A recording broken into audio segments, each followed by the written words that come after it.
Chapter 592. After the little fatty left, Lisa Schwan began another round of closed-door training. In the blink of an eye, another 7 days had passed. It was now September. In these 7 days, the renovations of the buildings that were previously completed in Yanhuang College had been completed. There were doors, windows, blackboards, tables, chairs, and lecterns in the classrooms. There were bunk beds, windows, and candlesticks in the dormitories.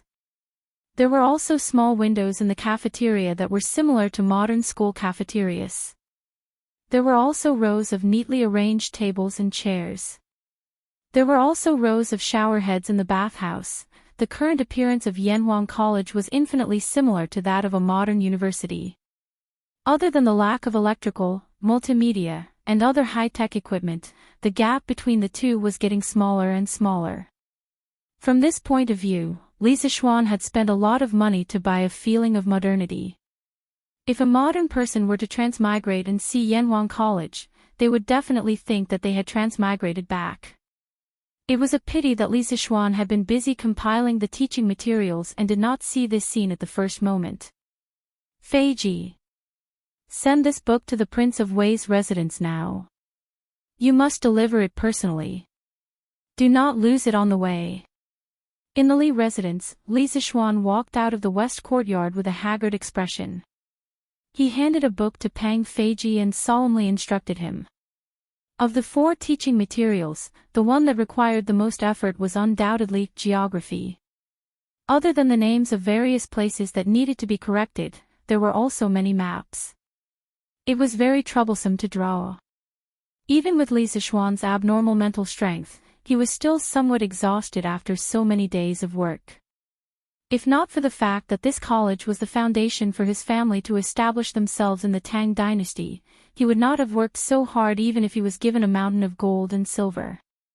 Speaking of which, when the geography was printed in the future, the workshop would have to spend a lot of effort.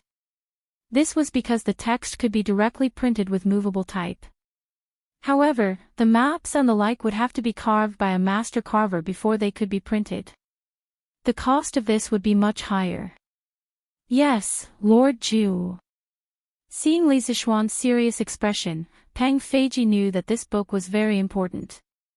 He put the book into his pocket and cupped his fists towards Lisa Schwan. Go. Lisa Schwan rubbed his forehead and waved his hand. Logically speaking, he had spent so much effort on this book. Of course, he attached great importance to it. If it weren't for the fact that he was too tired, he would have gone there personally. However, when Pang Feiji was handling things, he was very assured. At least, Brother Chicken had never made any mistakes. Pang Feiji brought the plain-looking textbook out of Lisa Schwan's house. Other than feeling a little reluctant to give away the textbook that he had worked so hard to write, he did not really care about anything else. What he didn't know was that the book he didn't care about had caused a huge commotion in the imperial court. Ha ha ha. Little Xian. I heard that you've been staying at home recently. Are you practicing martial arts in seclusion again? Lisa Schwan was about to return to the west courtyard to rest when he heard a hearty laugh from outside. Then, he saw the 2 brothers, Dugu Axian and Dugu Feiying, walking in from outside. The person who had spoken just now was Dugu Feiying. Lisa Schwan felt that something was wrong. He squinted his eyes and looked at the 2 brothers for a while. He was a little surprised and said, "Ah, Axian, you've entered the master stage." The reason why he felt that something was wrong was because when the 2 of them came in, he could feel a strong aura rushing towards him. In the past, the 2 brothers would definitely not have such an aura. Then, he took a closer look and realized where the problem was. Dugu Axian had broken through. In just over a month, this guy had actually entered the master stage from the late stage of qi cultivation. How could he not be surprised? Dugu Axian nodded and walked over. He bowed deeply to Lisa Schwan and said, "Thanks to you, little Xian. This is all thanks to you, little Xian, for helping me deduce the first 3 forms of the 9 swords beyond the swords. Otherwise, I'm afraid I wouldn't be able to reach the Grandmaster realm in my lifetime. I, Dugu Axion, will never forget your kindness. In the future, if you need anything, I'll do my best. Yes, yes. Including me. Dugu Feiying also chimed in. Li Zixuan was stunned and said in disbelief, 9 swords of Dugu. Ah, Axion, did you break through from the 9 swords of Dugu? Dugu Axion nodded and said, yes. But I only helped you deduce the first 3 sword moves. How can you comprehend with only 3 sword moves? Speaking of this, Dugu Axion's expression became slightly excited. After I brought the 3 sword moves that you deduced back home, I practiced them a few times at first and found that they were extremely unfamiliar. Later on, I realized that this 9 swords beyond the swords could actually resonate with our Dugu family's solitary wind swordsmanship, so I tried to combine the two. Unexpectedly, I actually comprehended the last 2 moves of the 9 swords beyond the whip move and the rope move. Then, I asked for leave from His Majesty and temporarily left the affairs of the Northern Yamen Imperial Army to focus on breaking through. In the end, hard work paid off. With the first 5 moves of the 9 swords of Dugu and the solitary wind sword technique, I broke through to the master stage 3 days ago. Li Zixuan raised his eyebrows. He didn't expect Dugu Axion to have such a fortuitous encounter. He also didn't expect that the 9 swords of Dugu, a sword technique that only existed in novels, could actually resonate with the Dugu family's solitary wind sword technique. This was a little unbelievable. Also, it was no wonder that when Cui Yunhan brought the scholar to the Li residence to cause trouble, the commander of the imperial army sent by Secondly wasn't Dugu Axion, but a small soldier in the imperial army, Sun Jiping. Sun Jiping also said that Dugu Axion had taken a leave of absence for a while. He didn't expect that he had taken a leave of absence to go home and cultivate in seclusion. Ha! Congratulations on breaking through to the master stage, Axion. Looks like our Tang Empire will have another young tiger. After a moment of shock, he congratulated Dugu Axion from the bottom of his heart. He and Dugu Axion were friends who had gone through life and death together. For Dugu Axion to have such a fortuitous encounter, he would only be happy for him and would definitely not be jealous. Moreover, his 9 swords of Taixien was not inferior to the 9 swords of Dugu at all, so there was nothing to envy others. Dugu Axion shook his head and said, "This is mainly due to your help, Xiao Xian. Moreover, compared to a 14-year-old master like you, mine is nothing." According to age, Dugu Axion was 27 or 28 years old this year. However, as long as he didn't compare himself to Li Zixuan, this monster, he could still be considered as one of the youngest people to break through to the master stage. Li Zixuan smiled and said, "No matter what, this is something worth celebrating. When we have time in the future, let's call Cho Ox and the others and have a good drink." Chapter 593. Little Xian, after my father found out that you were the one who gave me such a peerless sword technique like the 9 swords of Dugu, he was very grateful to you and wanted to thank you in person. He specially prepared some wine in his residence and sent us 2 brothers to invite you to his residence for a chat. I wonder if it's convenient for you. Li Residence, Front Hall. After Li Zixuan invited the Dugu brothers to take a seat in the front hall, Dugu Axion explained the purpose of his visit. Li Zixuan's hand that was holding the cup of water paused for a moment. He hesitated and said, "The 9 strategies beyond the swords was just an act of my heart. I didn't think that it could help Axion break through the realm by accident. This is completely your own good fortune. I don't dare to take credit for it. I'm very happy to accept your father's invitation, but I've been busy with the Academy's teaching materials recently and can't leave. So, let's meet another day. I hope your father will forgive me for my rudeness." Whether it was in ancient times or modern times, it was very rude to refuse an elder's invitation.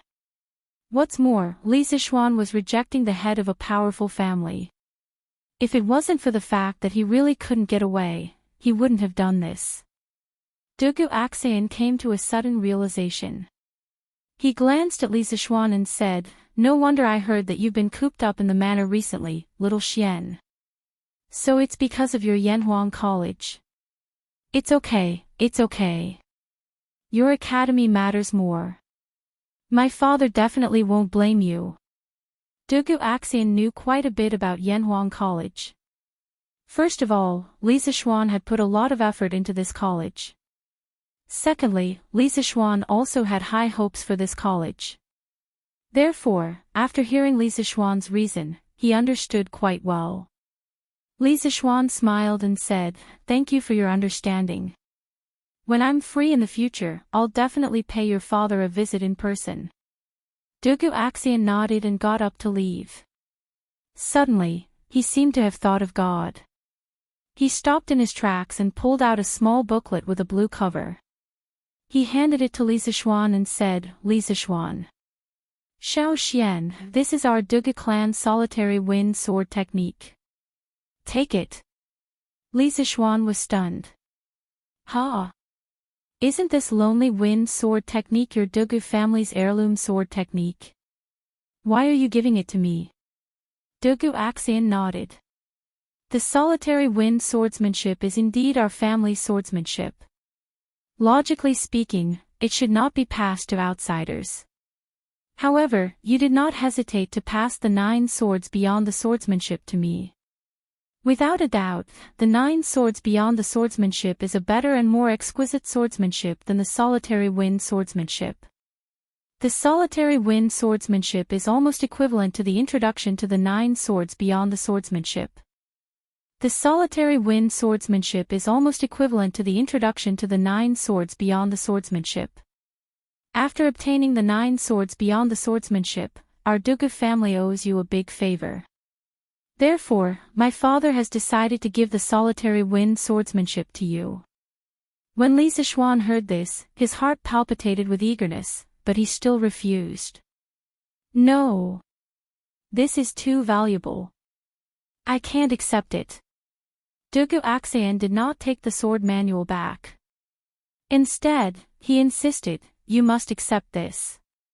Previously, you were able to deduce the 3 sword moves of solitary 9 swords without practicing the foundation of solitary wind swordsmanship. This means that your talent in swordsmanship is far higher than mine. Now that the facts have proven that the solitary wind sword technique is helpful in comprehending the 9 swords of Dugu, Xiao Xian, you must try to practice it.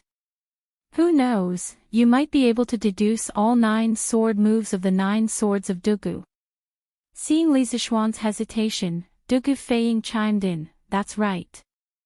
Little Xian, this is my father's wish, quickly accept it. At most, you can wait until you have deduced all the 9 strategies beyond the swords, then share your insights with my big brother." Dugu Axayan's expression changed, and he immediately interrupted, "Flying Eagle. Shut up. Exchanging the first 5 moves of the solitary wind swordsmanship for the solitary wind swordsmanship is already a bargain for us. How can we be greedy for other things?" Dugu Feiying smiled embarrassedly. Actually, he was just trying to persuade Li Zishuan to accept the lonely wind swordsmanship. He didn't have any bad intentions. Li Zishuan hurriedly waved his hand and said, "Don't. Ah, Axayan, why are you still being so polite with me? Feiying is right. How about this? I will accept this solitary wind swordsmanship, and I will definitely not teach it to outsiders. If I can comprehend all the sword moves of the 9 swords of Dugu in the future, I will share them with you." "Absolutely not. This way, won't I owe you more and more?" Li Zishuan laughed. It's fine. There's nothing between us brothers that we owe each other." "Ah, Axayan, aren't you treating me like an outsider?" Dugu Axayan said helplessly, "All right then. It's getting late, we'll take our leave first." Li Zishuan nodded and personally sent the 2 of them out. Before Dugu Feiying left, he said, "Xiao Xian, does your academy teach martial arts?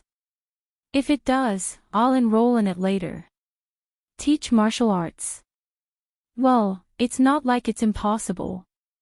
After sending the two brothers off, Li Zishuan rubbed his chin and thought to himself. Who said that the academy can only teach knowledge? Cultivating both literature and martial arts is not bad. Sigh. No. This bunch of kids are already fixed in their bones. It's too troublesome to teach them. This kind of unreliable thought came and went quickly. After a while, Li Zishuan threw it to the back of his mind and turned his attention to the manual of the solitary wind swordsmanship. F***CK. There's a mountain of treasures in the air, but I can't go in to see it.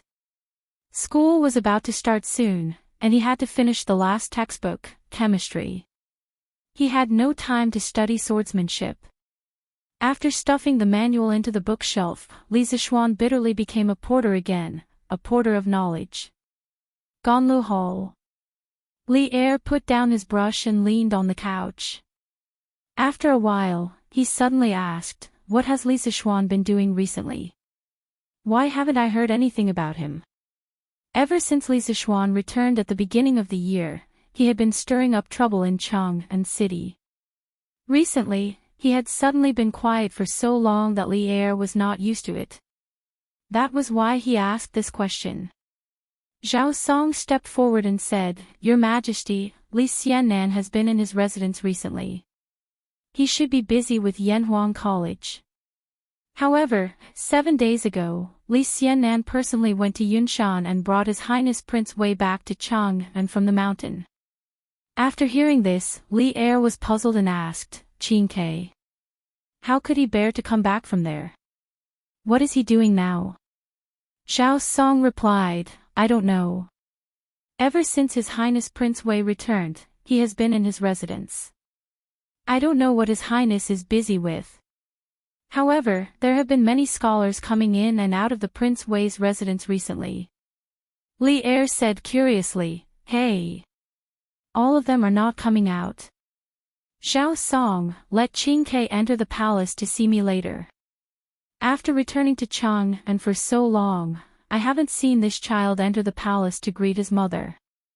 This is outrageous. Zhao Song bowed and said, Yes. Chapter 594. Prince Wei's Mansion, Literature Hall. There were a dozen or so middle-aged scholars shuttling back and forth among the mountains of books. They were either reading ancient books, discussing with each other in low voices, or flipping through the books while taking notes. The room was filled with a dense aura of books. It had to be said that Li Tai's literature library had a large collection of books. There were at least 10,000 volumes, which was almost equivalent to a small-scale library. And what was Li Tai doing? This little fatty was currently hugging a book, immersed in reading at a table near the window. His expression was sometimes shocked, sometimes intoxicated, as if there was a peerless beauty in the book. Pui, there should be a table full of peerless delicacies, causing him to be deeply immersed, unable to extricate himself. Ahem, to the current Li Tai, beauty was far less attractive than delicacies. Your Highness. At this moment, a grey-robed scholar walked in from outside. He came to Li Tai's side and called out softly. There was only silence in response. Li Tai still sat there without moving. He didn't even look up. It seemed like he didn't hear him at all. The grey-robed scholar had no choice but to increase his volume and continue calling out, Your Highness. Your Highness. However, he muttered in his heart, ever since Prince Wei entered the Imperial College to study, he has never studied so seriously like now. What's wrong with him today? It's really strange. Li Tai finally noticed that someone was calling him. He raised his head and looked at the person. A trace of apology immediately appeared on his face. He stood up and said, Ahem. This prince obtained a new book and was fascinated by it. Scholar Xiao, what's the matter? The grey-robed scholar in front of him was called Xiao Dian. He was a scholar of the Hongwen Library and was born in an official's family. His father and grandfather were high-ranking officials of the Qin kingdom during the Southern Dynasty. During the Wuda era, they served as the Eastern Palace's subordinate, the crown prince, and washed his horse. This person belonged to the kind of person who spent his life pursuing the truth of knowledge. He was not interested in fame, fortune, or official struggles. My ambition is to study, from day to night, without rest. Every time you want to open the 5 classics, you have to tie your belt, wash your hands, and sit still. If history developed according to the normal trajectory, in a few years, Xiao Dian would become one of the main contributors to Li Tai's Quidiji. Your Highness. His Majesty just sent someone to pass on a message, saying that he wants you to make a trip to the palace. Of course, Xiao Dian wouldn't get angry with a child like Li Tai. Seeing that Li Tai had returned to his senses, he hurriedly replied. Oh. I'll go now. Li Tai reluctantly closed the book, tidied his clothes, and left. As for the book, of course, he couldn't carry it around with him. Instead, he left it on the table. The literature hall was his. What was there to worry about if he put his book in there? What book is this? This old man has read all the books in the literature hall. Why have I never seen this book before? After Li Tai left, Xiao Dian was about to turn around and busy himself with his own matters. However, he was suddenly attracted by the book on the table that Li Tai had just closed and didn't have a single word on the cover. He stood in front of the table and muttered to himself. This son pays his respects to father. In the Sweet Dew Hall, the rotund Li Tai walked in with small steps and bowed to Li Er. His appearance looked rather comical. No wonder Li Er had always doted on this son. Qing Ke is here. Rise. Li Er raised his head when he heard the voice and smiled. Li Tai straightened his body and cupped his hands. Thank you, father. Li Er smiled, then put down the memorial in his hand that he was reading halfway and asked, I heard that you haven't been to Yunshan for the past few days, Qing Ke? Replying to father, that's indeed the case. Since that's the case, why are you still in a hurry these past few days? I don't see you entering the palace to pay your respects to me and your mother. Li Er frowned and asked in a deep voice. Previously, after Li Tai went to Yunshan to help build the academy, Empress Zhangsun felt sorry for her son's tiredness from running back and forth every day. Thus, she exempted Li Tai from entering the palace to pay his respects every day. Now that Li Tai had returned from Yunshan for some unknown reason, he still hadn't entered the palace to pay his respects. This made Li Er a little unhappy. He could tolerate his son's lack of aptitude, but he couldn't tolerate them being disloyal and unfilial. Li Tai's fat face turned red. To be honest, he hadn't entered the palace to pay his respects for a long time and had forgotten about this. Of course, this was something that he couldn't say out loud. He had a legitimate reason. This is indeed this son's negligence. This son will go and pay his respects to mother later. This son has been too busy these past few days and has become muddle-headed. I hope father can forgive me. Muddle-headed from being too busy. What are you busy with? Replying to father, it's some studies that teacher has given to this son. Yanhuang College is about to start school. Teacher Li has been compiling textbooks behind closed doors for the past month. From what I heard, this son seems to be planning to open 4 courses for the new students. They are mathematics, physics, chemistry, and geography. About 7 days ago, Mr. Li brought me back from Yunshan Mountain because he wanted me to participate in the compilation of the geography teaching materials. Thus, this son has been collecting ancient books and literature with the scholars in the literature hall for reference. Li Er's face cleared up a little when he heard this. He frowned and pondered for a long time. Then, he stood up and asked, Geography. Isn't he teaching engineering? Why is he teaching geography for no reason? Does this kid really think that he's Zhuge Kongming who knows everything from astronomy to geography? When Li Tai heard this, He looked slightly excited and said, "Father is wise. Teacher Lee really knows geography." This morning, teacher sent the first draft of the geography textbook to this son's residence. This son opened it and was deeply immersed in it. I couldn't extricate myself. I didn't even eat lunch. Latitude and longitude, contour lines, sea level, and so on. Teacher put forward some new concepts in the book. It made this son feel as if he opened up a new world. This geography textbook is definitely better than any of the classics in the past. Lee Air was slightly moved. No one knew a son better than his father. Lee Tai had always been arrogant. A book that could make him praise it so much must be extraordinary. Latitude and longitude, contour lines, sea level. What are all these things? Lee Tai cupped his hands and said, "Father, this latitude and longitude is a set of data that teacher specified for each place on the map. It's convenient to find the location on the map. Contour lines are curves that distinguish the height of the terrain on the map. The sea level is the average height of the sea. This is used as a reference for the height of the terrain on the ground." Lee Air frowned when he heard this. He didn't understand a single word that Lee Tai said. Thus, he frowned and said, "Where is that geography textbook now? I want to see how magical it is." Chapter 595. The geography textbook that Lee Arian wanted to read was currently being observed by several scholars. Hiss. The earth under our feet is actually spherical. How is this possible?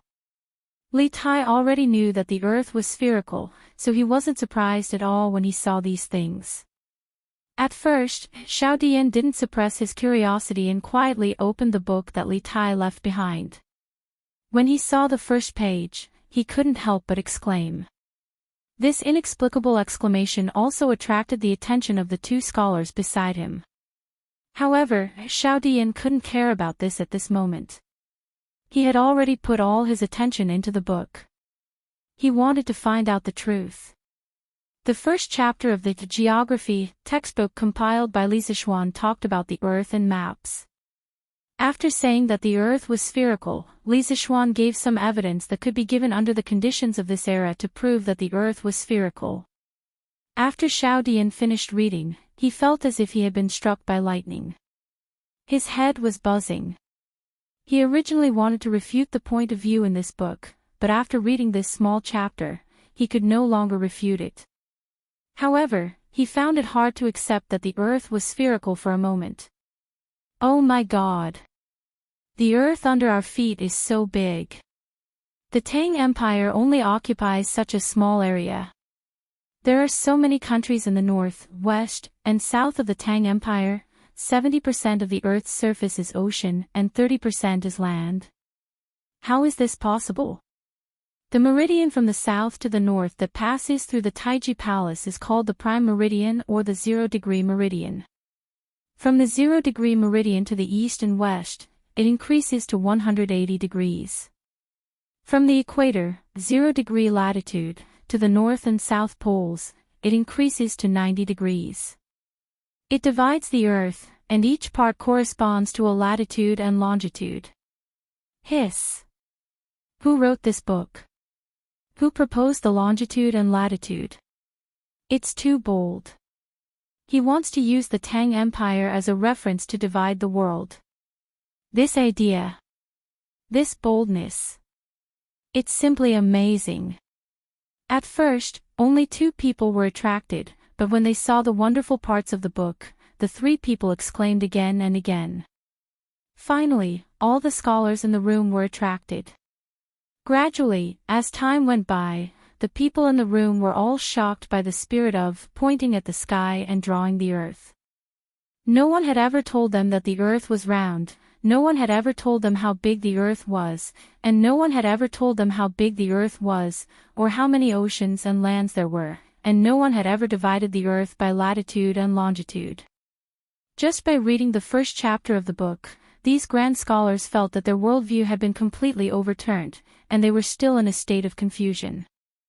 Scholar Xiao, His Majesty has sent someone here. He said that he wants to help Prince Wei take away the geography textbook that he was reading earlier. Just when everyone was shocked to the point of being speechless, a manservant walked in from outside and cupped his hands at Xiao Dian. Seeing that an outsider came in, to escape from the Tang Empire, to escape from the Tang Empire, escape from the Tang Empire, Tang Empire was to the Tang Empire to the Tang Empire to read the book. After all, this book was Li Tai's private book. It was against the rules for them to read it without permission.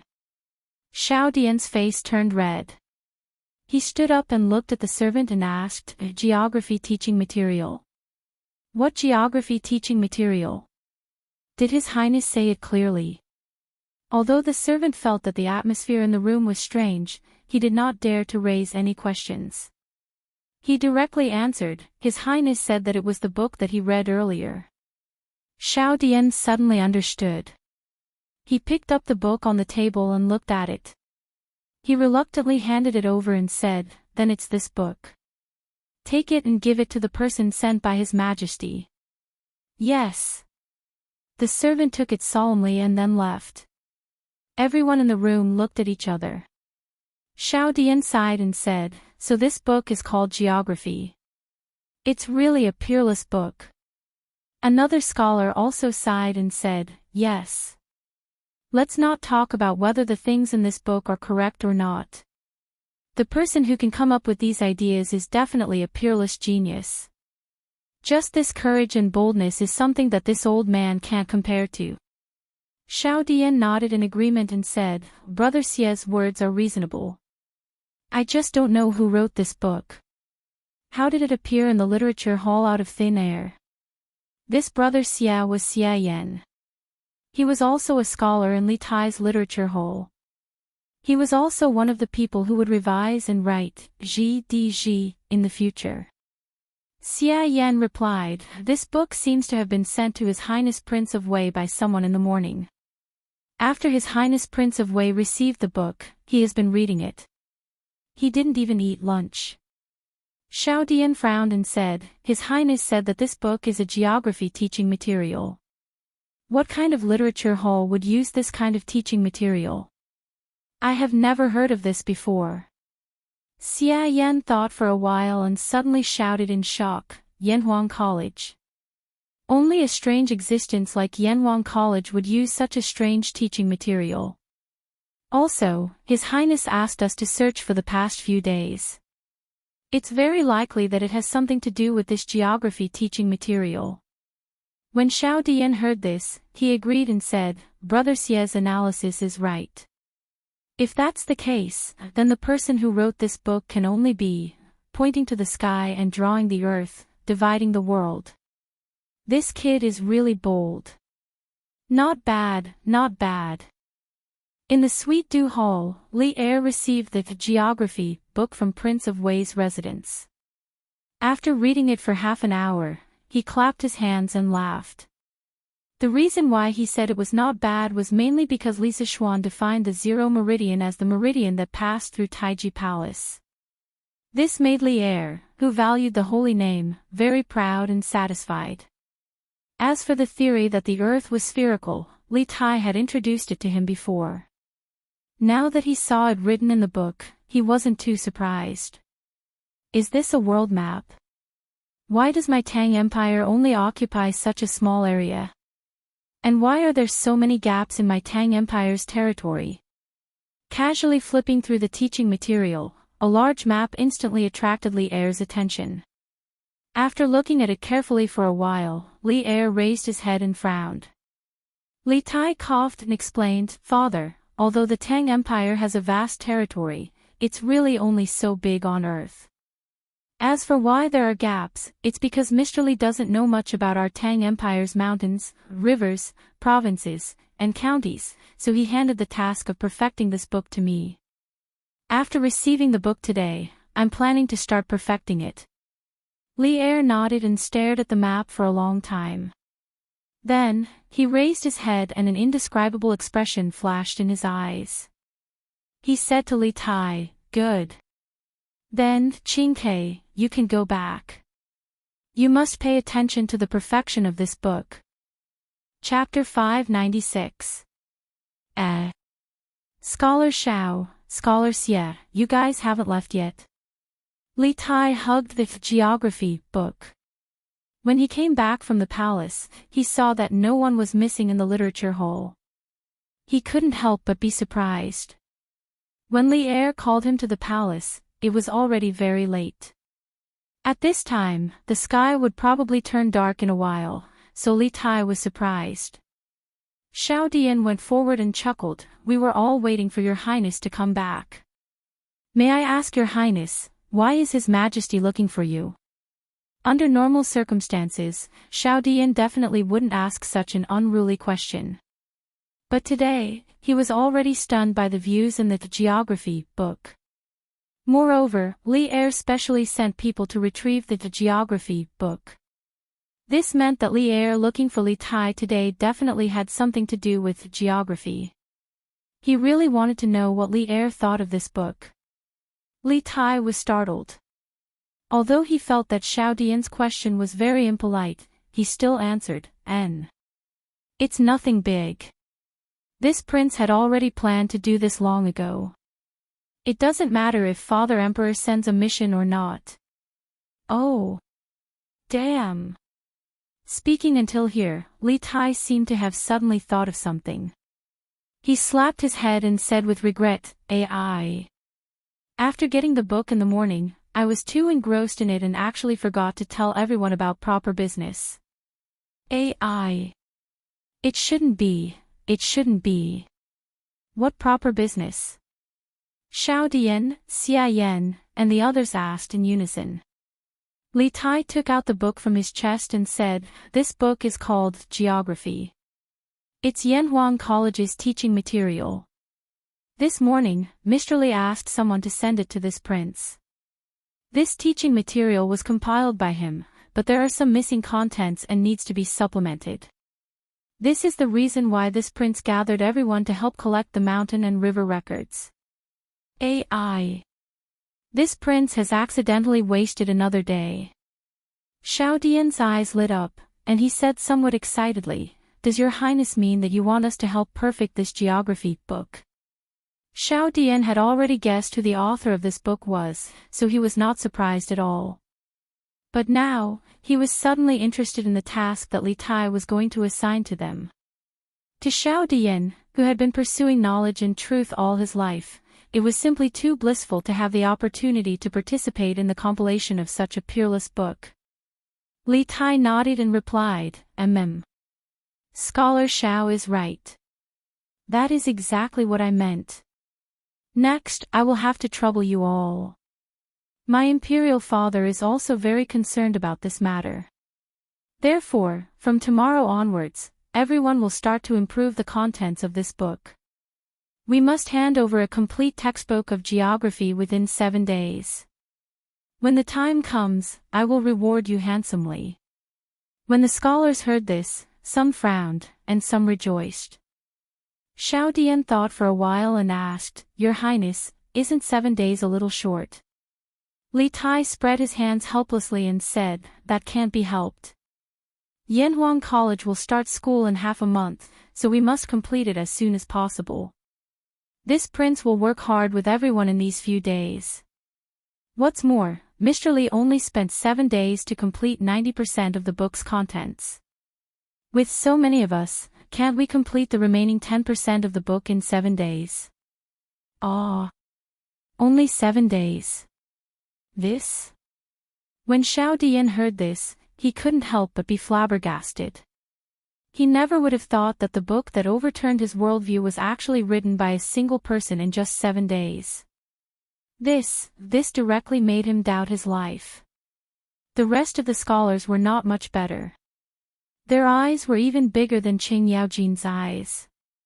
Since ancient times, scholars despised each other. As the saying goes, there is no first place in literature, and there is no second place in martial arts. Among scholars, no one was willing to submit to anyone. But at this moment, when they heard from Li Tai about Li Zishuan's abnormal speed, who would dare to say that they were unconvinced? Your Highness, rest assured, this old man will do his best. Although Li Zishuan's abnormal speed left many of them in the dust, Li Tai's last sentence still aroused Xiao Dian's competitive spirit in his heart. He cupped his hands and said in a deep voice, Your Highness, rest assured, we will do our best. When the rest of the scholars saw this, they also cupped their hands and said. Li Tai laughed loudly and said, Ah! Good! This prince will also do his best with everyone. Why is Erlang so energetic today? Late at night, in Empress Zhangxuan's bedroom, the candlelight was still swaying in the room. There were some faint sounds that were not suitable for children, which made the little palace maid guarding outside the door blush. For a long time, it was calm. The two palace maids could not help but look at each other, and they both breathed a sigh of relief. Inside the room, Empress Zhangxun lay in Li Er's arms and said lazily. Li Er heard this and laughed. He put his head less than an inch away from Zhangxuan's face and said meaningfully, listening to Guanin's words, It seems that she is complaining that I only come here once every day. Then I will be like today every time in the future, how about that? There were 4 great joys in life: rain after a long drought, meeting an old friend in a foreign land, the wedding night, and being nominated for the imperial role. Although they had been husband and wife for many years, the relationship between Li Er and Empress Zhangxun belonged to the type of aged wine. The longer it was, the more mellow. Therefore, after a certain someone got married twice, he was in a very good mood. Empress Zhangxun symbolically punched Li Er's chest and said angrily, Erlang, you are not serious again. I am asking you seriously. I feel that Erlang is a little unusual today. Li Er laughed loudly and then said, Maid Guanin, you know me. Ha! That's right. My heart is full of fighting spirit today. Empress Zhangxun asked curiously, Oh. Why? Li Er turned sideways and hugged Empress Zhangxun completely in his arms. He patted Empress Zhangxuan's jade back and sighed deeply. After the Wei River Alliance, the whole Tang Empire is hoarding provisions and preparing the soldiers and horses. Seeing the Tang Empire's national strength gradually increasing, while I am gratified, I also can't help but feel a little lonely. I am thinking that my Tang Empire is full of talents and fierce generals.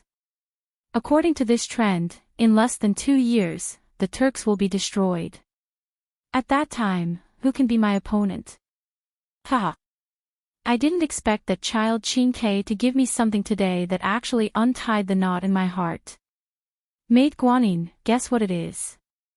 Empress Zhangxun looked at the man beside her who was smiling from the bottom of his heart and suddenly felt very happy. She shook her head and said, I can't guess. Erlang, tell me. Li Er smiled and said, Ah. It is a map, a world map. I only found out today that my Tang Empire's vast territory is not even the size of a palm on the world map. I only found out today that other than the Turks, Tibetans, and Xinlua, there are so many countries and so many powerful opponents on the aristocratic families. Chapter 597. To the west of the Tang Empire, there's a country bigger than the Tang Empire called the Arab Empire. Further west, there's a big country called the Byzantine Empire. Ha! This world is really interesting. I have to ask Li Zishuan about the strength of these 2 countries. Speaking of the source of his excitement, Li Er couldn't help but laugh proudly. Zhangxun wasn't stupid. After listening for such a long time, she had long understood that the man beside her had the competitive spirit again tonight. However, she had never heard of the Arabian Empire and the Byzantine Empire. Therefore, she asked softly, Erlang, is this world map accurate or not? How does that kid Xiao Xian know about those countries in the far west? Li Er was stunned and replied, the map should be accurate. That kid is preparing to use this as a teaching material for Yanhuang College in the future. How can he teach something that isn't accurate to the students? As for how he knows about those countries, that's hard to say. This kid has too many doubts, so this one won't make a difference. As long as his heart is with the Tang Empire, I'll turn a blind eye. Empress Xiangsun nodded. After a moment of silence, she suddenly said, "Oh right, Erlang. Speaking of Yanhuang College, I heard from my subordinates that many houses on Yunshan Mountain have been completed. In Xiaoshuan's college, the architectural style is not only strange, but also extremely luxurious. Yunshan Mountain used to be cold and cheerless, but now it has become a place where the people of Cheng and flock like ducks. It suddenly became lively. I'm really curious about how many students he will be able to recruit this time." Li Er smiled slightly and said, "It must be a lot. This kid is very good at creating public opinion.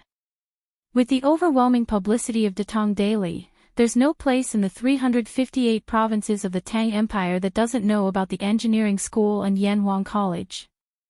But this college, I've only seen the sand table and haven't seen what it really looks like.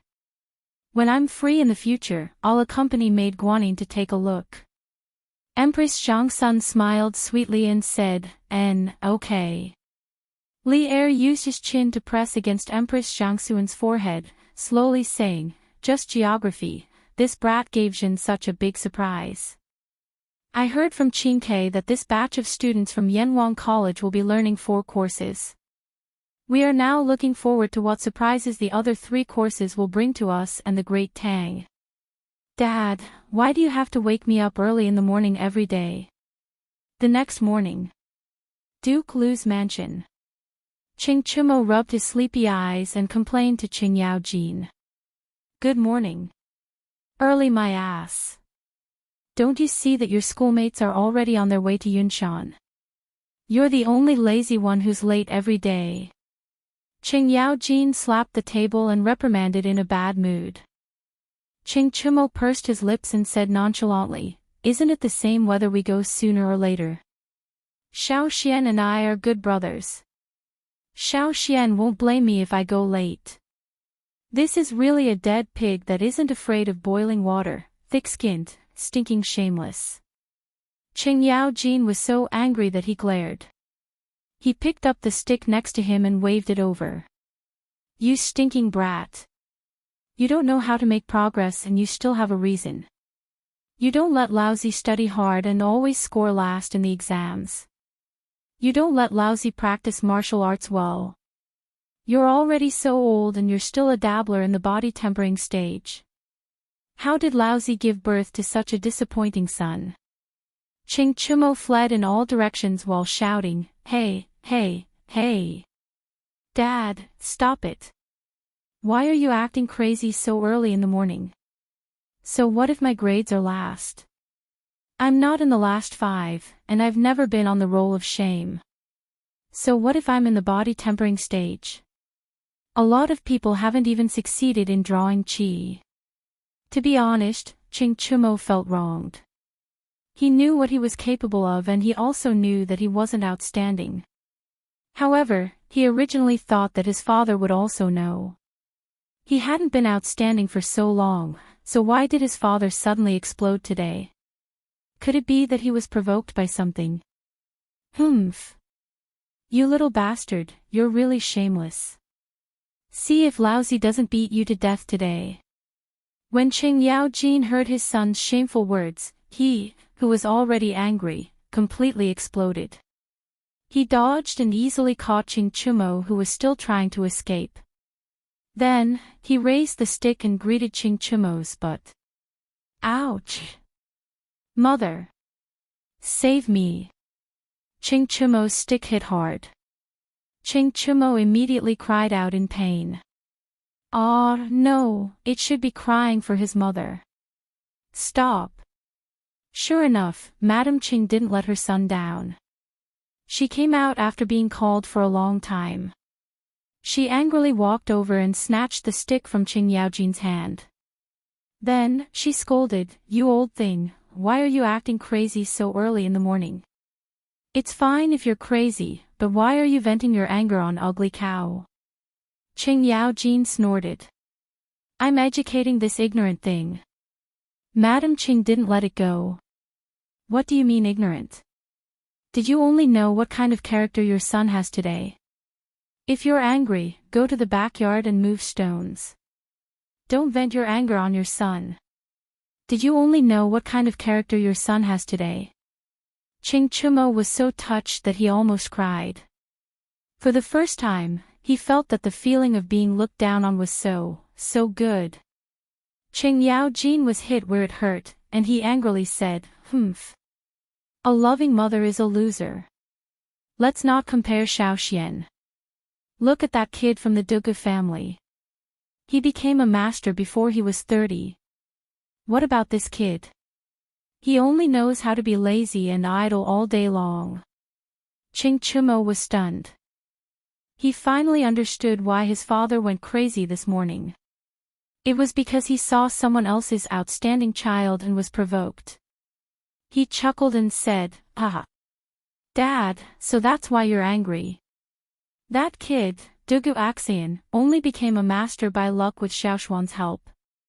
Besides, he has a strong foundation in martial arts. Do you have to compare him to me?" Qing Yaojin said angrily, "Oh, you still have the nerve to say that. Between you and Dugu Axian, who got to know Xiaoxian first? And in the end, Xiaoxian helped Dugu Axian to break through, and you're still sleeping at home. You don't know how to reflect on yourself." Qing Chumo was puzzled. What should I reflect on?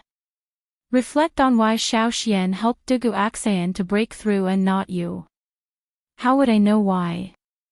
Qing Yaojin really wanted to say, "I'm really F***ed up." However, his wife was beside him, and he could not say that. He could only say angrily, "Isn't it because you're lazy and don't know how to improve yourself that Xiaoxian doesn't want to be with you?" Qing Chumo pursed his lips and said, "That's not it. Xiaoxian is much lazier than me." Qing Yaojin was speechless. Chapter 598. Achoo! Ah, achoo! Li Zixuan, who was engrossed in writing in the study, inexplicably sneezed twice. He was already under pressure from a bunch of chemical reactions, and at this moment, he was even more depressed. Damn! Which family's little girl is thinking of me? Sigh. It's also a sin to be too outstanding. As the saying goes, when you sneeze once, someone will scold you. When you sneeze twice, someone will think of you. When you sneeze thrice, someone will think of you. And when you sneeze thrice, someone will think of you. That's why Li Zixuan shamelessly muttered to himself. Ha! Who are you thinking of? Han Yushi pushed open the door at this time and quietly came to Li Zixuan's side. Li Zixuan blushed and quickly said, "Cough, cough. Do you still need to ask?" "Of course, I'm thinking of you." Han Yushi sneered and said, "Glib tongue, it's clearly not like that." Although that was what she said, Han Yushi didn't intend to dig into it seriously. She was mostly joking. Li Zixuan smiled embarrassedly. Suddenly, he caught a glimpse of the cup of bright red juice that Han Yushi brought in. He said in surprise, "Aw. This is iced watermelon juice." Logically speaking, there were no juicers in the Tang dynasty. Han Yushi smiled gently and said, "Aw. How did you know?" I smelled it." Was there anything more blissful than having a cup of iced watermelon juice in front of him on a hot summer day? Li Zixuan didn't bother to ask Han Yushi how she squeezed the juice at this time. He directly picked up the cup and enjoyed it while answering Han Yushi's question. Now it seemed that although writing books at home was a little tough, it felt good to have a considerate person by his side to take care of him. 6 days later. Haha. I'm finally freaking liberated. Damn it, I didn't expect being a rich second-generation heir to be so tough. On this day, Li Zixuan finally walked out of his western courtyard. His 1-month closed-door training had made the people of Chang'an very lonely. Without the big news that he made every now and then, the people of Chang and felt that their lives were less interesting. Fortunately, they still had the Datong daily to pass the time. He. Young master, have you come out of seclusion? Xiao He trotted over from a distance, and said with a bright smile. That's right. What do you think? I went into seclusion for a month. Xiao He, did you miss me? Li Zixuan squinted his eyes and teased. Cough. Actually, it couldn't be said to be flirting. He had been with the two maidservants for so long that they couldn't be more familiar with each other. Rather than flirting, it was more like playing around. Li Zixuan would never joke about this kind of thing with an unfamiliar girl. Speaking of which, during the month of his closed-door training, not only were the people outside unable to see him, but even many people in the mansion rarely saw him. Xiao He, who spent every day in the western courtyard, could only see Li Zixuan's real body when he came out to go to the toilet every day. He. No way. Young master, aren't you afraid that young madam won't let you enter the room at night? Xiao He wasn't afraid of Li Zixuan. She stuck out her tongue and said mischievously. Li Zixuan was amused by her words. He laughed carelessly and said, Ha. My Yushi isn't such a person. On the other hand, little girl, when you get married in the future, you might become a fierce shrew. Young master, you. Xiao He was furious. She put one hand on her waist and pointed at Li Zixuan with the other. She said angrily, Young master, you're too much. Xiao He doesn't want to get married. I'm ignoring you.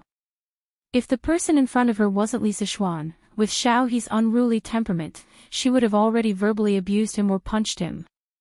It was rare that the little girl could still maintain her last bit of rationality at this time. Ha! Little girl, you still want to fight with me? Li Zixuan looked at Xiao He's back and muttered to himself happily. It seemed pretty good to be able to bicker with such an unruly little girl every day. Husband, you're really too much. How can a girl like Xiao He withstand your words? Han Yushi walked in from outside the courtyard and complained to Li Zixuan slightly.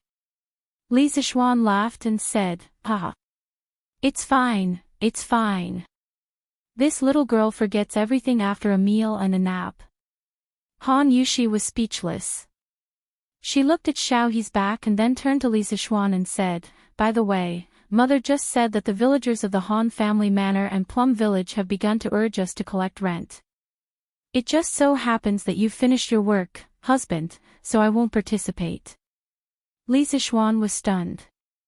Only then did he remember that he was a big landlord. Under normal circumstances, he only needed to eat at home and wait for death. However, since ancient times, when would a villager take the initiative to urge the owner to collect rent? It was really strange.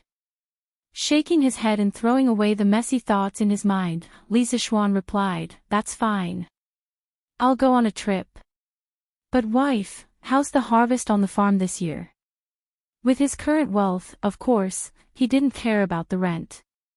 The quality of the annual harvest didn't affect him much, but the impact on the villagers was too great. That was why he asked this question. Han Yushi's face darkened when she heard this. She said softly, There's little rain this year. I heard from my father that the harvest on the farm wasn't very good. Overall, it will be about 10 to 20% less than last year. The villagers of the Han family manor and Plum Village didn't have much of an impact because you gave them a discount on raising chickens. However, the villagers of the other farms probably didn't have it easy. Li Zixuan heard this and couldn't help but ask, Didn't the imperial court also issue a decree to reduce the burden of raising chickens? Although it's not as strong as our families, it can at least reduce their burden. Han Yushi rolled her eyes and said helplessly, Husband, aren't you asking the obvious? Although the imperial court's decree can reduce the burden of some people, that's only for the villagers who have land to enjoy. Most of the villagers farm the land of the landlords. Those landlords can't wait to collect 100% of the rent. Why would they care about the lives of the villagers? The Tang dynasty implemented a system of equalization of fields. Yongye fields and oral fields were divided. Yongye fields could be inherited and didn't need to pay taxes. Oral fields had to pay taxes and had to be returned to the country when they died. Every adult could be allocated 80 mu of oral fields and 20 mu of Yongye fields. Yongye fields could be bought and sold. When the year wasn't good, many people's oral fields weren't enough to pay taxes. They had no choice but to sell their Yongye fields. The landlords collected a lot of Yongye fields, but their oral fields were only 80 mu. They only needed to pay a small amount of taxes. What about the villagers who sold their Yongye fields? Although they received a large sum of money from selling their land, they still had 80 mu of oral fields to pay taxes. When the year wasn't good, they would still have to spend a lot of money. Therefore, many people eventually went to the landlords to rent land to make up for their income. Chapter 599. The land equalization system implemented at the beginning of the Tang dynasty was one of the means to cultivate the feudal landlord's annexation power and consolidate the foundation of the feudal regime. The law itself was to protect the landlord class, so of course, it would be more lenient to them. The reason for this situation was mainly because the era was different. The sharpest contradictions in society were also different, so the policies implemented were naturally different. At the beginning of the Tang dynasty, when the country was just established, there were many things waiting to be done. A lot of land was wasteland, so there was no need to worry about land. On the other hand, the ruler had to cultivate a group of feudal landlords to consolidate the regime. But later, with the development of land annexation, farmers lost a lot of land, and rent adjustment could not continue to be implemented. The government's land tax income was greatly reduced, and financial difficulties. Therefore, during the Tang Dizong period, the tax system was reformed and implemented two tax systems. The biggest change was to change the tax based on the number of people to the tax based on the amount of land. This increased the country's land tax income and weakened the landlord's power. Li Zishuan sighed helplessly, "AI. If you are poor, you should take care of yourself. If you are rich, you should help the world. Now, I, Li Zishuan, can be considered to have a small fortune, but I am powerless to help the world." Logically speaking, he also felt that the current land tax system of the Tang dynasty was a trap, but what could he do? Although his rank was not low, he did not have much authority in the imperial court. With his strength alone, he could not change the situation at all. Han Yushi stepped forward and took the initiative to hold Li Zishuan's hand. She said, "Helping the world has nothing to do with one's personal wealth. No matter how rich husband is, it's impossible to support everyone in the world, right?" Laozi said, "Instead of giving a man fish, it is better to teach a man to fish. Instead of giving others money, it is better to teach them a survival skill. In fact, husband, what you are doing now is helping the world." Yanhuang College teaches and educates people. 10 years later, or even 100 years later, people will forget how glorious and rich our family is now, but there will definitely be a lot of people who will remember that our family's Yanhuang College has cultivated a large number of talents. Although husband did not go to the battlefield to kill the enemy and expand the country's territory, what husband did is more glorious than those generals on the battlefield. This concubine feels extremely honored to have married such an outstanding person like my husband. Han Yushi's words could be said to be true. That love that came from the depths of her heart, no one doubted that it was fake. After Li Zishuan heard this, he could not help but be stunned on the spot. Right now, he felt really comfortable in his heart. Cough, cough. That's right, so comfortable. After living for 2 lifetimes, this was the first time he had a female fan, and it was a liquor. How could he not feel comfortable? Also, Han Yushi almost praised him as a saint. This made him a little smug. And, such a real female fan, pink. Li Zixuan wiped his nose and said, "Cough, cough. Wife, you're praising me so much that I'm almost embarrassed. Come, come, come. Say a few more words." The words that were just about to come out of Han Yushi's mouth were immediately blocked by Li Zixuan's big turn of events. She almost choked. She was both angry and amused as she said, "I was serious just now, but you're being sarcastic again. Young master. Young master." When the husband and wife were flirting, Xiaoxi took small steps and ran in from outside. She bowed to Han Yushi and then said to Li Zixuan, "Young master. Old Mr. Li Gang sent his little grandson to pass a message. He said that there's something important for you to go to his residence for a chat." Oh. Li Zixuan was stunned at first, then he reacted and said to Han Yushi, "Wife, looks like I have to go and get busy again. In the afternoon, let Uncle Wang go to the manor to collect the rent. Father-in-law is there to take care of it, so there shouldn't be any problems. You just rest at home." Sigh. "What's the matter, husband?" Han Yushi asked in confusion, but Li Zixuan's figure had already disappeared. This made her a little depressed. "Xiaoxi. Old Mr. Li, why are you looking for my husband?" Since the main character had run away, Han Yushi could only ask Xiaoxi, the witness. Xiaoxi's face was bitter as she shook her head and said, "Young mistress, even you don't know about this, how would I know?" When Han Yushi heard that, she felt that it made sense and felt slightly depressed. At this moment, Li Zixuan ran back in a hurry and shouted as he ran, "Hey, hey, hey! Wife, wife! Hurry! Hurry and help your husband to tie up my hair and change my clothes." Just as he ran out of the front yard, he realized that he was wearing the short-sleeved shirt and shorts that his wife had specially made for him. Moreover, his appearance was very bad. Because he had been staying at home to write his book, his long hair was messy. If it weren't for his handsome face, he would probably be treated as a beggar walking on the street at this moment. Han Yushi was speechless by Li Zixuan's actions. She followed Li Zixuan into the house and covered her mouth as she laughed, "Since when did my husband care so much about his appearance?" After dressing up, Li Zixuan brought Li Gang's 6 or 7-year-old grandson, Li Anren, and rushed to Tsiujiang Square. When he heard Xiaoxi say that Li Gang was looking for him, he immediately thought of the time when he personally visited Li Gang. Li Gang had told him that he would help him find a few respectable teachers from the academy. Among them, there were a few people who knew about mechanisms and machines. Li Zixuan had always wanted such talents. That was why he was so concerned about his appearance today. He didn't want others to look down on him because of his sloppy appearance. That would be too much of a joke. Furthermore, if he wore short-sleeved shirt and shorts over, Li Gang would probably kick him and scold him for being a disgrace.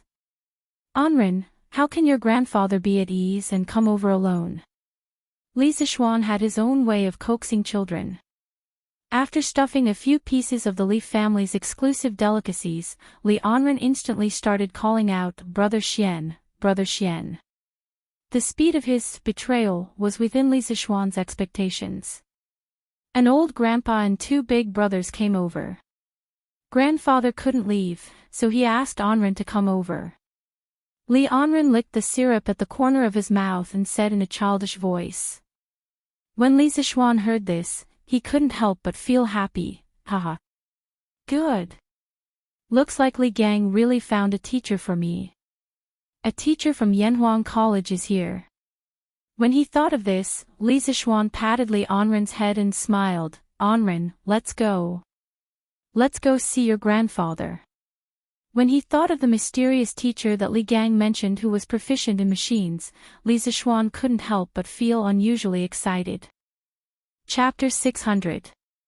His family's carriage had just been pulled to the rear courtyard for a thorough cleaning this morning, so it shouldn't be dry yet.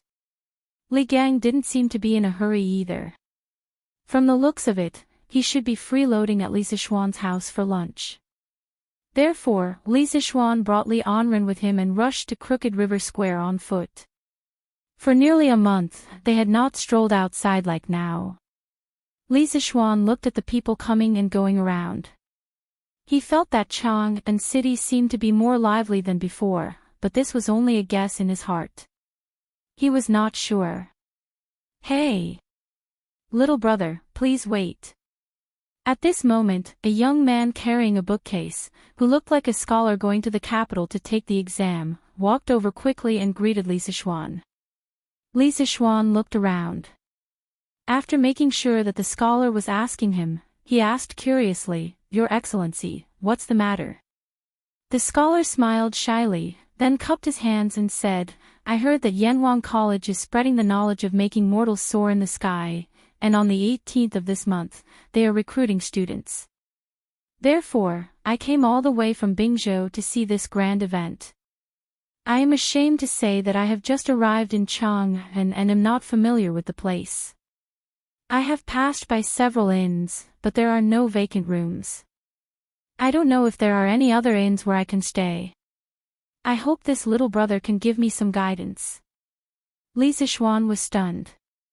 It turned out that the person in front of him had come all the way from Taiyuan to take the exam of Yanhuang College. Thinking about it, today was the 8th of September, and Yanhuang College's entrance exam would begin in 10 days. No wonder there were so many people in Chang'an City.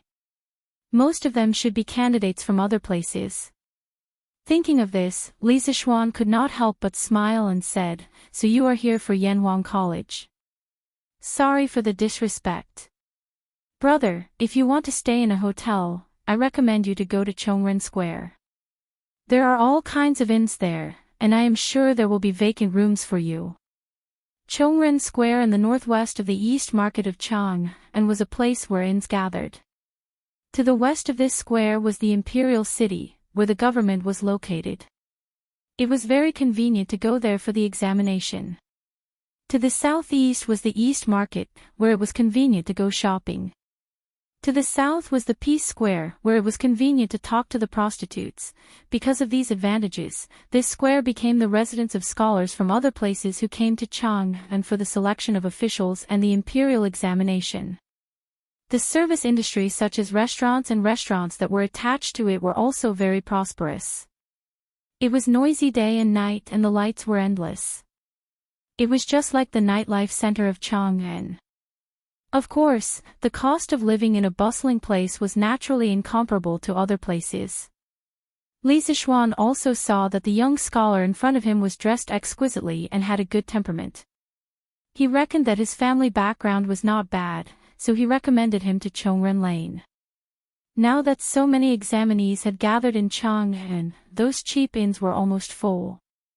Only high-end inns could satisfy the needs of this man in front of him. The young scholar asked, "Where is this Chongren Square?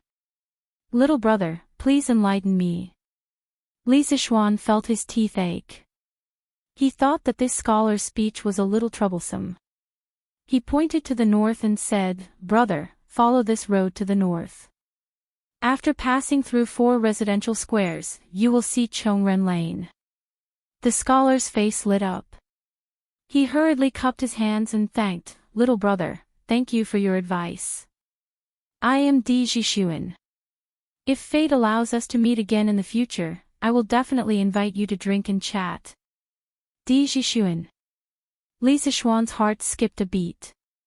In his previous life, when he read Young Di Renjie, there was 4 heroes of capital city. One of them was Di Zixuan, Di Renjie's father. However, he had been here for so long and was still a native of Chang'an. He had never heard of the 4 heroes of capital city. It was obvious that the stories in the novel were all fabricated. However, he did not expect to meet the future divine minister of Tang, Di Renjie's father. He really had the halo of a main character. "Brother Di, you are too polite. I believe that we will meet again in the future." "Brother Di, don't you have any relatives in Chang'an? Why do you want to stay in an inn?" Li Zixuan smiled faintly and asked with deep meaning. If he remembered correctly, Di Renjie's grandfather, Di Zhishuan's father, should be an official in the imperial court. According to historical records, Di Zhishuan's father, Di Xiaoshu, had been the general manager of the army, the general, the left minister, the military envoy of Bian province, the golden-purple Guanglu Daifu, the scattered cavalry officer, and the provincial governor of Feng and Bian province. Later on, he was conferred the title of Lin Yingnan and had a prominent position in the early Tang dynasty. Di Zhishuan was Di Xiaoshu's fifth son. He was a man of great talent. Since his father was a high-ranking official in the imperial court and his family was wealthy, Di Zhishuan had received a good education from a young age. According to the normal course of history, Di Zhishuan would have taken the imperial examination in the 4th year of Jingguan and become an official. In the same year, he would have given birth to Di Renjie, the divine minister of Tang. At this time, Di Zhishuan's face turned red. He cupped his hands and said, "I do have relatives working in Chang'an. However, I don't want to cause any trouble when I come to take the examination of Yanhuang College," so, it was also because Di Zhishuan saw that Li Zishuan was dressed in luxurious clothes and had an extraordinary temperament that he explained that he was definitely not the son of an ordinary family. After all, they were in Chang'an, a city where officials were as numerous as dogs. Although his father was an official, he did not want to make enemies for his father. Li Zishuan chuckled when he heard that and hurriedly waved his hand. "Ha! I know. Brother Di, you don't have to say any more. Let's go to Chongren Square." From Di Zhishuan's words, he guessed that Di Xiaoshu didn't bring all his family members to Chang, and when he was an official. He also hoped that Di Zhishuan would take the imperial examination and become an official. Di Zhishuan was young and frivolous. He was attracted by the large number of reports about Yanhuang Academy in the newspaper. However, because of Di Xiaoshu's opinion, he could only secretly come to Chang and to take the examination. This was a rebellious young man who left the Li family without permission. Di Zhishuan breathed a sigh of relief and said, "Ha ha. Then I will take my leave. Thank you very much, little brother." Li Zishuan smiled and cupped his hands in return. He said, "Brother Di, I wish you all the best in the examination and have a good time in Chang'an. If you are free in the next few days, you can go to Yunshan Mountain in the eastern suburbs of Chang'an and take a look at Yanhuang College. Brother Di will not be disappointed." Di Zhishuan's eyes flashed. He nodded and said, "I will go and take a look." After that, the two of them cupped their hands and said goodbye. Li Zishuan took Li Anren and continued to rush to Crooked River Square. Looking at the crowded Chang'an, he muttered to himself, "It's the golden autumn of September. Talents from all over the world are gathering. I wonder how many students will pass the examination this time." Chapter 601. According to the statistics of the various branches of the Tang Dynasty daily, there were a total of 3,800 students who applied for the Yanhuang Academy. Even if they used the 50% reference rate, there would still be more than 1,900 students who came to take the exam. This number was more than the number of examinees who came to Chang'an every year. The imperial exam of the Tang Dynasty was held in January or February every year. Generally, registration would start in November of the previous year. The exam location was at the southern courtyard of the Ministry of Rites of the Shangshu province. The examiner was the assistant minister of the Ministry of Rites. Generally, the number of examinees who came to Chang'an for the exam every year was around 1,000. At its peak, it could reach 2,000 examinees. However, Li Zishuan's academy was able to attract 4,000 examinees. One had to say that his publicity work was really on point. In many people's eyes, Yanhuang College's entrance exam was second only to the imperial exam. After all, the imperial exam had a limited number of examinees. Mingjing could not exceed 100 examinees, Jinshi could not exceed 30 examinees. Yanhuang College didn't seem to have any restrictions as long as one could pass the exam. After entering Yanhuang College, one could use the Yanhuang College's mathematics to participate in the imperial exam. If one failed, one could use engineering to earn money to support his family and become a rich man. Or, one could invent a divine artifact. Like Li Zixuan, one could directly become a baron from a commoner and reach the pinnacle of life. Of course, there were fewer people who took the imperial exam than the Yanhuang College's entrance exam. Another reason was the threshold. The threshold for the imperial exam was obviously much higher than the threshold for Yanhuang College. The examinees who took the imperial exam came from two sources. The examinees who took the imperial exam came from Xingtu and Xianggong. There were many subjects in the imperial exam. According to the examinees' conditions and the content of the exam, they were divided into Xiuzai, Mingjing, Jinshi, Mingfa, Mingjing, etc. Xingtu were the examinees who passed the entrance exam of the Imperial College, Hongwen Institute, Chongwen Institute, and various institutes. Xianggong, on the other hand, was a person who had passed the capital and state examinations. They were also known as high scholars. They had to be recommended by someone. The examinees who came to the capital for the imperial examinations had to find a backer, hoping to be recognized by others. Therefore, it wasn't until the Kaiyuan age that the number of examinees participating in the imperial examination finally broke through the 2000 mark. This number was far less than the number of examinees in the Song dynasty. In the 5th year of Zhenzong Xianping of the Northern Song dynasty, there were more than 44,000 examinees in the imperial capital. In comparison, the threshold for Yanhuang College's entrance exam was much lower. As long as one had a basic understanding of the 4 books and 5 classics, and then delved into new mathematics, it was very likely that one would be admitted. There was no need to go to the top of the school, give gifts, or give red packets, and so on. Naturally, the number of people applying for the exam was much higher. After walking for about half an hour, Li Zixuan finally arrived at Xujiang Square with Li Anren. Ha! You're finally here. How rude of you to make us 2 old bones wait for a junior like you for so long. When they arrived at the Li family's house, Li Gang heard someone knocking on the door and came to open it. When he saw Li Zixuan, he couldn't help but laugh. Li Zixuan hurriedly clasped his hands and apologized. I was delayed by something on the way here, please don't blame me for it. After saying that, he saw 3 men in brown linen clothes following behind Li Gang. One of them was slightly older, estimated to be in his 40s or 50s. His hair was faintly silver, and his face was serious. His skin was slightly dark, and there were many wrinkles at the corners of his eyes. He was tall and gave off a strong impression.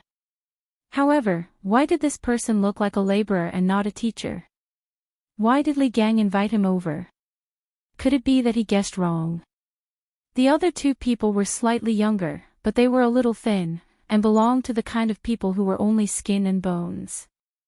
At first glance, it was obvious that they were malnourished and often suffered hardships. However, the aura of these 2 young people was actually at the early stage of qi refining. This really surprised Li Zixuan. Sir, who are these people? Li Zixuan looked at the 3 of them and asked Li Gang. Although these 3 people didn't look like teachers from their appearance, Li Zixuan still had to ask out of politeness and respect. Moreover, he wasn't a person who cared about appearance. For men, as long as they didn't look scary and were capable, he didn't care about whether they were handsome or not. Cough cough, when it came to women, he still paid a little attention to appearance. Ha! Let's talk inside. Li Gang laughed and led them into the front hall. When they entered the room, they felt a trace of coolness. Li Zixuan smiled slightly. This was the ice that Li Gang had asked his subordinates to send to Li Gang's house every day after Li Gang agreed to work at Yanhuang College.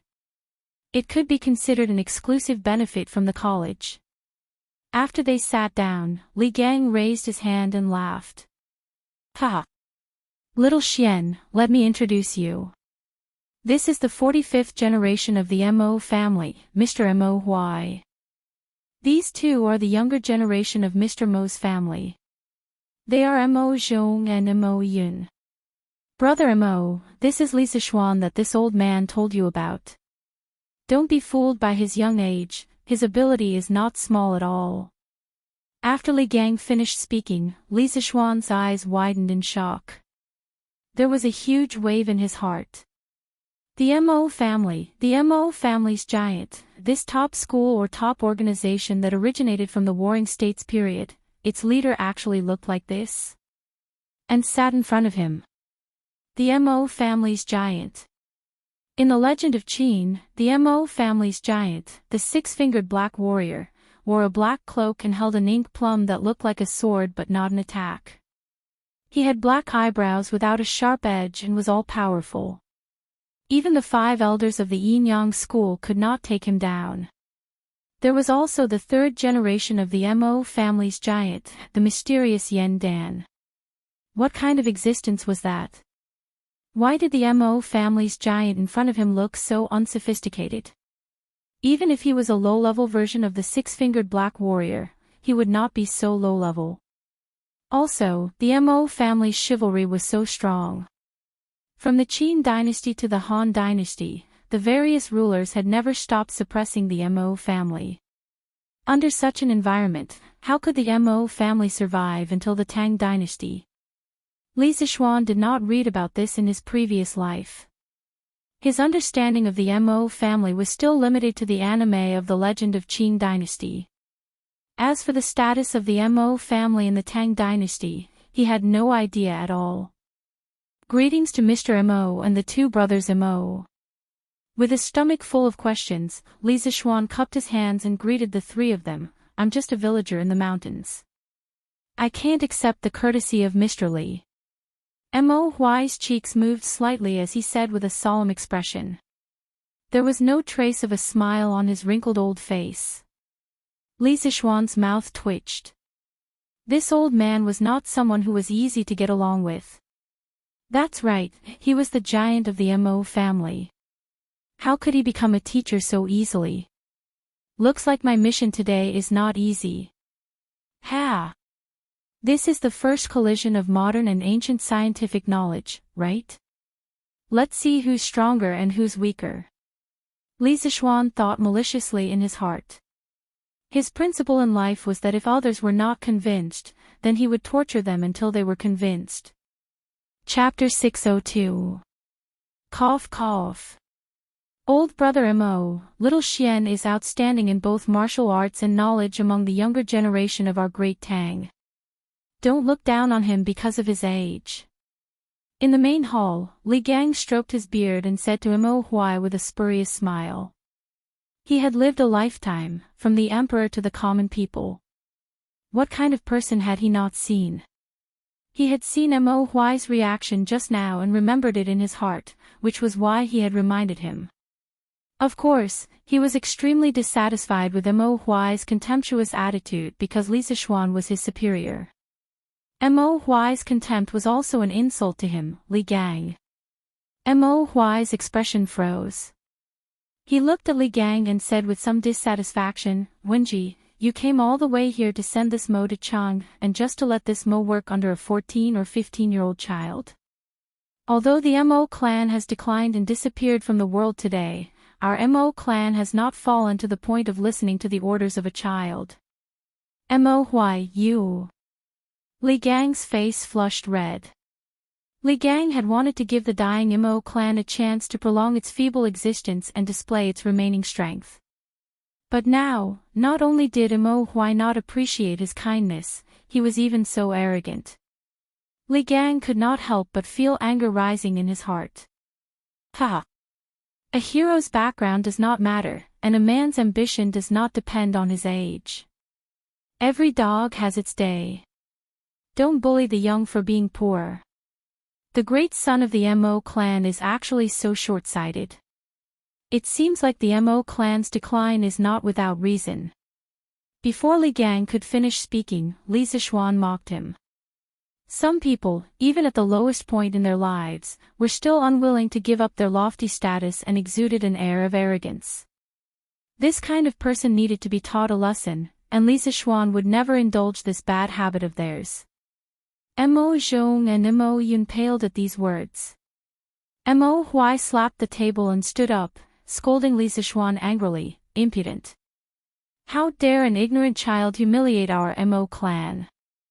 Mo Zhong drew his sword and said, Uncle, I'll go teach him a lesson.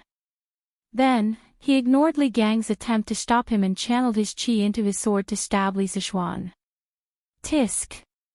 You don't know the immensity of heaven and earth.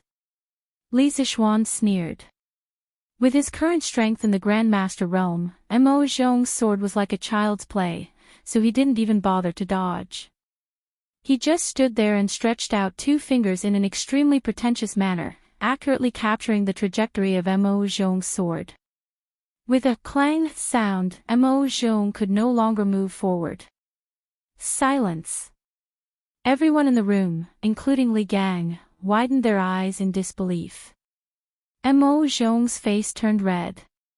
He was so ashamed that he wanted to die. In his opinion, the child in front of him was so much younger than him. How could he not be able to defeat him? However, reality was always so cruel. Right now, he only wanted to withdraw and retreat, but Lisa Schwan's two fingers seemed to have infinite strength, making his sword immovable. Humph. Those who kill will die, those who injure will be punished. You call yourselves followers of the school of Mo, but have you forgotten the philosophy that your Mo clan has always pursued? Today, I'll teach you a lesson. Lisa Schwan sneered. Then, everyone heard a clang. Mo Zhong's sword broke from the middle. Half of the sword fell to the ground, reflecting the sunlight from outside on Mo Zhong's face. Mo Zhong said in shock, Grandmaster. No. Impossible. How can there be such a young Grandmaster? Mo Huai's expression changed slightly. He looked straight at Lisa Schwan and said, Those who kill will die, those who injure will be punished. This is the way of the school of Mo that my Mo clan has pursued for thousands of years. Where did you learn this from? Lisa Schwan was stunned. He just vaguely remembered that someone in The Legend of Qin had said this before. He didn't expect that he would actually run into the main character. His luck was really unparalleled. There was a related story about those who kill will die, and those who injure will be punished. The fourth generation of the school of Mo had his abdomen in the Qin kingdom. His son had killed someone and should have been executed according to the law. However, King Qin Hui thought that his abdomen was old and only had one son, so he ordered that his son not be killed. However, his abdomen said that the way of the school of Mo stated, those who kill will die, and those who injure will be punished. This was a necessary measure to prohibit killing and injuring others. It was in line with the righteousness of the world. However, he still insisted on killing his son. This story vividly reflected the strict discipline of the school of Mo. It was precisely because of this that the followers of the school of Mo were very good at fighting. They had the spirit of walking on fire and dancing on the sword, even if death does not come. Ha! The way of the school of Mo. Do you still know that this is the way of the school of Mo? You use weapons at the slightest disagreement.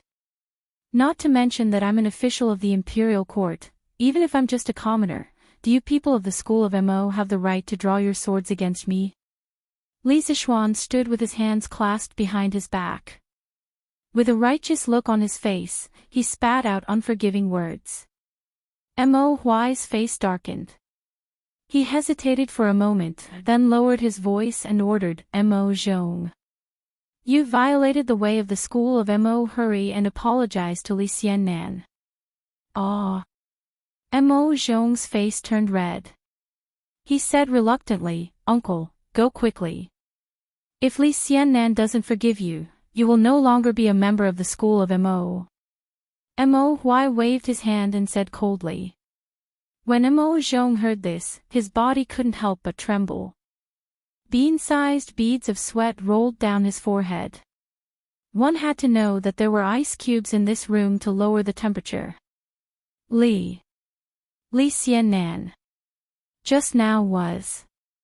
After struggling for a long time, Mo Zhong finally moved his feet and arrived in front of Li Sichuan. He then bowed and cupped his hands in apology.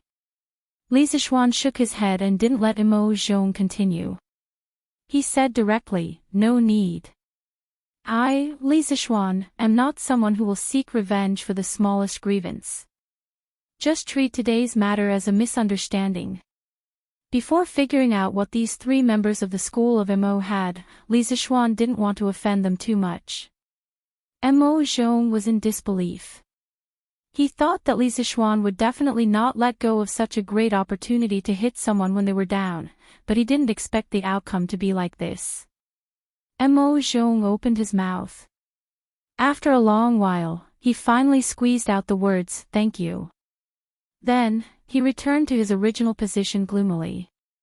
When Li Gang and Mo Huai saw this, they both looked at Li Sichuan in surprise. Li Sichuan smiled and continued the original topic. He asked, "Juzi, from what you said earlier, you feel that coming to Yanhuang College as a teacher is beneath your status, right?"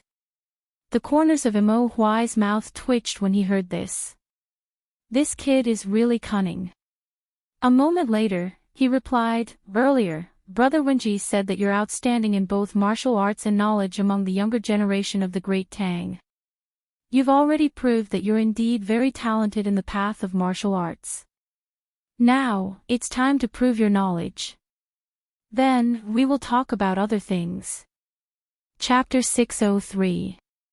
Prove my knowledge. When Li Sichuan heard this, the corners of his mouth couldn't help but curl up.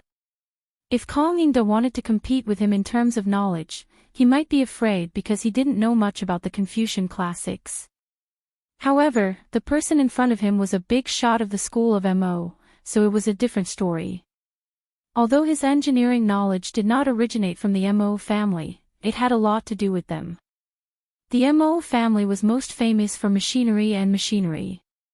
Back then, Moz was proficient in handicraft and could be compared to the craftsmen of that time. As a modern engineering student, Li Sichuan felt that he should have a lot in common with the people of the Mo family. I can prove my knowledge, but there has to be a prize. Otherwise, if anyone doubts my knowledge, won't I have to waste my time debating with them? Li Sichuan said slowly. He was trying to lure him into a trap. If anyone else dared to treat him like this today, he would definitely fall out with them. With his current capital, there was no need for him to tolerate anyone. However, the person in front of him was from the Mo family, so it was different. He really wanted to see how capable the only school with the highest technological content of the 100 schools of thought in the pre-Qin dynasty was. Mo Huai frowned and said, "Haha. Do you think you have victory in your hands? You're really a newborn calf that is not afraid of a tiger. Alright, to prevent others from saying that I'm bullying the weak, you can decide the rules and the prize." Mo Yun panicked and said, "Uncle, you can't do that." Li Sichuan laughed loudly and said, "Haha. Good. Big shot, you're so bold. Since that's the case, I won't take advantage of you.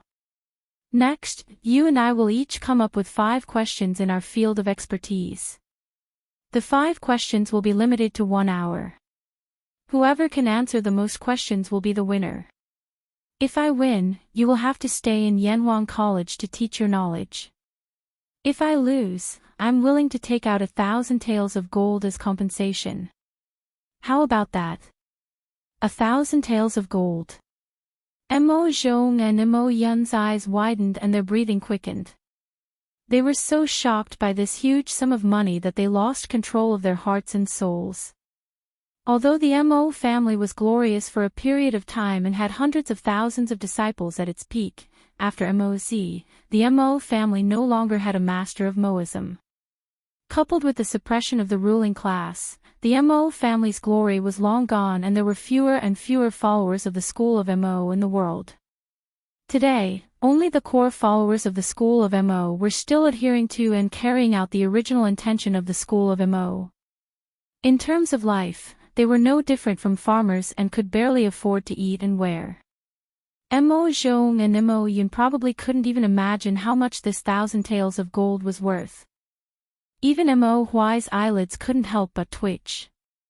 He clenched his hands behind his back and said, "Since you're so confident, how can this old man back down? If I lose, I'll go to your Yanhuang Academy to teach, and I won't ask for any salary. If you lose, I don't want your 1,000 taels of gold." The disciples of the Mahist family use rope ink for self-defense, and in case of emergencies, we wear fur as clothes and sable as uniforms. We work day and night, and suffer ourselves to the extreme. We don't need these worldly things. At this moment, Li Zishuan had a higher opinion of Mo Huai. The school of Moism in the pre-Qin era was originally a school of thought formed by workers and peasants.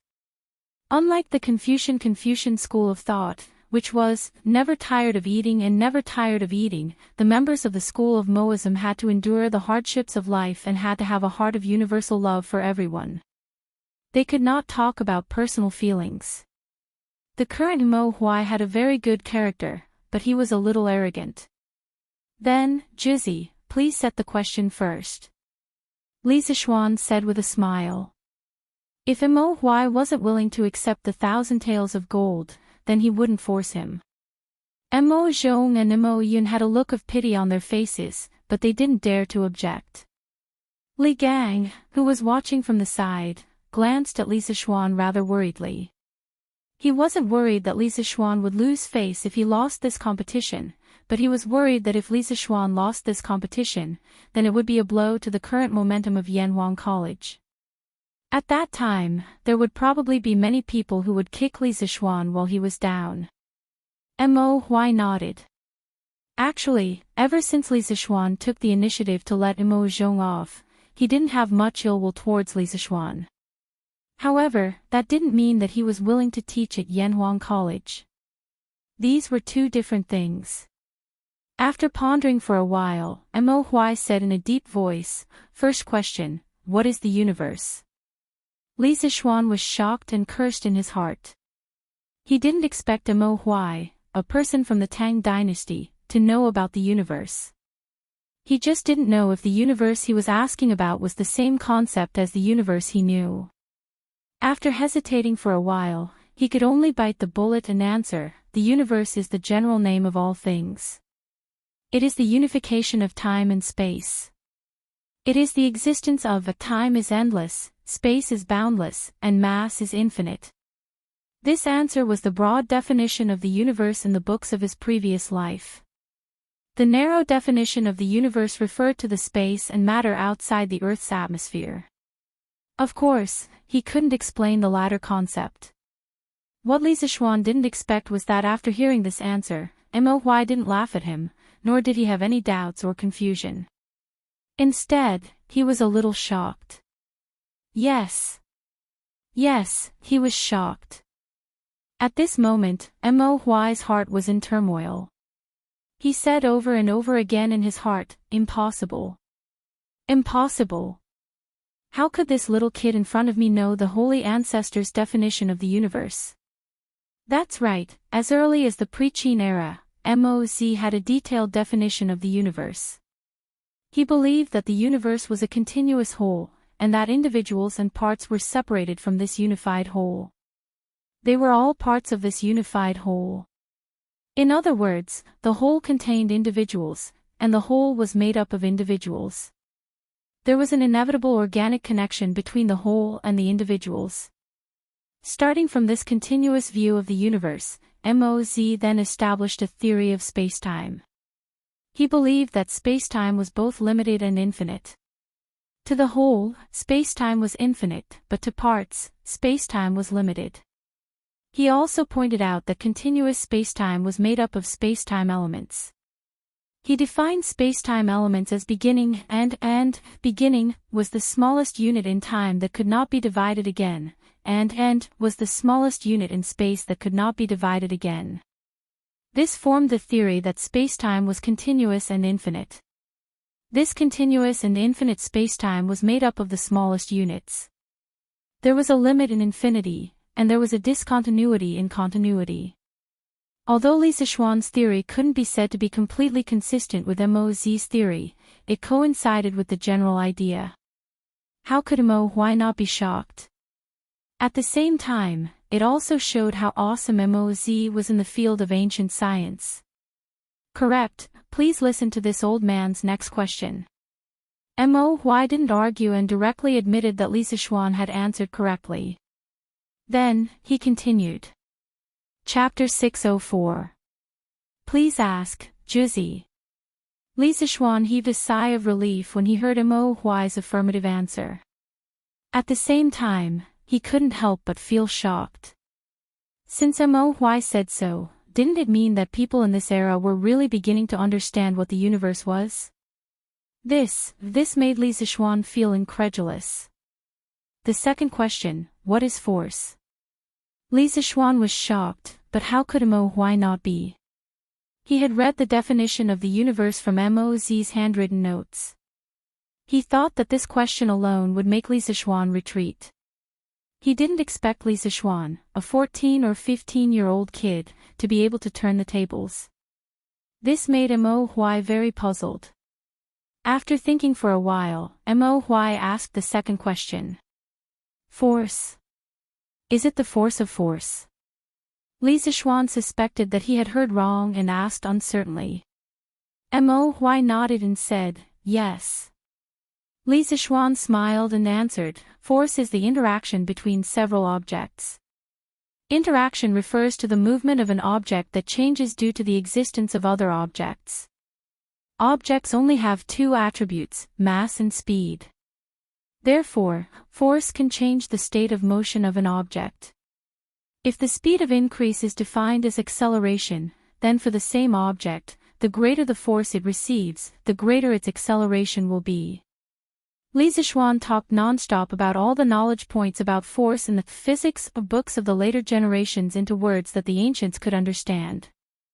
Li Gang, who was listening at the side, was confused, not knowing what the hell Lisa Schwann was talking about. Mo, on the other hand, narrowed his eyes and stared at Lisa Schwann with an extremely solemn expression. At this moment, it was as if his heart had experienced a violent storm, and he was unable to calm down for a long time. The ancestor of the Mahist family, Moz, once had a detailed definition of force in the Mahist classics. He said, force is the reason for the movement of an object. In other words, force was the reason for the movement of an object, even if the action of the object's movement was called force. In this regard, he gave an example and said that it was like lifting a heavy object from bottom to top. It could only be done because of the action of force. At the same time, Moz pointed out that when an object was under force, it also produced a reaction force. For example, after two objects of equal mass collided, the two objects would move in opposite directions. If the difference in mass between two objects was great, although the object with greater mass would not move after the collision, the reaction force would still exist. Then Moz gave the definitions of movement and stop. He believed that movement was due to force pushing, and stop was the end of an object's motion after a certain period of time. Although Moz didn't clearly point, he realized that the object's motion, after the external force, he realized that the object's state of motion could not exist forever after the external force disappeared. To a certain extent, Moz's research in the field of physics and mechanics was definitely more than 2,000 years ahead of the entire world. If the Mahist family could replace the Confucian family and become the orthodox school of physics, then China would very likely become the origin and prosperity of the world's physics. After a full quarter of an hour, Lisa Schwann finally stopped. The two young men, Mo Zhong and Mo Yun, no longer looked at Lisa Schwann with contempt. As the core disciples of the Mahist family, they certainly had a certain understanding of Moz's handwritten notes and works. However, they spent most of their time learning martial arts. In comparison, their knowledge in this area was far inferior to Li Zixuan. Mo Zhong and Mo Yun, who had always flaunted themselves as the children of reclusive masters, felt very hurt in their hearts. They couldn't win in terms of martial arts, let alone in terms of knowledge. Mo Huai closed his eyes and digested what Li Zixuan had just said in his heart, trying to find some loopholes in it. However, after a long while, he opened his eyes somewhat dispiritedly, because he found that what Li Zixuan had just said was not only impeccable, but also more detailed than what was recorded in the ancient books of the Mahist family. He even went a step further in explaining and proving some of the concepts. He had never heard of some of them, but he had to admit that Li Zixuan's words were very reasonable. Li Xiannan, you got this question right. Mo Huai looked at Li Zixuan with a complicated expression and said, although there were rare copies of the Mahist classics circulating in the world, in the social context of Confucianism, how many people in the world would read such an obscure book? Moreover, Li Zixuan's theories had clearly surpassed the definition of force in the Mahist classics. He had expanded force into a complete and detailed knowledge on the basis of Mahist classics. Where did Li Zixuan's knowledge come from? Why did he know so many things? There were many questions buried in Mo Huai's heart, but now was obviously not the time to ask, so he could only endure it. Li Zixuan smiled slightly. He was really liking this Mahist master in front of him more and more now. Where could he find such an advanced physics teacher? Li Gang had helped him a lot this time. The person involved, Li Gang, was now dumbfounded. He really wanted to ask Mo Huai, how did he get it right? He didn't understand at all just now. Mo Huai put his hands behind his back and walked 2 steps on the spot. Then, he suddenly had a flash of inspiration. He turned to Li Zixuan and asked, third question, put a small hole behind an open candle. What is the phenomenon behind the small hole? With that, he stared at Li Zixuan. Although he knew the answer to this question from the Mahist classics, he only knew how and did not know why. He planned to make things difficult for Li Zixuan later. Li Zixuan widened his eyes. He now suspected that Mo Huai was a transmigrator. He even knew about the image of a small hole. He was going to ascend to the heavens. What? Mr. Li can't answer. Mo Zhong asked happily when he saw this. Li Zixuan was shocked and speechless, but in Mo Zhong's eyes, he could not answer. Li Zixuan came back to his senses and suppressed the shock in his heart. Then, he smiled and said, it's not difficult. There will be an inverted image of a candle flame behind the small hole. As the small hole in the middle moves back and forth, the size of the image will also change. Jizzy, am I right? As a modern engineering student, although Li Zixuan easily answered Mo Huai's question, he had a stomach full of questions like Mo Huai. This was because the image of a small hole involved the knowledge of geometrical optics. How could the people of the Tang dynasty know about it?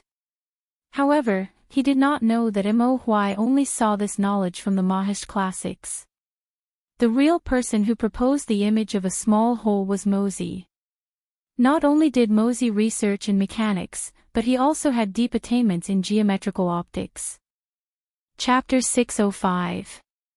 More than 1,000 years ago, Mozi had conducted an experiment on the imaging of small holes.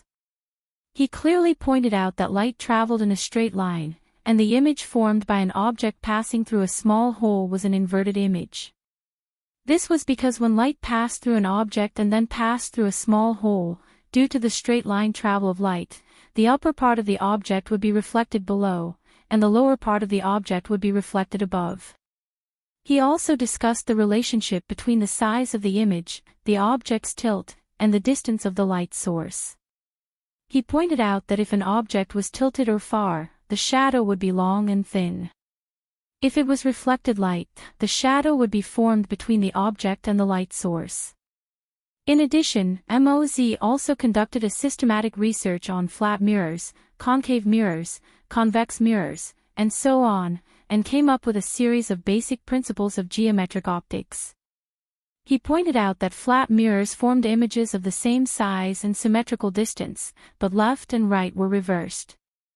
If two or more flat mirrors were to face each other and shine light, there would be repeated reflections, forming countless images.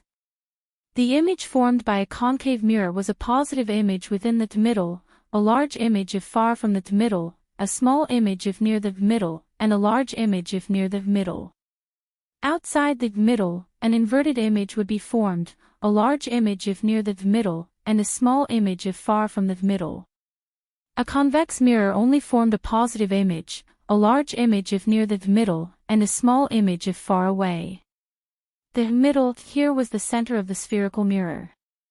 Although Moz had not been able to distinguish the difference between the center of the sphere and the focal point, and had confused the center of the sphere and the focal point together, his conclusion was basically consistent with the imaging principles of modern spherical mirrors.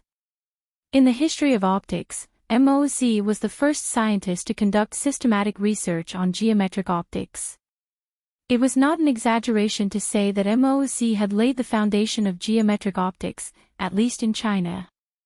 As Joseph Needham said in the physics volume of The History of Science and Technology in China, Moz's research on optics was earlier than what we know of Greece, and not even India. At this moment, when Mo Huai heard Li Zixuan's answer, he was not as surprised as the previous two times. Instead, he continued to ask, why is there an image of an inverted object? If you don't want to explain, you can treat this as my fourth question. Li Zixuan waved his hand and smiled. No need, no need.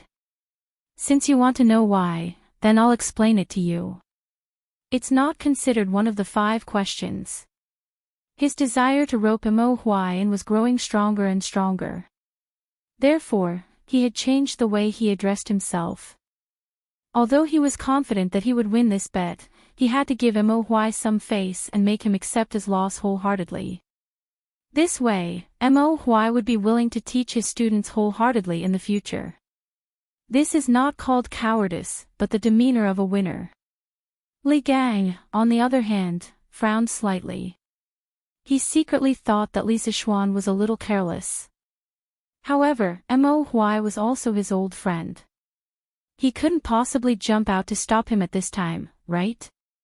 Li Zixuan asked Xiao and Ren to bring a brush and ink, then gestured for Mo Huai to come over. He drew the light path diagram of the small hole imaging system and said slowly, Juzi, please look. This is a candle. The flame of the candle can be seen as composed of many small luminous dots. Each luminous dot emits light in all directions. There will always be a small beam of light that goes straight through the small hole, forming a small luminous spot behind the small hole. Therefore, each luminous dot on the candle flame will form a corresponding luminous spot on the white paper. All the luminous spots on the white paper will form the image of the candle flame on the white paper. After listening to Li Zixuan's explanation, Mo Huai suddenly understood. Now, he finally knew how and why.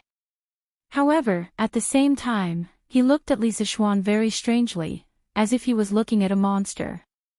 At this moment, Mo Huai was very curious about Li Zixuan's background. First of all, to be able to become a martial arts master at the age of 14 or 15 was already a special case in the world. However, Li Zixuan actually had such deep attainments in these very obscure fields. He was a dual cultivator of both literature and martial arts, and he could reach an existence that ordinary people could not reach in every aspect. Mo Huai could not imagine what kind of family, what kind of master, could teach such a monster. How is it? I wonder if this kid is right. Li Zixuan's scalp tingled under Mo Huai's gaze, so he could not help but ask. Mo Huai nodded silently and did not say a word. Li Zixuan said, then, Juzi, please continue with the 4th question. When Mo Huai heard that, he shifted his gaze away from Li Zixuan and sighed deeply. Then, he bowed to Li Zixuan and cupped his hands. There's no need for that, this old man admits defeat. From now on, this old man's old bones will be at your disposal. I don't ask for any remuneration, and I will do whatever you want. Uncle. No. Uncle. Don't. Mo Zhong and Mo Yun were shocked when they saw this, and they shouted one after another. As the Juzi of the Mo family, Mo Huai's knowledge in martial arts were all the role models that they, who adhered to the Mo school, worshipped and chased after since they were young. Now, the godlike man in their eyes actually bowed to a young man of 14 or 15 years old. How could they tolerate this? Although Li Sichuan was indeed very powerful, Mo Zhong and Mo Yun still could not accept this reality. Shut up. As the Juzi of the Mo family, how can I go back on my words? Mo Zhong, Mo Yun, the two of you can leave first. In the future, this old man will choose the next Juzi of the Mo family. When Mo Huai heard that, he hurriedly reprimanded them loudly. Then, he cupped his hands to Li Sichuan and said, Lord Li, please give this old man a month's time. After this old man returns to the Mo family's encampment and chooses the next Juzi, I will return to Chang and to teach the students wholeheartedly. Now, Mo Huai's gentle pleading was no longer as high-spirited as he was at the beginning. Instead, he looked more like a hero at the end of his road. Li Gang looked at him and could not bear to see this. After all, this was an old friend he had known for many years. Thus, he said, Brother Mo, you don't have to do this. Your position as a Juzi does not conflict with your identity as an instructor at Yanhuang College. Xiao Xian is not an unreasonable person. He will not restrict your freedom. You can manage the Mo family's affairs while teaching at Yanhuang College. Besides, the Mo family has declined to this day. How many affairs do you still need to manage? The corner of Li Sichuan's mouth curled up. He secretly thought that his opportunity had come. He hurriedly interjected, Mr. Li is right. Juzi, if you go to Yanhuang College to teach, this young man will definitely not restrict your freedom. Furthermore, this young man will definitely not shortchange your salary by a single cent. Also, Juzi, you can move the Mo family's encampment to Chang'an. At that time, this young man will be in charge of settling all the followers of the Mo family. If there are any followers of the Mo family who are proficient in mechanics, optics, or machinery like you, this young man is also willing to hire them to Yanhuang College. As for the salary of the teachers at the college, I'm sure you already know about it, so this young man will not repeat it. What do you think? Chapter 606. It had to be said that Li Sichuan's ambition was really big. He wanted to take in all the capable people in the Mo family under his command. Of course, he couldn't be blamed for this.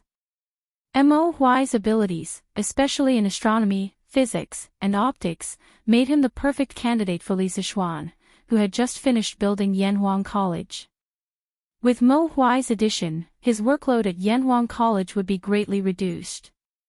After Li Sichuan said that, Mo Zhong and Mo Yun's eyes flashed, and a glimmer of hope appeared on their faces. To put it nicely, they were the core disciples of the Mo family, but their work was no different from that of farmers. They also had to do farming on a regular basis. Otherwise, what would they eat? What would they drink? They would only return to the Mo family when they were not farming to accept the organization's training or other arrangements. They were all capable, but because of their identity as followers of the school of Mo, they had to stay in a desolate place and do hard work. Originally, it wouldn't have been a big deal if they continued like this, but after seeing the prosperity of Chang and city with Mo Huai, their hearts wavered.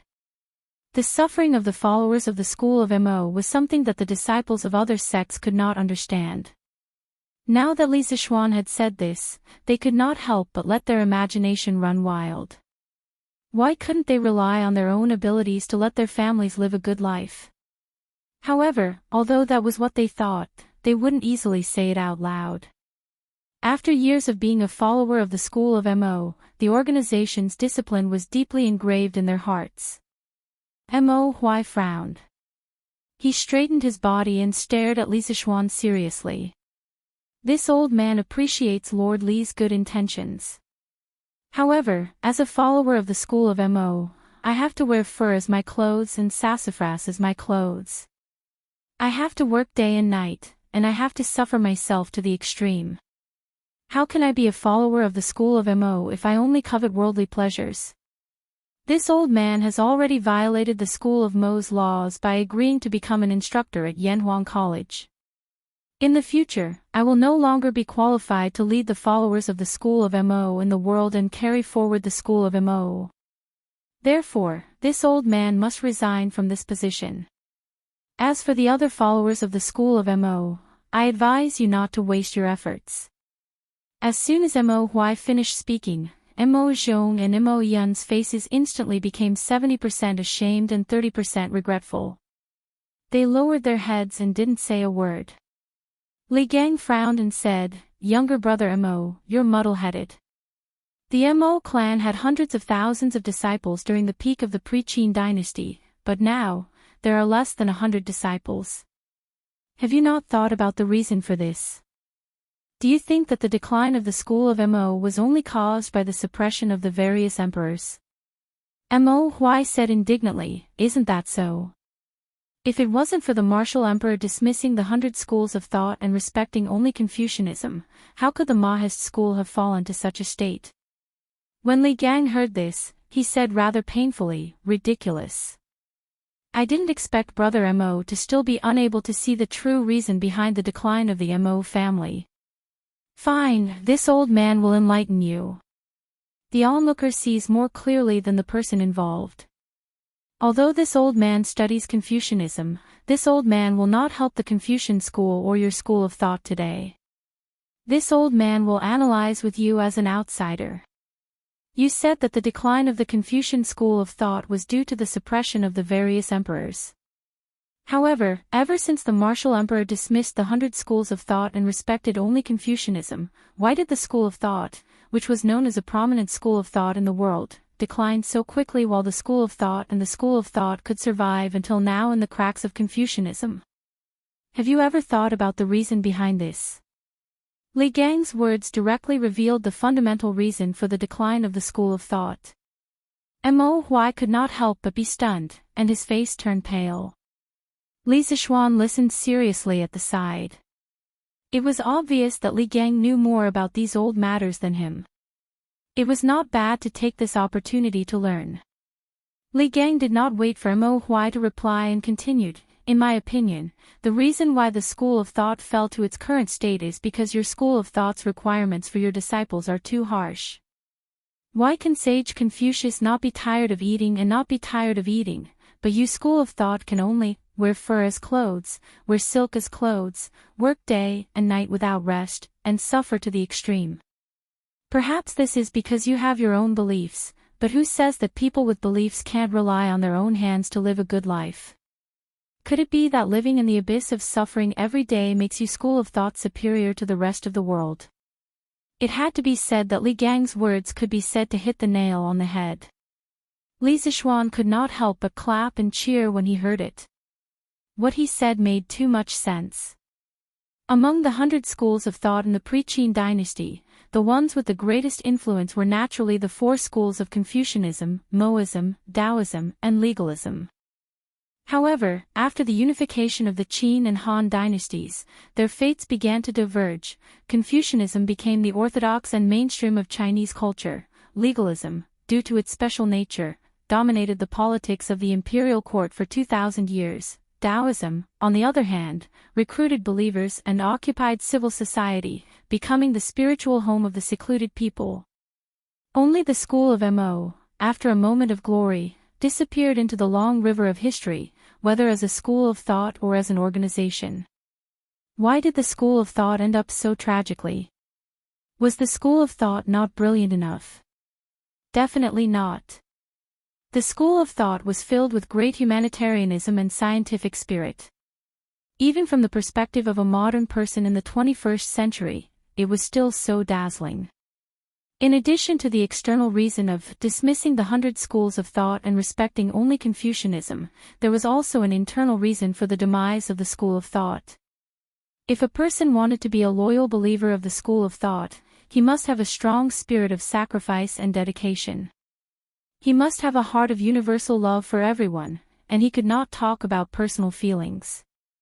Therefore, Zhuangzi, if the world criticized the school of thought, his life is hard, his death is shallow, his Tao is great, he makes people worry, makes people sad, and his actions are difficult. I'm afraid that he can't be a saint and have the heart to rebel against the world. Although the school of thought alone, what can he do to the world?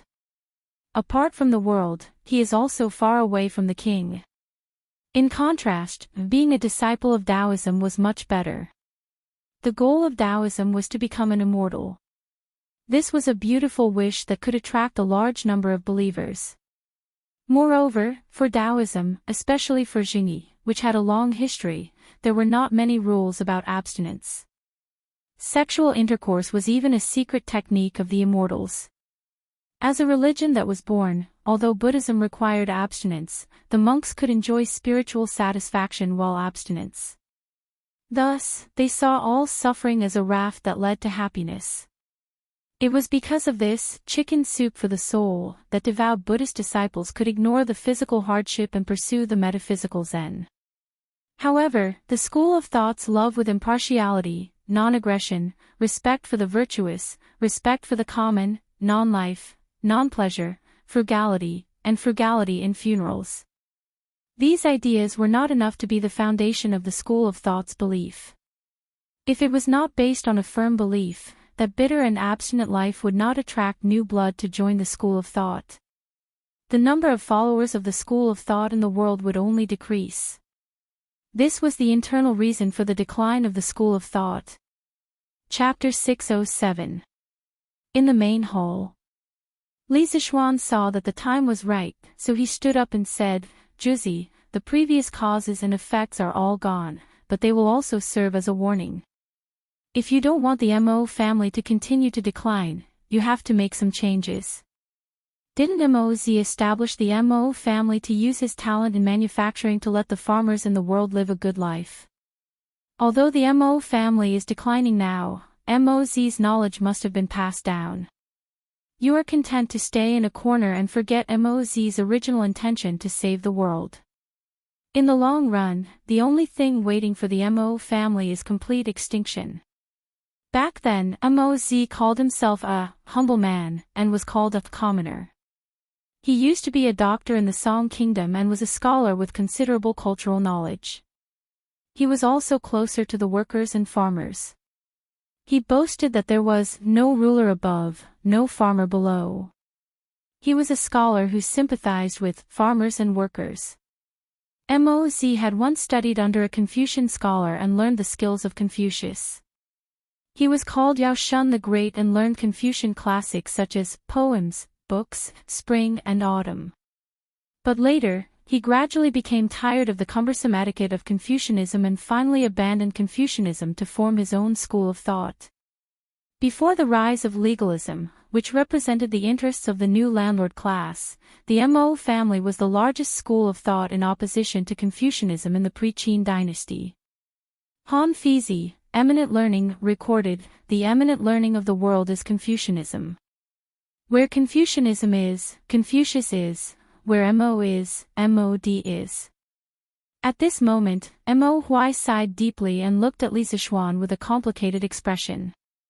He said, "After the divine ancestor passed away, the Mo family was divided into three factions: the Mo family of Xiangli, the Mo family of Xiangfu, and the Mo family of Dengling. The Xiangli family was led by the divine ancestor's chief disciple, Qin Liali. He had the Juzi's keepsake, the inky snow sword." Speaking of this, Mo Hui pulled out the inky sword at his waist and looked at the sword with a solemn and sad expression. He continued, "The inky snow sword is inscribed on the world, and only the heart is unmoved." Since ancient times, the Mo family's Juzi has always held on to this belief even if they died in battle. As the 45th generation of the Mo family, it took me until today to recognize the root cause of the Mo family's decline. I deserve to die. I, Mo Hui, have let down the holy ancestor. After saying that, 2 drops of turbid tears fell from the corners of his eyes. Li Zishuan comforted him, "Don't blame yourself, Juzi.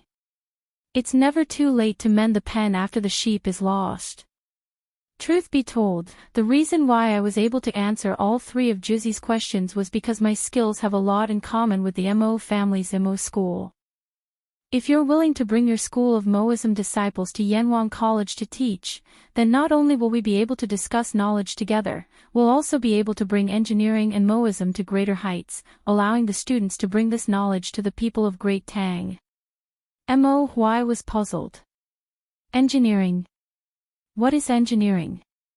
Li Zishuan asked with a smile. Juzi, didn't you read the previous editions of Datong Daily? Mo Huai said awkwardly, "I've heard of it before, but I've never seen it for myself." It wasn't that he couldn't afford newspapers, but he felt that as the Mo family's Juzi, he had to set an example and stay away from those vulgar things that only entertained the masses. Mo Zhong and Mo Yun hung their heads dejectedly, feeling that their boss had embarrassed himself greatly.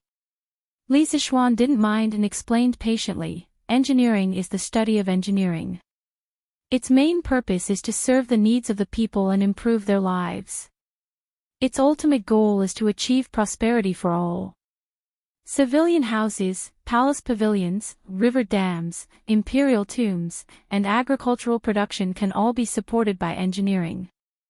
In short, engineering is only for the benefit of the people of the world, not for the fight between schools." Mo Huai was stunned and muttered, "Engineering is only for the benefit of the people of the world. How similar is this to the Moism's purpose?" The Moism's purpose was for righteousness, while Mencius said it was for the benefit of the world. Zhuangzi, the world, said it was for the sake of the world. The Moism gathered disciples to teach and practice. They were the main opposition of the Confucian school. Back then, in order to realize his ideas, Moz personally led his disciples to various countries so that the Moism could bring convenience and benefits to the people of the world. After a while, Mo Huai came back to his senses and said, "Forgive me for being presumptuous, but Lord Ju, you said that your engineering has many similarities with the Moism. Do you have any proof?" Now that things had developed to this point, Mo Huai's attitude towards Li Zishuan had changed greatly. From the initial arrogance and contempt, to the new respect after losing the bet, and now, after hearing that Li Zishuan had created his own engineering, he already regarded Li Zishuan as someone of the same generation. Since ancient times, a capable person, regardless of age, beauty, or ugliness, would be respected no matter where they went. Li Zishuan laughed and said, "What's so difficult about that? Mr. Li, can you let your servant go to my house and fetch 2 books?" Li Gang naturally agreed. After a while, a servant in Li Gang's house rode an old horse out of the back door and rushed to Yongla Lane. The people in the house were not idle either. After seeing that Li Gang had arranged for someone to fetch the books, Li Zishuan cupped his hands and said to Mo Huai, "Juzi, to be honest, I was very surprised by the 3 questions you raised just now. I originally thought that I was the only one who studied astronomy, mechanics, and engineering. I never thought that I would meet a like-minded person today. If it's convenient, can you tell me where the 3 questions came from?" There was no other reason. Li Zishuan asked this mainly because he wanted to confirm whether Mo Huai was a transmigrator or not. After all, the 3 questions Mo Huai asked just now were really shocking, and he could not help but be suspicious. Mo Huai heard this and said, "Those 3 questions were all recorded in the notes or books left behind by the Divine Ancestor.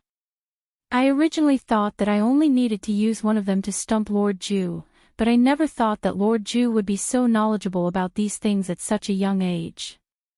I'm ashamed to say that as the Mo family's Juzi, I'm not as knowledgeable as you, Lord Ju. I can only guard the knowledge left behind by the Divine Ancestor and struggle at death's door." Sigh. Not only me, but none of the previous 43 Juzi could reach the Divine Ancestor's achievements. It was not easy for Mo Huai to have this kind of awareness. As he said, after Moz, there was no other great thinker in the Mo family, and there was no further improvement of the Mo family's thinking to maintain its vitality. They did not keep up with the times. As for the other schools of thought, after Confucius, there was Mencius, Sun Tzu, Dong Zhongshu, and so on. After Laozi, there was Zhuangzi, Luan, and so on. The legalists were even more valued by the ruling class. Especially at the beginning of the Western Han dynasty, when the country was under great rule and the ruler needed good strategies to govern the country, Dong Zhongshu of the Confucian school offered the spring and autumn dew, and the three strategies for heaven and man. Luan of the Taoist school offered the Huainanzi. As for the Mo family, they did nothing in terms of academics and governance at that time. This was also one of the reasons why the Mo family was on the decline. Chapter 608. It's Moz. Li Zishuan was extremely shocked when he heard Mo Huai's reply. Since when was Moz? Qin dynasty. It was more than 1,000 years since the Tang dynasty, and more than 2,000 years since the modern era. Moz had already started researching astronomy, mechanics, and optics at such an early age. Li Zishuan suddenly had an extremely absurd thought. Could it be that Moz was also a transmigrator like me? And he was also an engineering student in his previous life. Alright, after this incident, Li Zishuan expressed that he would never underestimate the ancients again. Brother Mo, don't be too harsh on yourself. Moz was also a godlike figure back then. It's extremely difficult for future generations to surpass him. Let's not talk about surpassing him. It's already very difficult to carry forward the knowledge that he left behind. And Xiao Xian's Yanhuang College's content is somewhat similar to the Mo family's teachings.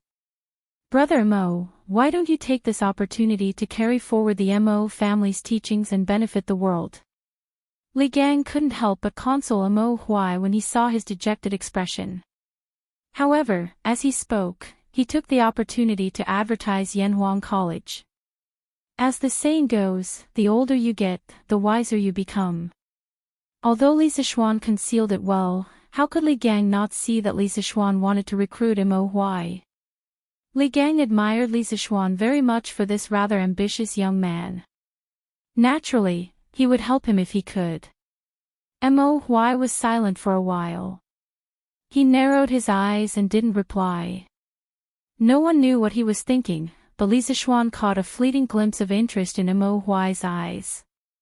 Thus, Li Zishuan struck while the iron was hot and said, Juzi, you just said that although the Mo family's bloodline hasn't been cut off until today, the Mo family hasn't made any fundamental progress after so many years. In the long run, the Mo family will completely disappear. From the way I see it, if you want to bring the school of Mo to greater heights, you have to bring the remaining followers of the school of Mo out into the world. Any sect that was content to stay in a corner and build a cart behind closed doors would not be able to progress and develop. On the other hand, Yanhuang College is a place where the young talents of the Great Tang's 360 provinces and counties are gathered. This is the best opportunity for you to promote the Mo school. When Mo Huai heard that, he couldn't help but ask in confusion, didn't Lord Zhu establish Yanhuang College to spread engineering? If I go and teach, aren't you afraid that your disciples will change their allegiance to the Mo family? Li Zishuan laughed and said, first of all, no matter if it's you or the other followers of the school of Mo, after being hired to teach at Yanhuang College, you only have one responsibility, and that is to teach the knowledge in the textbooks to the students of Yanhuang College. You only have one identity, and that is to be the teachers of Yanhuang College. In the college, there will no longer be a hierarchy between you. You will all be colleagues who will work together. I've said a long time ago that engineering will not compete with other schools. My purpose in spreading engineering is to benefit the people of the world. Therefore, in the future, Yanhuang College will be a very clean and pure place. There will be no fighting, no deception, and only the pursuit of truth and knowledge. During the teaching period, no activities unrelated to teaching are allowed. If there are students who are interested in the School of MO and want to join the School of MO after class, Li Zishuan will not stop them in any way. Everyone has the freedom to choose. When Li Zishuan first had the idea of roping in Mo Huai, he was worried that this giant of the School of Mo would preach and steal his students after entering Yanhuang College. Later, when Li Gang dug up the past and analyzed the reasons for the rapid decline of the School of Mo, Li Zishuan's worries disappeared without a trace. He did not believe that the students of Yanhuang College would give up a good life and insist on becoming ascetic monks in the School of Mo. On the other hand, if Mo Huai brought the followers of the School of Mo to Yanhuang College, Li Zishuan felt that with the luxurious facilities and rich and friendly academic atmosphere of Yanhuang College, those followers of the School of Mo might be assimilated. Mo Huai did not know the evil plan in Li Zishuan's heart. When he heard these righteous and tolerant words, he praised, "Everyone has the freedom to choose. Lord Zhu is so bold, this old man is ashamed." This old man believes that in the future, Yanhuang College will definitely become my Tang Empire's academic holy land. Master, this little one has brought back the books that Lord Li wanted. At this moment, Li Gang's servant came back riding an old horse. Li Gang nodded. Li Zishuan hurriedly went forward to take the two teaching materials. One was mathematics and the other was physics. He handed the two teaching materials to Mo Huai and said with a smile, "Giant, please take a look. These two books are the teaching materials that Yanhuang College will use." Of course, Yanhuang College's curriculum is definitely more than these two. Mo Huai did not dare to be careless at this time. He solemnly took the teaching materials with both hands, then excused himself to Li Zishuan and Li Gang. He could not wait to sit on the stool and start reading seriously. Li Zishuan and Li Gang smiled to show that they understood. Then, the two of them started chatting in low voices. On the other side, Mo Huai first opened the mathematics textbook. As a giant of the Mo family, he was quite proficient in mathematics. However, after getting used to the Arabic numerals with great difficulty, his eyes could not help but widen as he read. Algebra, equations, geometry, and so on. There were many new concepts defined in the textbook. Then, Mo Huai realized that many of the problems he had encountered before became very simple after using these things. What was even more unbelievable was that he seemed to have seen many of the concepts in the mathematics textbook before in the Mo family's classics. After flipping through another 10 pages, Mo Huai put down the mathematics textbook and opened another physics textbook. Li Zishuan's physics textbook was very rich in content. It included a preliminary introduction to basic physics concepts such as motion, speed, sound, heat, light reflection, light refraction, and mechanics. There was also Newton's 3 laws.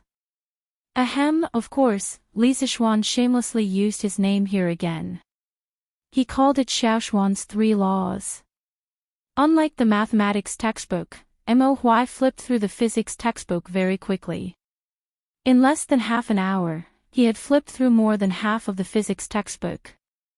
Then, he closed the book and put it away. He took a few deep breaths, then suddenly stood up and went to Li Zishuan. He bowed and said excitedly, "Thank you for your help." The 45th generation of the Mo family's giant, Mo Huai, pays his respects to the divine ancestor. Li Zishuan, who was still wondering why Mo Huai would bow to him, felt that it was ridiculous when he heard Mo Huai's words. He stomped his feet and said, "Divine ancestor? How can I be your divine ancestor? Are you all right, giant?" Chapter 609. In the main hall.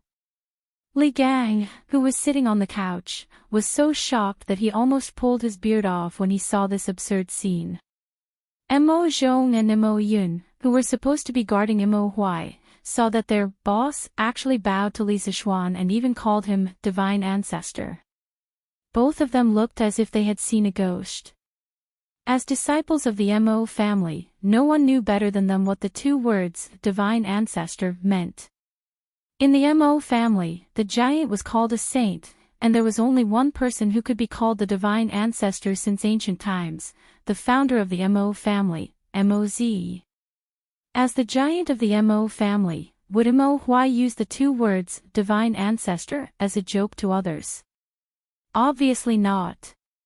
Even if he died, it was impossible. But how was he going to explain the current situation? At this moment, Mo Zhong and Mo Yun were completely dumbfounded. Mo Huai did not let everyone wait for long. He said firmly, "You are the reincarnation of the divine ancestor. You are the Mo family's divine ancestor." Li Zishuan was speechless. Reincarnation. Jizzy, did you make a mistake? You believe in something as non-existent as reincarnation.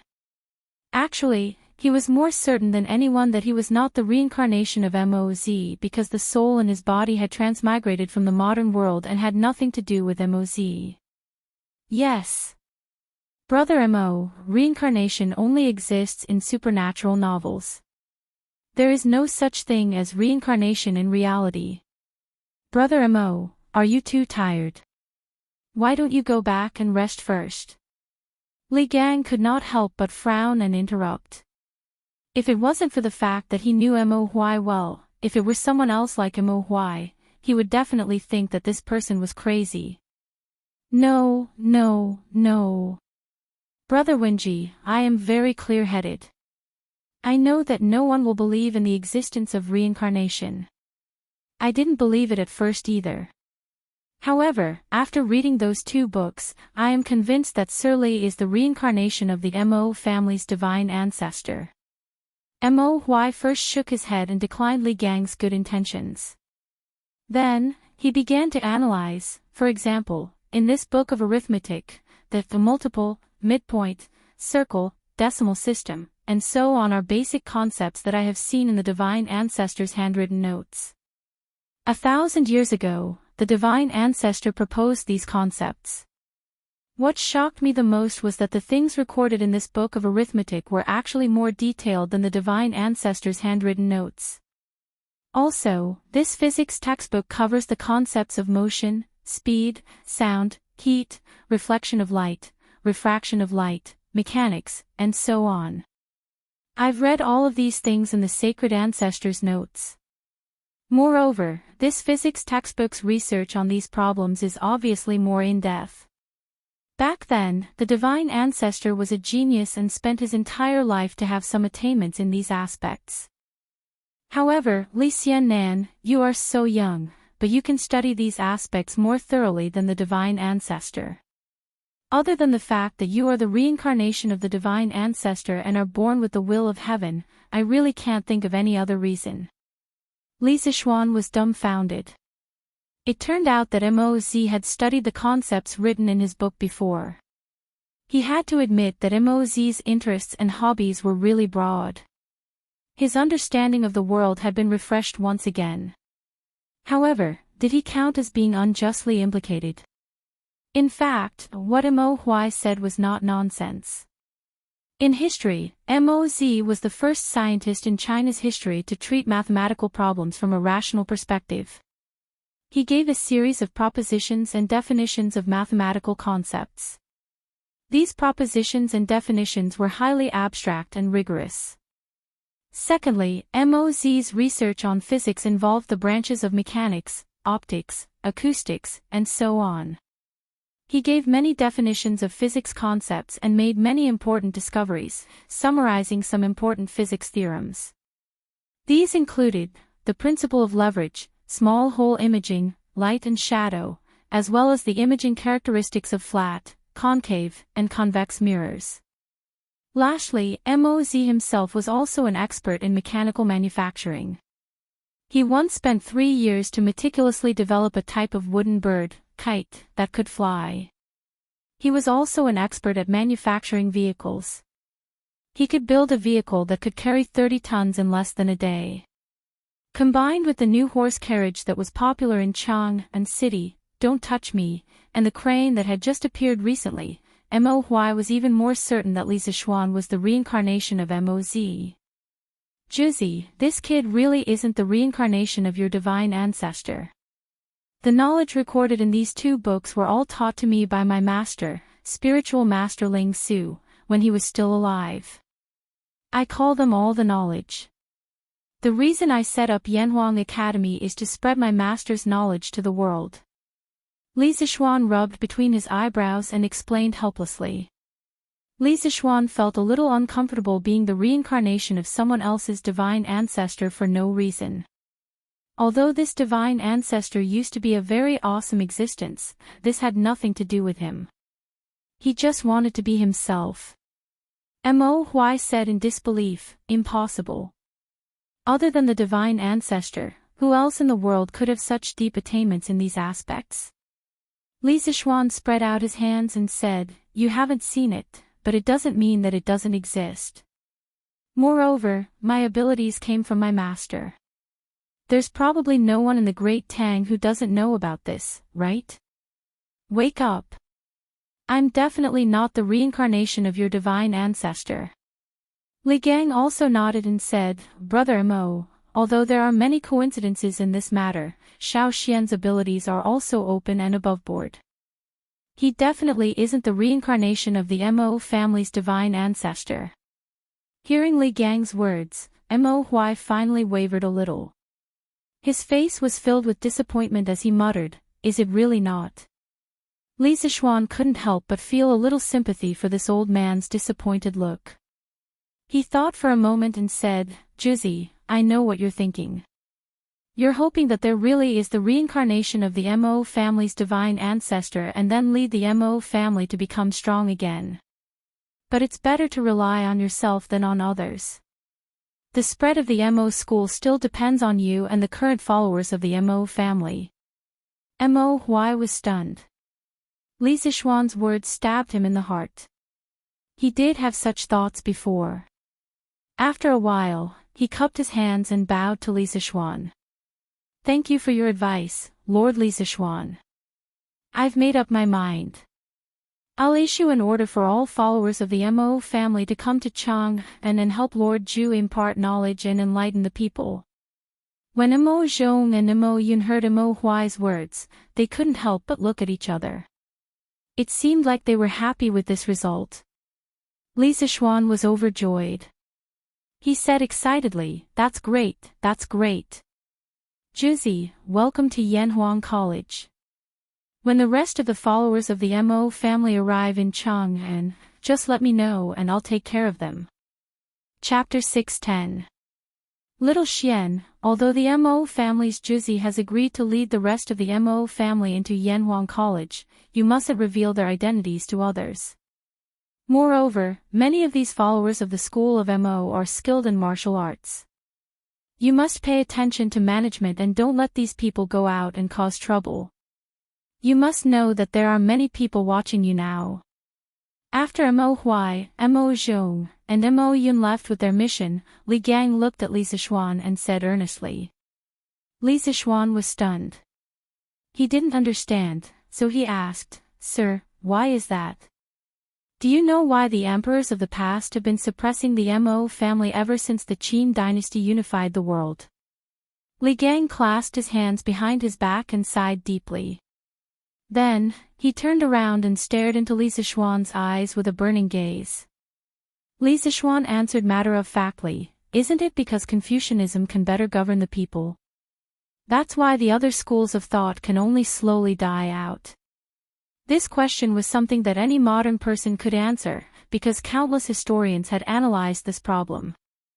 For the feudal rulers, Confucianism, which centered on the benevolence of hierarchy, was more suited to the needs of the ancient emperors to implement feudal autocracy. Therefore, when Confucianism became popular, other schools of thought would naturally die out. You brat! Li Gang glared and pointed at Li Zixuan. He was old and experienced, so of course he knew that Li Zixuan was speaking the truth. However, how could the truth be said so casually? He scolded jokingly, then said, You can talk nonsense in front of me, but don't say these words outside. Li Zixuan knew that he had misspoken and hurriedly agreed. Li Gang shook his head and continued. Actually, other than Confucianism, there's another important reason why the emperors of the past suppressed the Mo family. Under the background of great unification, a strong organization with strict internal discipline would inevitably make the imperial court extremely wary. Although the Mo family may only be hot-blooded and have no political ambitions, the emperors of the past were not afraid of greedy villains, but sages with the ability to mobilize people. For example, Shao He. When Emperor Gaozu of Han stabilized the country, Shao He's right-hand man advised him to buy more land and dirty himself. Only then would he feel at ease. Shao He listened to the advice and forced the commoners to buy their houses and land at a low price. As expected, Emperor Gaozu was very happy. If Prime Minister Shao wanted to benefit the world like Moz, there might be another headless ghost in the Weiyang Palace. Therefore, after the first emperor, he immediately sent the secret shadow guards to kill the Mo family.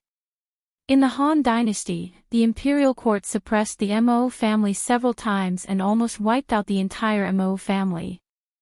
Although these people are Xian, you still have to avoid suspicion to avoid rise to lease, don't give, you still avoid error you don't error you don, you to avoid to avoid.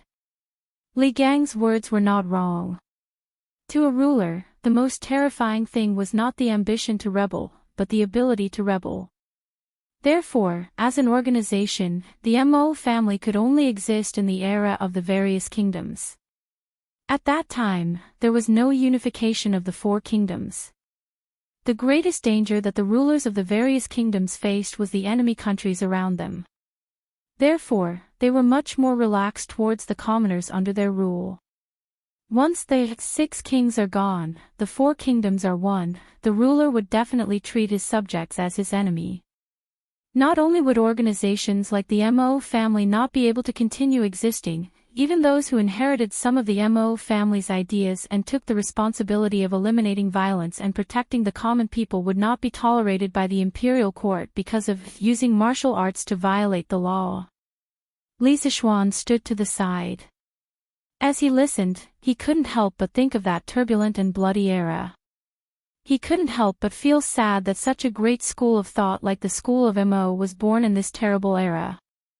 After a long silence, he solemnly cupped his hands towards Li Gang and said, "Thank you for your reminder, I will be careful." He knew in his heart that if Li Gang didn't really treat him as a junior, he definitely wouldn't have said these words. Li Gang shook his head. It was obvious that he also felt pity for the Mo family's ending. At this time, he looked at the green bamboo at the corner of the door and said with a sigh, "The Mo family's motto is, words spoken by mouth must be carried out by body." The Mo family has many brave warriors, and every member of the Mo family is willing to go through fire and tread on blades without hesitation. This kind of dedication is valuable, but it can easily be expressed as a collective action, which is not beneficial to the long-term development of the school. In the past, when the Mo family's great son Mengxing was appointed as the lord of Yang City in the Chu Kingdom, he and his 183 disciples all died in battle. In the chaotic times at that time, such an incident was definitely not the only case for the Mo family. Although the Mo family had hundreds of thousands of disciples at its peak, no matter how many disciples there were, how many times could they withstand such a great battle? Therefore, this old man believes that the Mo family's bravery and ruthlessness are not desirable. Today, Yanhuang College is a good place for them to go. This old man hopes that they can peacefully teach and educate people in the college, and don't cause any more trouble. With lofty ideals as the goal, a strict organization as the norm, and a willingness to sacrifice themselves for their ideals, this was the overall characteristic of the Mo family. When they participated in social change and practice in a collective and group way, they could demonstrate an extremely powerful force. However, the tragic result could also happen. When this group of people suffered a strong blow, with their dedication to justice and ideals, with their spirit that would rather die than retreat, the result would not only be a collapse, but also a complete wipeout. If the group collapsed, it could still be dealt with, but a wipeout would be impossible to continue. Forget it. Forget it. Let's not talk about these old things. It's getting late, and I know that you're very particular about your food. This old man only has coarse bran and pickles at home, so I won't keep you here to eat, lest you dislike it. After a long time, perhaps Li Gang realized that these topics were too serious, so he stood up and looked at the time, half joking. Li Zishuan blushed with shame and said, "Sir, what are you saying? I'm not a spoiled rich young master who can't bear hardships. Back then, my master and I ate wild vegetables in the mountains. To be able to eat at the same table as you, even if it's coarse bran and pickles." Li Gang waved his hand in annoyance and said, "Go, go, go. This old man didn't cook for you, go home and eat by yourself." "Oh, right, in 2 days, 2 of my good friends will be coming to Chang'an, you should come and meet them." Li Zishuan was still gloomy at first, but when he heard the second half of the sentence, his eyes suddenly lit up, and he hurriedly asked, "Sir, your 2 good friends are?" "You'll know in 2 days, but you don't have to worry, they're just like me, easygoing people. I'm sure they'll be willing to stay at your college." Chapter 611. Prince of Wei's Mansion, Literature Hall. "Scholar Xiao, are you done with the proofreading?" Li Tai came in from outside and walked around the people around him. He went straight to Xiao Dian's desk and asked expectantly. Looking at Xiao Dian again, his hair was disheveled, his face was haggard, and he had 2 large dark circles under his eyes. He looked like a devil that had just come out of hell. Where was the gentleness from a few days ago? When he heard Li Tai's question, he replied without raising his head, "Soon, soon. Your Highness, please wait a moment. The last proofreading is about to be completed." When Li Tai heard this, he nodded in relief and did not rush him. This was because he knew that the people in the literature hall were already working to their limits. Therefore, he acknowledged and sat by the side to wait for the results. After about an hour, Xiao Dian slammed his brush on the inkstone and laughed loudly. "Ah! The proofreading is complete. There are no mistakes. The book is done. It's finally done." Li Tai, who was lying on the desk and flipping through the manuscripts in boredom, suddenly quivered. He ran to Xiao Dian's side and said happily, "Scholar Xiao, are you done with the proofreading?" Xiao Dian nodded excitedly and said, "I'm done with the proofreading. Your Highness, after 7 days of hard work by the 13 of us, this geography textbook is finally done." Xia Yan could not help but say excitedly, "Unbelievable. It's really unbelievable." Although Li Xiannan had already completed most of the geography textbook, even the remaining content added up to quite a lot of work. "I didn't expect that we only used 7 days to complete it." Li Tai said warmly, "This is all thanks to all of you scholars who worked hard these few days. After this prince hands this book to Mr. Li, this prince will personally enter the palace to request for credit for all of you."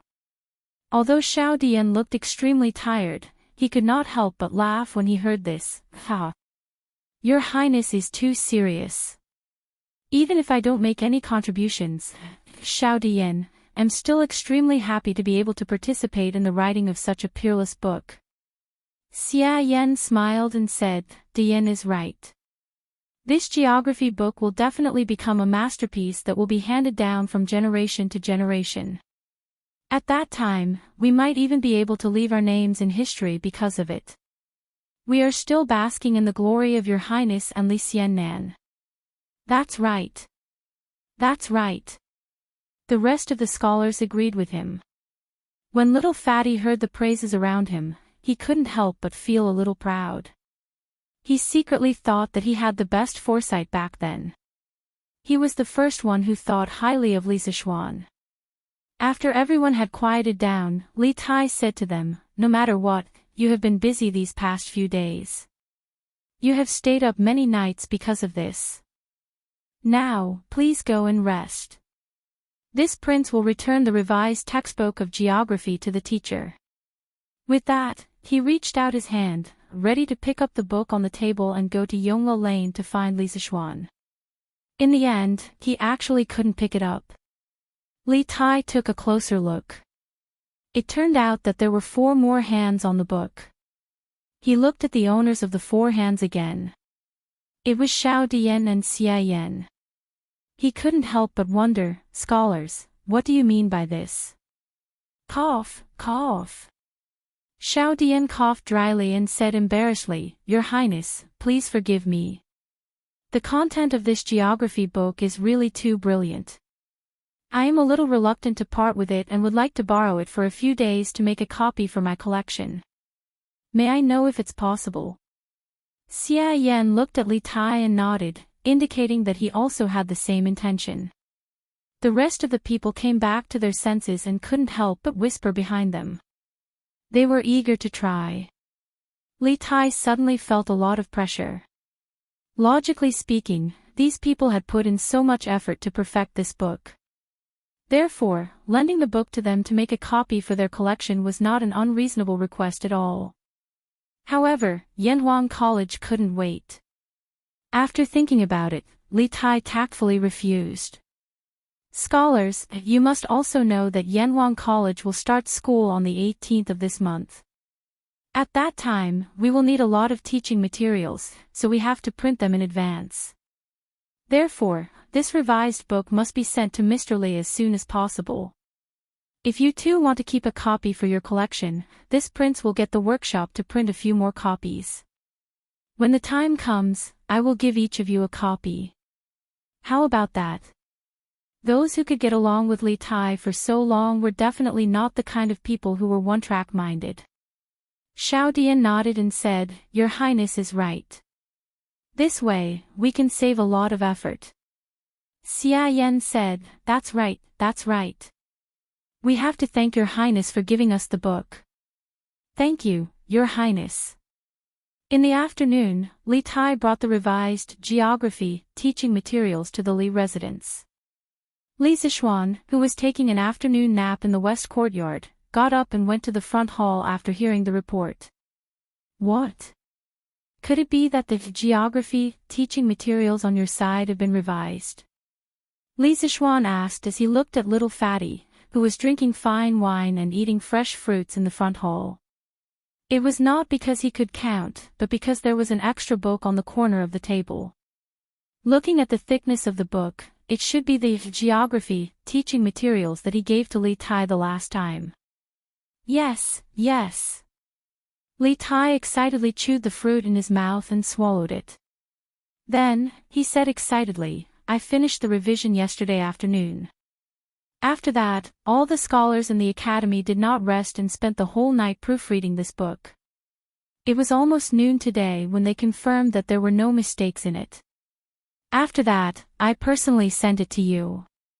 Li Sichuan could not help but nod and say, "Yes. Not bad. They have all worked hard. How about this, in my own name, I will give each of the scholars who participated in the revision of this book 30 strings of cash as a reward for their hard work. Later, Qing Ke, help me pass it to them." "Yes." Li Tai nodded. He also understood that 30 strings of cash was not a small amount. Then, he caught a glimpse of Li Sichuan sitting at the side and yawning. He immediately said unhappily, "Hey. Little Xian, did you just wake up? You're really not embarrassed? All of us over there have not slept properly for 7 days because of this book. You, on the other hand, are hiding at home alone. You're really relaxed and comfortable." Li Sichuan said unhappily, "Which eye of yours saw that I was relaxed and comfortable? All of you were busy these 7 days. Did you think I was idle these 7 days? Didn't I finish the 4th textbook in these 7 days? Ah." Li Tai suddenly choked and was speechless. However, after hearing that there was another textbook, he could not help but ask curiously, "The 4th textbook? What's it about? Can you lend it to me?" Other than mathematics and geography, he did not know anything about the other 2 books. Of course, he was curious. Li Zishuan shook his head and said, "No. Now that the 4 books are done, I have to get the workshop to hurry up and print them. If you want to read them, you have to wait until school starts." Chapter 612. Master of the Mo Clan. Junxian, are you sure? It was the middle of the night, but the Dew Hall was still brightly lit. Li Er leaned back on his couch and stared at Li Junxian as he sternly asked. Li Junxian was dressed in a white robe, his face solemn. He clasped his fist and replying to Your Majesty, this general is extremely certain that this person is the master of the Mo clan. A few years ago, this general personally saw him in Qingzhou. Moreover, the files of the 100 Horsemen Department have detailed records of the master of the Mo clan, so there is no doubt that this person is the master of the Mo clan. Li Er nodded, his eyes narrowed in thought. Li Junxian probed, Your Majesty, should we arrest them? Arrest? Why should we arrest them? Li Er raised his eyebrows and looked at Li Junxian. Firstly, these people did not cheat or rob. Secondly, why should we arrest them? Do we have to arrest them just because they are members of the Mo clan, the sworn enemy of the Confucian school? Ha! Li Junxian pursed his lips, hesitating to speak. Li Er seemed to know what Li Junxian wanted to say and chuckled. Ha! We understand your intentions. But how can the current Mo clan be compared to the Mo clan of the past? We do not deny that MOD was an important figure, but how much ability can the current master of the Mo clan have compared to him? The people he is leading are just a bunch of stubborn disciples of the Mo clan. They can't cause any waves. Speaking up to this point, Li Er suddenly looked towards the north and sighed deeply. He recalled, in the past, the 42nd generation of the Mo family had interacted with my ancestor. Although they were not on the same side, she was still considered a heroine of her generation and was worthy of respect. The Mahist sect has many heroic and righteous people, and they are skilled in engineering. It must have been difficult for Li Zishuan to find their master. This time, Yanhuang College will be lively. Li Ying, the 42nd generation great son of the Mo clan, was the first female great son of the Mo clan. She was the daughter of the previous generation's great son, Mo Qin. She was born during the Northern and Southern dynasties and was one of the valiant generals of the Southern dynasties. She had fought with the Northern Wei dynasty many times and had even fought with the Erzhu clan. She had also fought with the Li's second great ancestor, Li Hu's father, Li Yun, and defeated the Erzhu clan. Li Junxian responded with silence. Although he had learned about these matters from the files of the 100 Horsemen Department, this matter concerned the imperial household, so he had no choice but to be cautious. After Li Er sighed, he walked a few steps with his hands behind his back and instructed, send someone to pass a message to Li Zishuan. Tell him that he can accept people from Mahist sect, but you have to be careful. If something happens, you'll have to bear the consequences. Li Junxian blushed with shame. It wasn't that he had never delivered an imperial decree for Li Zishuan, but an imperial decree in this tone could only be heard when delivered to Li Zishuan. This was a testament to just how much the emperor favored Li Zishuan. Yes. Your Majesty. Although many strange thoughts were popping up in his mind, Li Junxian didn't hesitate to respond, clasping his fists and bowing. Li Er nodded and returned to his throne. Just when Li Junxian thought that there was nothing else for him to do and was about to leave, Li Er suddenly said, That's right, Junxian, you should also work harder on your martial arts. Dugu Axian broke into the Grandmaster realm several days ago, and logically speaking, your talent shouldn't be any worse than his. Yet you're still stuck at the Qi transformation realm. This truly shouldn't have happened. Li Junxian panicked and immediately bowed. This general has sinned. I have disappointed your Majesty. Li Er shook his head and softly said, We don't blame you for anything. We just want to say that while the position of 100 Horseman officer often relies on one's brain, there are also times when one needs martial arts. Only if you can reach the Grandmaster realm as soon as possible will we be able to give you more tasks. However, the path of martial arts is often dependent on luck and fortune. There's no need for you to force yourself. Li Junxian fell into thought, and after a few moments, he clasped his fists and said, "This general understands. Thank you for your Majesty's grace." Luck and fortune. It said that Dugu Axian's luck came from a sword style that Li Zixuan unintentionally created. Then where is my luck? After leaving the palace, Li Junxian looked up at the bright moon in the sky and sighed. He had known long ago that Dugu Axian had broken into the Grandmaster realm, and he had also understood the various details. While he envied Dugu Axian's good fortune, Li Junxian also felt a great pressure. He and Dugu Axian were both outstanding talents of the Great Tang's younger generation. After Li Er ascended to the throne, the two of them had served at Li Er's side, one in the light and one in the shadows. They were both good partners and potential rivals. Just as a matter of fact, Li Er had used Dugu Axian to compete with him tonight. Although Li Er might not have had such intentions, it was said that with great power came great responsibility. If Li Junxian wanted to stabilize his position, he had to do both his duty and break through as quickly as possible. However, it was extremely difficult to break through to the Grandmaster realm. In the world, there were thousands of Qi Transformation Realm martial artists, but only a few dozen Grandmaster Realm martial artists. This proved the value of Grandmaster Realm martial artists. Li Junxian had been born into a poor family, and he did not have Dugu Axian's profound family background. In his early years, he had served under Li Mi and later became Wang Shichong's general. But because he loathed Wang Shichong's conduct, he had led his men to defect to Li Yuan and was made a light carriage commandant. He had followed Li Er to the Central Plains. During the battle, he rode out alone, charging and breaking through enemy lines, fighting bravely. In the third year of Wuda, Li Junxian had followed Li Er to defeat Song Jingang in Jishou. He had been made the general of agile cavalry and given palace servants and silk. In the fourth year of Wuda, Li Junxian had gone to Luoyang to attack Wang Shichong and was made the deputy commander of the cavalry. Wang Shichong's son, Wang Xianing, had transported grain into Luoyang from martial prison.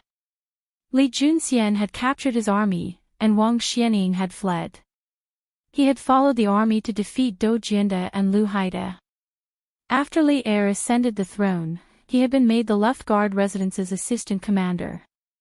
In the 8th month of the 9th year of Wuda, the Great Tang dynasty, which had just undergone a coup less than a month ago, had been invaded by the Turks. At that time, the Turks had attacked Jingyang, which was only 40 li away from Chang'an, and the capital had been shaken. Li Junxian and Yuqi Jingda had been ordered to meet the enemy and resolve the crisis in Chang'an. Li Er sighed, "Junxian is so valiant. What is there to worry about?" He had been made the general of the Left Guard, in charge of the Xuanwu Gates Guards, and had been made the County Duke of Wulian.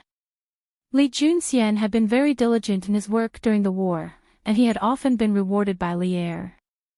This year, Li Er had formed the 100 Cavalry, and the brave and intelligent Li Junxian had been made the commander of the 100 Cavalry Department.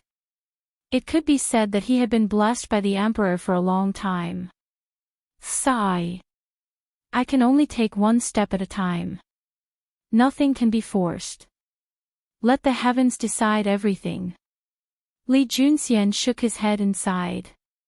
Then, he mounted his horse and rode off into the distance. However, he was not the only one who was troubled by the martial Dao. Chapter 613. Your Majesty. Your Majesty. Bad news. Butler Zhao. Butler Zhao, he. Not long after his conversation with Li Junxian, Li Er was preparing to leave Ganlu Palace to rest in the rear palace when a young eunuch came running over, shouting at him as he ran. Li Er stopped in his tracks, looked at the young eunuch, and asked in a deep voice, "Zhao Song. What happened to him?" The eunuch panted and quickly replied, "Your Majesty, Eunuch Zhao, he he seems to have gone berserk due to improper training. Right now, his room is like a furnace and no one dares to go near it. Li Er was shocked and said, "There's such a thing. Quickly summon Wang Jian and Wang Gang to the Minister of Internal Affairs." If something had happened to other eunuchs, Li Er would not be so concerned. But Zhao Song was different. Putting aside his martial arts, Zhao Song was an old man by his side. He had been by his side ever since he was still the king of Qin. It had been almost 5 to 6 years. It was said that the emperor was heartless, but that also depended on the person and the time. Right now, Li Er was not willing to see something happen to Zhao Song. "Yes. Your Majesty." The eunuch had the ability to observe people's expressions. He could see Li Er's anxiety and quickly bowed in response before going to pass on the decree. Li Er frowned and ordered the eunuch beside him, "Prepare the carriage for the Minister of Internal Affairs." In the west of the palace, there was a short building complex. That was the Yeding Palace. It was where the palace maids and the family members of the officials who committed crimes lived. To the north of the Yeding Palace was Taizang and to the south was the Minister of Internal Affairs, where all the eunuchs lived. When Li Er hurried over from Taiji Palace, the 2 eunuchs he summoned were already there. They were middle-aged men in their 40s and 50s and wore loose white robes. They had an elegant demeanor and stood out from the crowd. When the 2 of them saw Li Er, they quickly walked over and bowed, "Greetings, Your Majesty." Although the 2 of them were highly skilled in martial arts, but no matter how powerful they were, they could not surpass the secular imperial power. Especially in the face of Li Er, this powerful and iron-blooded emperor, they did not dare to have a trace of neglect. Li Er nodded and asked directly, "How is Zhao Song now? Why don't the 2 of you go in and help?" One of the men with slightly darker skin cupped his hands and smiled bitterly. "Your Majesty, before you came, the 2 of us had already checked on Steward Zhao's situation. It's not that we don't want to help, it's just that our abilities are limited and we can't help." Li Er was shocked when he heard that. He said in surprise, "Even the 2 of you can't help?" The other consecrator shook his head helplessly and said, "Your Majesty, Head Steward Zhao's martial cultivation is already slightly higher than both of us. Now that the vital energy in his body is rampaging wildly, if we want to use external forces to help, we must find a martial arts expert who can completely suppress the vital energy in Head Steward Zhao's body. However, only a great grandmaster can do this. With the strength of both of us, if we rashly intervene, we will only harm Head Steward Zhao. The only thing we can do now is to see if Manager Zhao can make it through." Great Grandmaster. When Li Er heard that, he couldn't help but frown deeper. There were only 3 recognized Great Grandmaster experts in the world: Spiritual Master Ling Su of the Celestial Master Sect of Longhu Mountain, Abbot Xian Kong of the Shaolin Temple, and Tujuan Nation Master Wu Jia. Now, one of the 2 Great Grandmasters in the Central Plains was gone, leaving only Abbot Xian Kong of the Shaolin Temple. If Li Er gave an order, Xian Kong would definitely do him a favor. However, was there really enough time? Li Er, who sat on the world and had hundreds of thousands of soldiers in his hands, was at a loss at this moment. Wang Jian. Zhao Song was fine before. How did he suddenly become like this? After thinking for a while, Li Er frowned and asked. The 2 consecrators of the imperial family looked at each other. Finally, the slightly darker and older consecrator stepped forward and cupped his hands. "Your Majesty, Manager Zhao's meridians are full of genuine qi. At first glance, it seems to be a sign of a breakthrough. However, the total amount of genuine qi in Manager Zhao's body is definitely not enough for him to break through to the Great Grandmaster realm. After thinking about it, I feel that the violent genuine qi in Manager Zhao's body seems to have been formed after being forcibly compressed before suddenly going out of control." Li Er was stunned. He suddenly remembered the lie Li Zishuan told in the imperial court after he destroyed the 7 cultivators of Virtue's sect. Seeing Li Er's gloomy face, Wang Jian thought that he had said something wrong and hurriedly said, "Your Majesty, it was just my humble opinion. I don't think Manager Zhao would do such a thing without common sense." Li Er's face darkened and he said in a deep voice, "No, you're right. Zhao Song really did do such a thing without common sense." Previously, Li Zishuan mentioned the genuine qi bomb in the imperial court and told a big lie to deceive everyone. Later, only the two of them knew about the gunpowder. Zhao Song didn't know about it, which led to the current situation. Li Er was really anxious and annoyed now. Wang Jian and Wang Gang were dumbfounded. They never thought that this unreliable guess would become the truth. "I'll go in and take a look." Li Er thought for a while and was about to enter the house. Wang Jian was shocked and hurriedly stopped him. "Your Majesty, you can't. Manager Zhao is not conscious at the moment and his genuine qi is still in a violent state. It's very likely that he will accidentally hurt your Majesty. Besides, this house is very hot at the moment. Your Majesty shouldn't go in. Your Majesty's body is priceless. Please think twice." The accompanying eunuchs and maids stopped him in unison. Li Er was helpless. He sighed and said, "Then you two stay here and take good care of him. You must protect Zhao Song's life. When he wakes up, inform me as soon as possible." Wang Jian and Wang Gang naturally cupped their hands and said yes. Qin Mansion. Although it was late at night, it was still brightly lit. "Zhuang Qi, why hasn't Master come out yet? He's been in there for almost a day." Outside a house in the backyard of Qin Mansion, a group of anxious people gathered.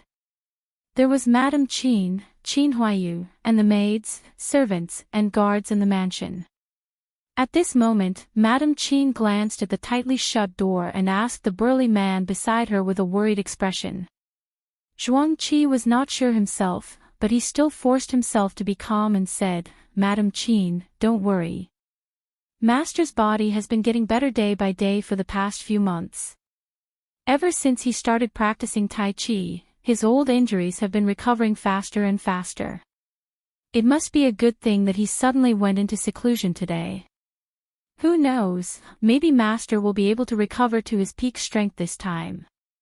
Madame Qin wiped the sweat on her forehead and sighed, "I only hope that Master can be healthy. As for the strength of his martial arts, I don't care about it." At this moment, Qin Huayu came over and patted Madame Qin's shoulder, comforting her. "Mother. Father will be fine. Go back to your room and rest. I'll stay here and guard." Chapter 614.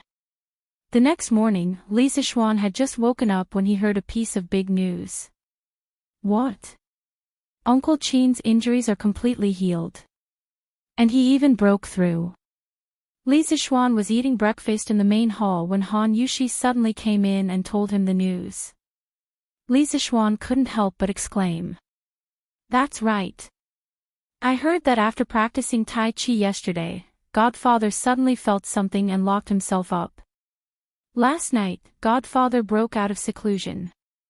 Not only were his old injuries completely healed, but his strength had also improved and reached the peak of the master stage. This way, Godfather doesn't have to suffer any more pain." Han Yushi happily shared the news she had heard with Li Zishuan. After saying that, she seemed to have thought of some unhappy things.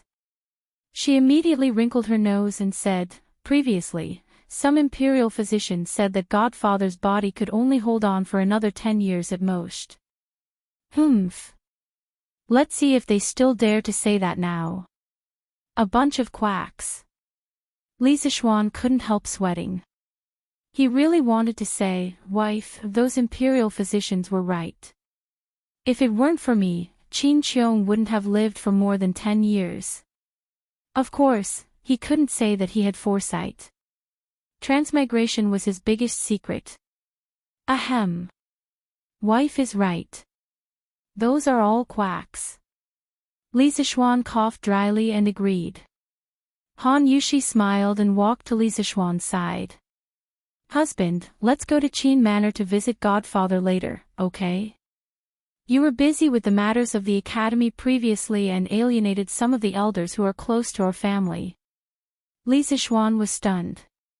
He didn't expect Han Yushi to think so thoroughly, so he praised, yes. Wife is right.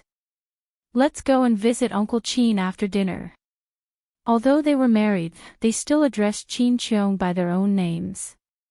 Anyway, Li Zixuan couldn't call Qin Qiong godfather like Han Yushi. Okay. Young master, General Zhuo Wuwei is here with an imperial edict.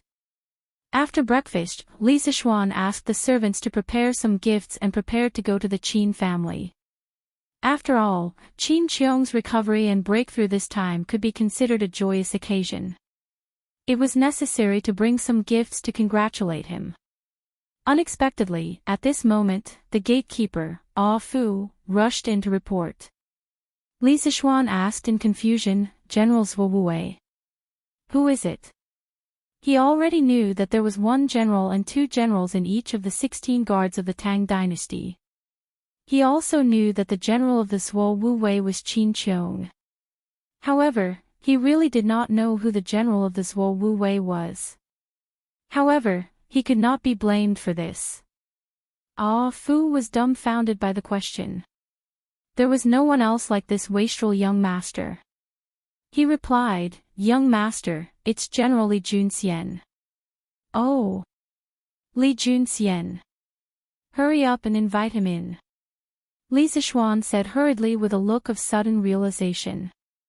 There's no need for that. This general is already here.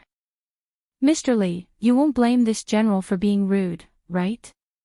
Li Zixuan had just finished speaking when a white-robed man walked in. He stared at Li Zixuan and said half-jokingly. It was Li Junxian. Just from appearance alone, Li Junxian had a tall and straight figure and an awe-inspiring demeanor. His sharp eyebrows and handsome face made him look even more heroic. TSK. It's actually a pretty boy. No wonder there were rumors about him and Wu Meinyang in the future. Li Zixuan muttered to himself. Then, he stepped forward and clasped his hands with a smile. Generally, what are you saying? You have the divine mandate on you. Please come in and have some tea. While Li Zixuan was sizing up Li Zixuan, Li Junxian was also sizing up Li Zixuan. He had met Li Zixuan before. When Li Zixuan had challenged Mount Beimang in order to save Han Yushi, Li Er had sent him to investigate the situation. Although the situation had already been decided by the time he found Li Zixuan, he had still met Li Zixuan before. But today was his first time meeting Li Zixuan face to face. As he looked at this youth who was about the same height as him but still somewhat childish, he couldn't help but sigh. If not for Li Zixuan, he and Dugu Axayan would have been considered outstanding talents of the great Tang's younger generation. But there were no ifs in reality. Although he held an important position at such a young age and was even a second-ranked county duke, he was still a little dim compared to Li Zixuan. The other party wasn't even 15 yet, but he was already able to climb to such a high position. Who knew what he would be like when he was in his 20s or 30s? Besides, how could a martial arts grandmaster who wasn't even 15 years old compare to him? This general is only here to pass on an imperial decree. I won't impose on you. County Duke Li, listen to the decree. Li Zixuan snapped out of his thoughts and sternly said to Li Zixuan. When Li Zixuan heard that it was a verbal decree from Li Er and not an official imperial decree, he immediately dismissed the idea of having someone set up the incense table. He stood to the side and bent his body slightly, pretending to listen attentively.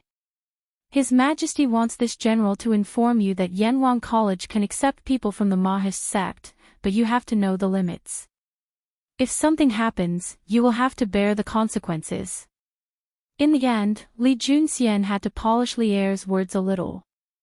Otherwise, he would have been too embarrassed to say it out loud. Even so, this imperial decree was still very straightforward.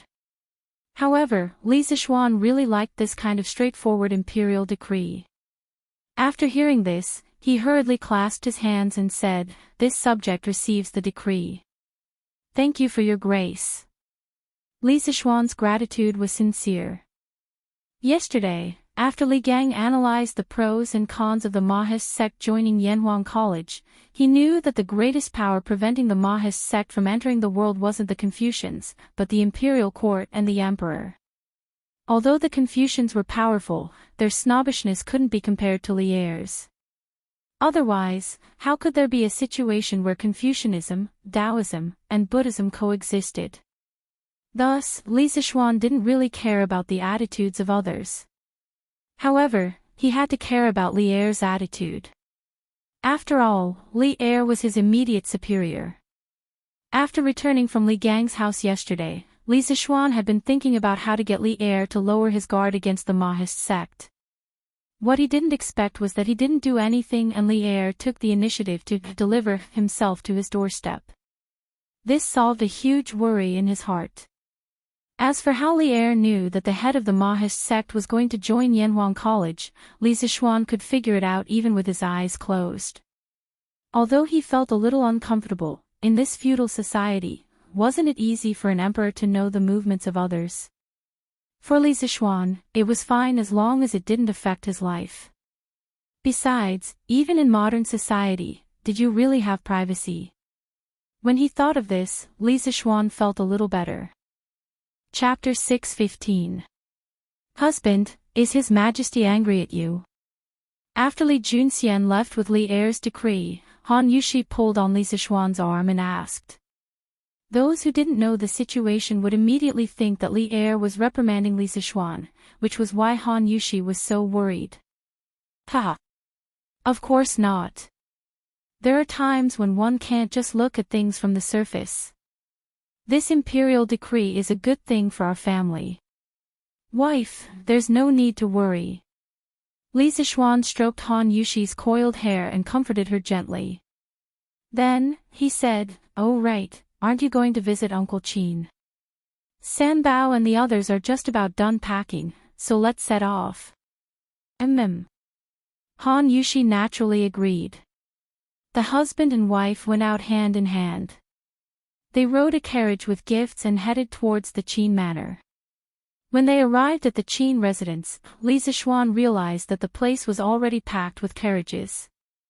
4 or 5 carriages were parked by the side of the road, and each carriage had a manservant who was giving the horses water to prevent them from getting heatstroke. It seems like it's going to be rather lively here. Li Zishuan jumped down from the carriage and helped Han Yushi down as well. He couldn't help but chuckle as he looked at the situation by the road. Han Yushi steadied herself and smiled. Adoptive father's recovery from his illness is a major event for all of the Great Tang. Many people will definitely come to congratulate him. Li Zishuan nodded and pulled Han Yushi inside. The gatekeepers of the Qin residence naturally wouldn't stop them. One of them was their patriarch's savior while the other was their patriarch's adopted daughter. Even if they had 10 times the courage, they wouldn't dare to stop them. Ha! Second brother can finally ride a horse and hunt with me and go to the battlefield to kill enemies. How delightful, how delightful. Today, we brothers must not return until we're drunk. Cough. Needless to say, only Qin Yao Jin could have such a loud voice and speak in such a bold and unrestrained manner. Paw. You idiot, Shu Bao has just recovered from his illness. How could he drink so much with a fool like you? It was obvious that this voice belonged to Yu Qigong. He was the only one who would go against Qin Yao Jin like this. Hey! Yuchi old hey, what are you talking about? Not only has second brother recovered from his old injuries, but he is also more powerful than you and I. Why can't he drink? I think it's you, Yuchi old black, who can't hold your liquor well and doesn't dare to drink with us, right? Ha ha ha. Bullshit. I don't dare to drink with you. Come. Today, whoever falls first will be the grandson. Ha. So be it. Do you think I, old Qing, am afraid of you? Hearing this, Li Zishuan couldn't help but shake his head and walk towards the main hall. He thought to himself, these two old fellows can really fight anywhere. They are simply enemies from the previous life. Ah, no, it should be enemies from the previous life, because even enemies are not as fierce as these two. It was originally a celebratory banquet for Qin Qiong's recovery, but these two people turned it into a catfight. Uncle Qin.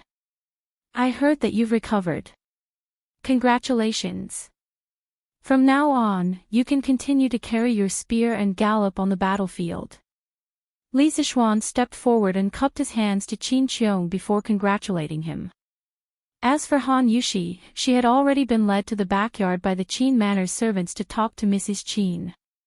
After all, there were so many men in the main hall, and she had nothing in common to talk about here. Only then did everyone notice that Li Zishuan had arrived. Qin Qiong was the first to stand up and smiled kindly. Ha! This is all thanks to you, little Xian. Come and sit first. Hey! That's the result of your own perseverance, Uncle Qin. Li Zishuan said humbly. Then, after greeting some of the elders present, Li Jing, Qing Yao Jin, Yuqi Jingda, Niu Jinda, Li Daozong, etc., he sat at the last seat on Qin Qiong's right. There was no choice. Who asked him to be the last to arrive and be the youngest person? Ha! This is your credit. No one can take it away. If it weren't for your unique medicinal wine, little Xian, and that blood-snatching method to prolong my life, this old man could only lie in bed for the next few years and wait for death. How can I still sit here and chat with all of you? Qin Qiong stroked his beard and looked at Li Zishuan with admiration. Qing Yao Jin said with a faint smile, "Ah. We're all family. Second brother Qin, what are you thanking us for? Besides, even if you want to thank us, this is not a complete thank you. Did you forget to tell us something?" Qin Qiong was stunned and asked in bewilderment, "What is it?" Qing Yao Jin pursed his lips and said, "It's that Taiji fist." Second brother Qin, didn't you break through to the peak of Grandmaster because of Taiji fist? A while ago, I heard that Dugu Axian broke through to Grandmaster with a few sword moves that little Xian helped him deduce. Now, second brother Qin, you've reached the peak of Grandmaster because of little Xian's Taiji fist. This is enough to show that if a martial artist wants to break through, it's best to look for little Xian. That's right. Now, little Xian has a small reputation in the martial arts world. Li Jing stroked his beard and smiled. However, Yu Qigong said, second brother Qin has just recovered from a serious illness this time, and his strength has increased by another level. It can be said that he has left us behind again. The reason why Yu Qigong said this was mainly because among them, when they were young, Qin Qiong's martial strength was the first to reach its peak. And according to the development of things, Qin Qiong's martial strength should be the first to decline. At the beginning, it was indeed like this. At that time, they were chasing after Qin Qiong's footsteps, but Qin Qiong's martial strength kept declining because of his body. Everyone thought that it would end like this. Who knew that Qin Qiong would be reborn today? Not only did he wash away his old injuries, but he also took another step forward in martial arts and once again pulled away from these generals. Hee. Second brother Qin, can I practice Taiji fist? I've been stuck at Grandmaster middle stage for a long time. If I can practice Taiji fist, I might be able to break through. Qing Yao Jin asked shamelessly. At this moment, the rest of the people stopped talking to each other and turned their attention to this side. For martial artists, there was nothing more comfortable than improving their realm. Qin Qiong glanced at Qing Yao Jin and said, I don't have any objections, but you have to ask little Xian. After all, Taiji fist is from him. Seeing that everyone was looking at him, Li Zishuan hurriedly said, I don't have any objections either. If you want to learn Taiji fist, you can all learn it. However, Taiji fist emphasizes the word understanding. If you don't use your heart to understand it, in the end, even if you do make the final move, you can only make the shape look like the spirit but not the spirit. It won't be beneficial for breaking through the realm. Chapter 6:16. Humph. Zhao Song is in trouble because of you, and you still have the time to show off here. In the front hall of Qin Mansion, everyone was discussing the magical functions of Tai Chi. Suddenly, a loud voice came from outside the door.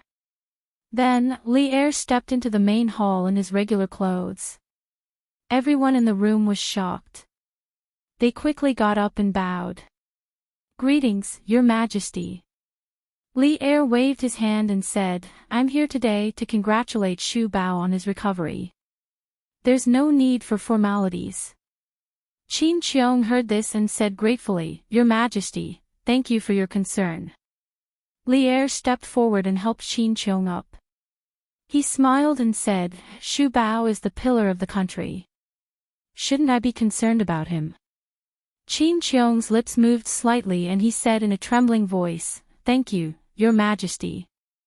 Li Er smiled. Then, he did not greet the other officials in the room. He looked directly at Li Sichuan and paused before saying, Zhao Song tried to force a breakthrough last night. He used the method of compressing his vital energy that you mentioned last time. As a result, 30% of his meridians were damaged. If it were not for the help of the two imperial consecrators at the last moment, he would not have survived.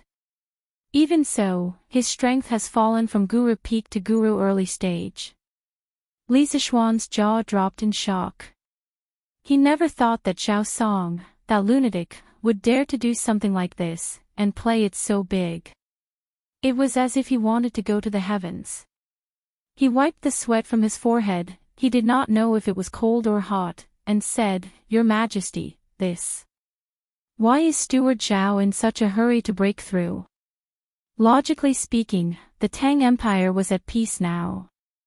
Although the Turks in the north were eyeing them covetously, these national affairs should not be rushed by a eunuch, right? So, what reason did Zhao Song have to be in such a hurry to break through? Putting aside the self-blame in his heart, Li Sichuan was very curious about the reason why Zhao Song was in such a hurry to break through. Li Er was obviously speechless about this. He looked away and was silent for a long time, as if he was considering his words. Then, he said unhappily, From what I've heard, he must have noticed that Dugu Aksayan had broken through to the Grandmaster realm at such a young age. Including you, there are now 2 Grandmasters in the younger generation.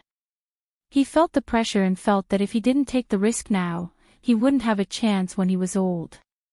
That's why he took the risk last night. In the end, if it weren't for the presence of the 2 imperial consecrators, he would have lost his life. Li Sichuan broke out in a cold sweat as he thought about the entire situation.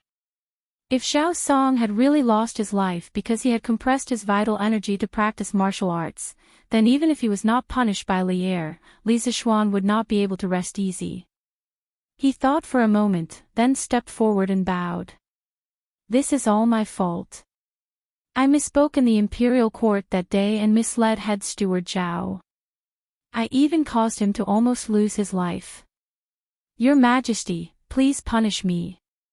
This apology contained 30% of Li Sichuan's guilt and 70% of his retreating in order to advance. This was because when Li Er had just entered, his tone was obviously unfriendly. Old Li had come with a temper today. Seeing this, Qin Qiong stepped forward and bowed. Your Majesty, this matter can't be blamed on Xiao Xian. When eunuch Xiao used the method of compressing his vital energy to break through to the next realm, he must have known the danger, but he still did it. This can't be blamed on Xiao Xian. Cheng Yaojin then echoed in a rough voice, Your Majesty, this really can't be blamed on Xiao Xian. That day, there were so many ministers and generals in the imperial court. Eunuch Xiao was not the only one who knew the method of compressing his vital energy. In the end, nothing happened to the others except for eunuch Xiao. Can this be blamed on Xiao Xian? It was rare for Li Jing to speak. He said, Your Majesty, Shu Bao and Jijia are right. Eunuch Xiao is over 40 years old. He is not a 3-year-old child. There is no reason to blame others for his own decision. I think Eunuch Xiao himself has never blamed Xiao Xian. Seeing that everyone in the room was speaking up for Li Sichuan, Li Er's face was calm. No one could tell whether he was happy or angry. He paused and said, I haven't convicted this boy yet. Why are you all so anxious? Then he turned to Li Sichuan and said, although Zhao Song's matter can't be blamed on you, it was more or less caused by you. However, today Shu Bao recovered from his injury and broke through to the next realm because of you. You can be considered to have brought back another tiger general for the Tang Empire. This is something that can't be exchanged for anything. At least your merit outweighs your fault. I bestow upon your wife the title of rank 6 noble lady as your reward this time. Do you have any complaints?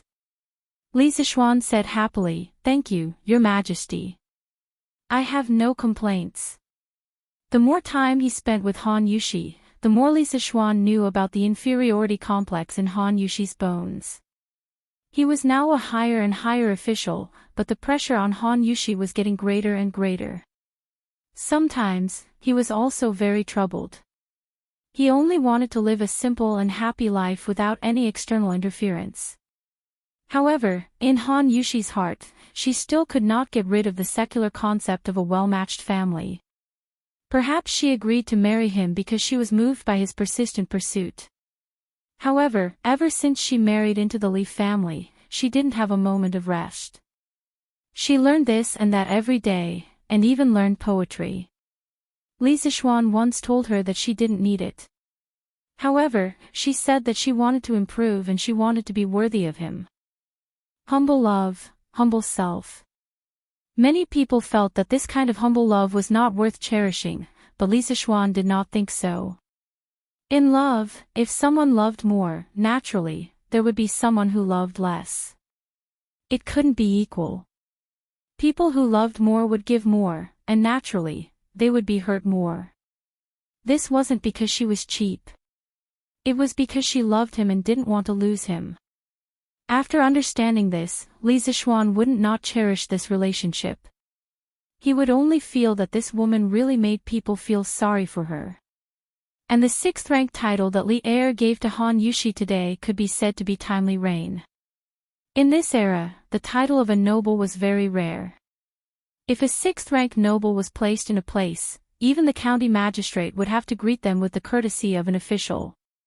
Li Er nodded.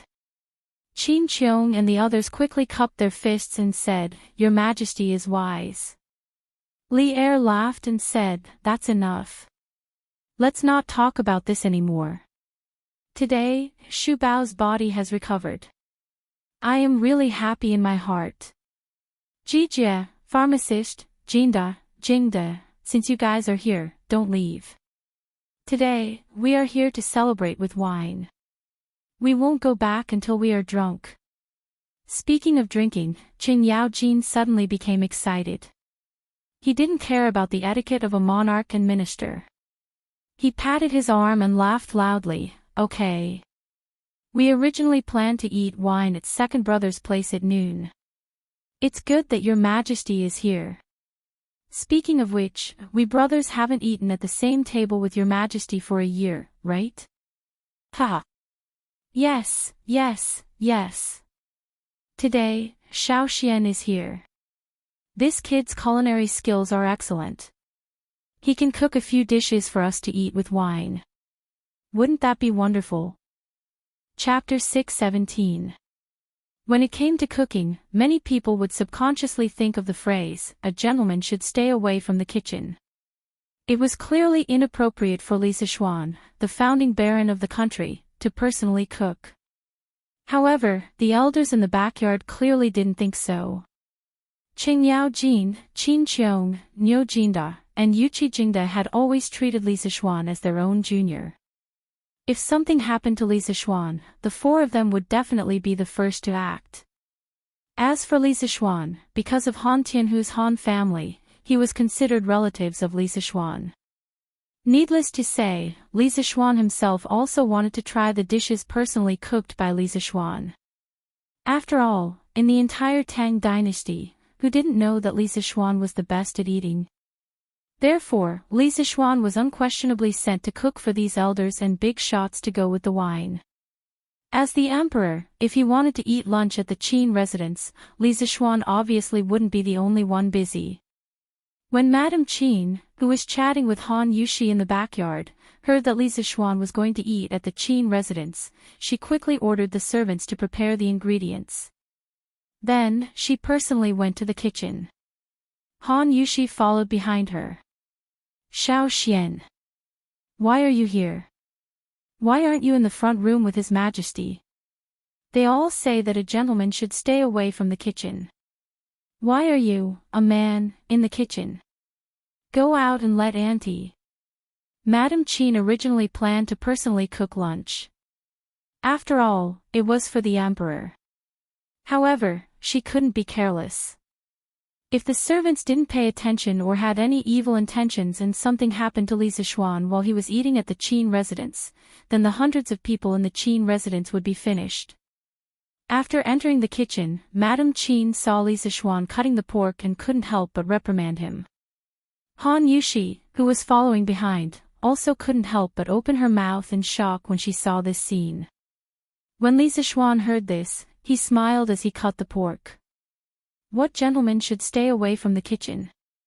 That was just a bunch of hypocrites who pretended to be righteous and hypocritical to cover up their hypocrisy. Today, Uncle Qin has just recovered from a serious illness, and this little one's cooking skills are just right. I'll conveniently make a few side dishes for Uncle Qin, the elders, and His Majesty to show my sincerity. What's wrong with that? Mencius had a famous saying, a gentleman is like a beast. Seeing it alive, he cannot bear to see it dead, hearing its voice, he cannot bear to eat its flesh. Therefore, a gentleman stays away from the kitchen. In the traditional etiquette system, it was simply established as a code of conduct, a gentleman should stay away from the kitchen. If there is blood and qi, he should not be humiliated. Li Zixuan felt that the person who said this was simply asking for trouble. Since you can't bear to kill, then don't eat meat. Not only did he have to satisfy his desire for good food, but he also couldn't bear to see the pain of animals dying. He had to stay away from the scene of the killing so that he could eat with a clear conscience. If this wasn't hypocrisy, then what was? Therefore, when he heard Mrs. Qin say that, a gentleman stays away from the kitchen, Li Zixuan thought that it was just a bunch of hypocrites who pretended to be righteous and hypocritical to cover up their hypocrisy. Mrs. Qin saw this and anxiously said, that's all nonsense. No matter what you say, Auntie has never seen a man personally cook in the kitchen. Xiao Xian, hurry up and come out. Li Zixuan saw that he couldn't persuade Mrs. Qin and felt helpless. He could only bring out the flag and say, Auntie, this is what His Majesty asked me to do. I have no choice. What? His Majesty asked you to do it. Mrs. Qin frowned when she heard this and didn't try to persuade him anymore. She thought for a while and said, Then Auntie will help you. Husband. I'll help you too. Li Zixuan knew that if he still didn't agree, Mrs. Qin would probably go to the backyard to talk to Li Er personally. Therefore, he nodded and said, Then I'll have to trouble Auntie and wife. Hey! You child, why are you being so polite with Auntie? Besides, this is what Auntie should do. Mrs. Qin laughed and went into the kitchen. She began to instruct the maids to help Li Zixuan wash the vegetables. Han Yushi walked to Li Zixuan's side and said softly, Husband, what are you going to cook? Can I help you? Li Zixuan smiled and said softly, I'm going to cook a few new dishes. Vinegar radish skin, big bowl of steamed pork, steamed chicken, fried fish pieces, and fried chicken cubes. Wife, you can just watch from the side and cook for me in the future. How about? Han Yushi carefully memorized the names of these dishes and said, Okay, that's good. I'll learn seriously. Seeing the serious expression on the woman's face, Li Zixuan couldn't help but flick her flawless forehead with his clean hand that was holding the kitchen knife and said, "Don't worry. Why are you so serious? If you can't learn it today, I'll teach you in the future." "Oh right, wife, I have good news here. I'll tell you when we get home." Han Yushi hurriedly covered her forehead as if she had been electrocuted. Then, she guiltily glanced in Mrs. Qin's direction. She didn't even dare to ask about the surprise Li Zixuan said. She hurriedly stood to the side and lowered her head like an ostrich. Mrs. Qin, who wasn't far away, noticed the couple's small movements, but she didn't say anything. She just smiled with great comfort. It was obvious that she was happy from the bottom of her heart. Li Zixuan was slightly embarrassed. Then, he pretended that nothing had happened and began to cook. The first dish was a big bowl of steamed pork. Northerners like to eat meat in big bites. Naturally, the wine was like a large piece of meat going through the intestines. They wanted a refreshing taste.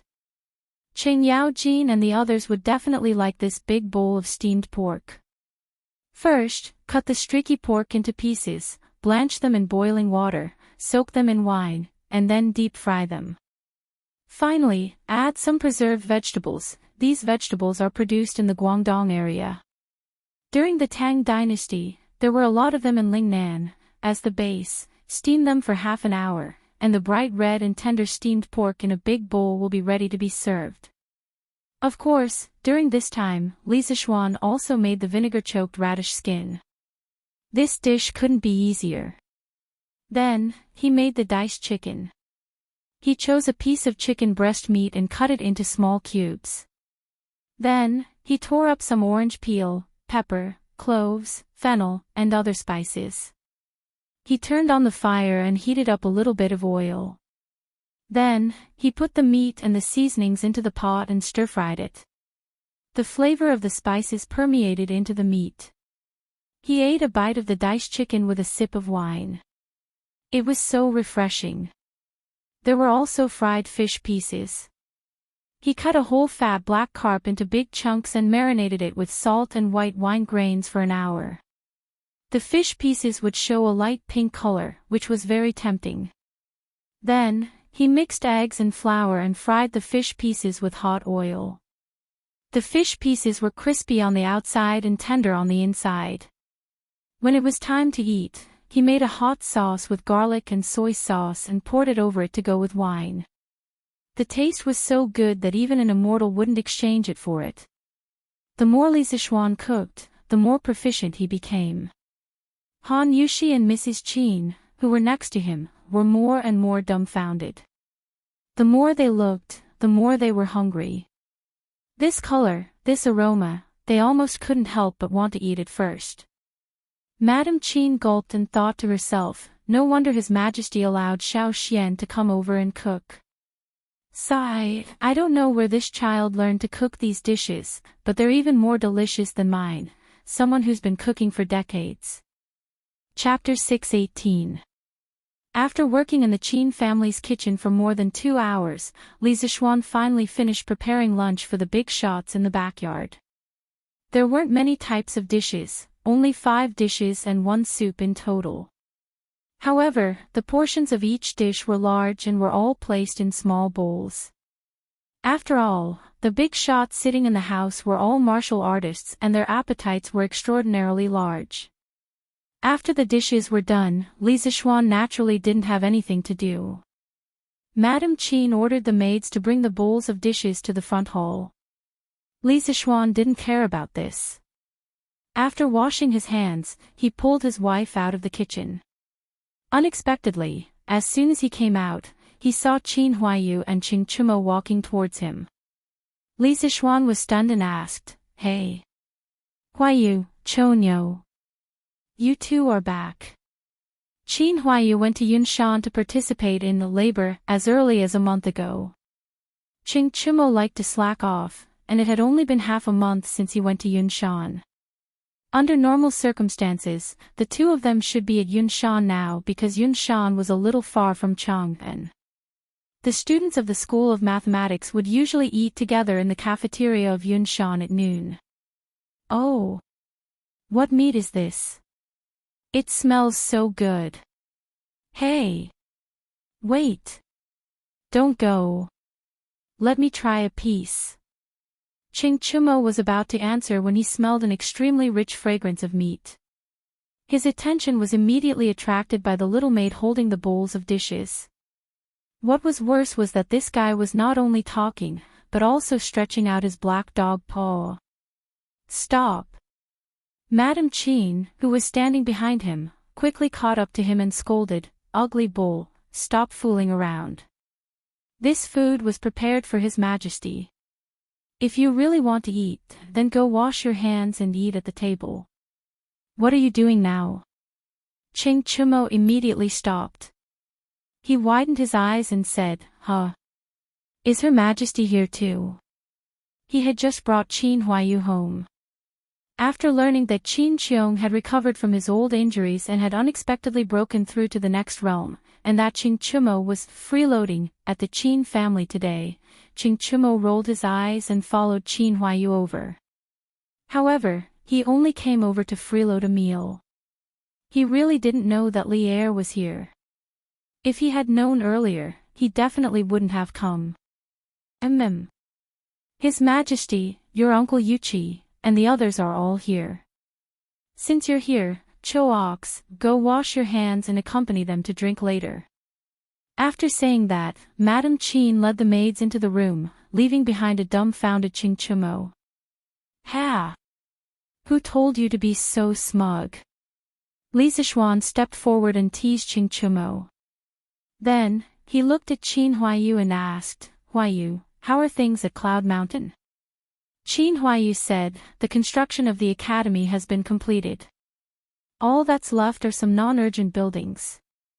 The students of the School of Mathematics have all returned home today to prepare for the entrance exam." Everything was completed just like that. Li Zixuan was shocked when he heard that.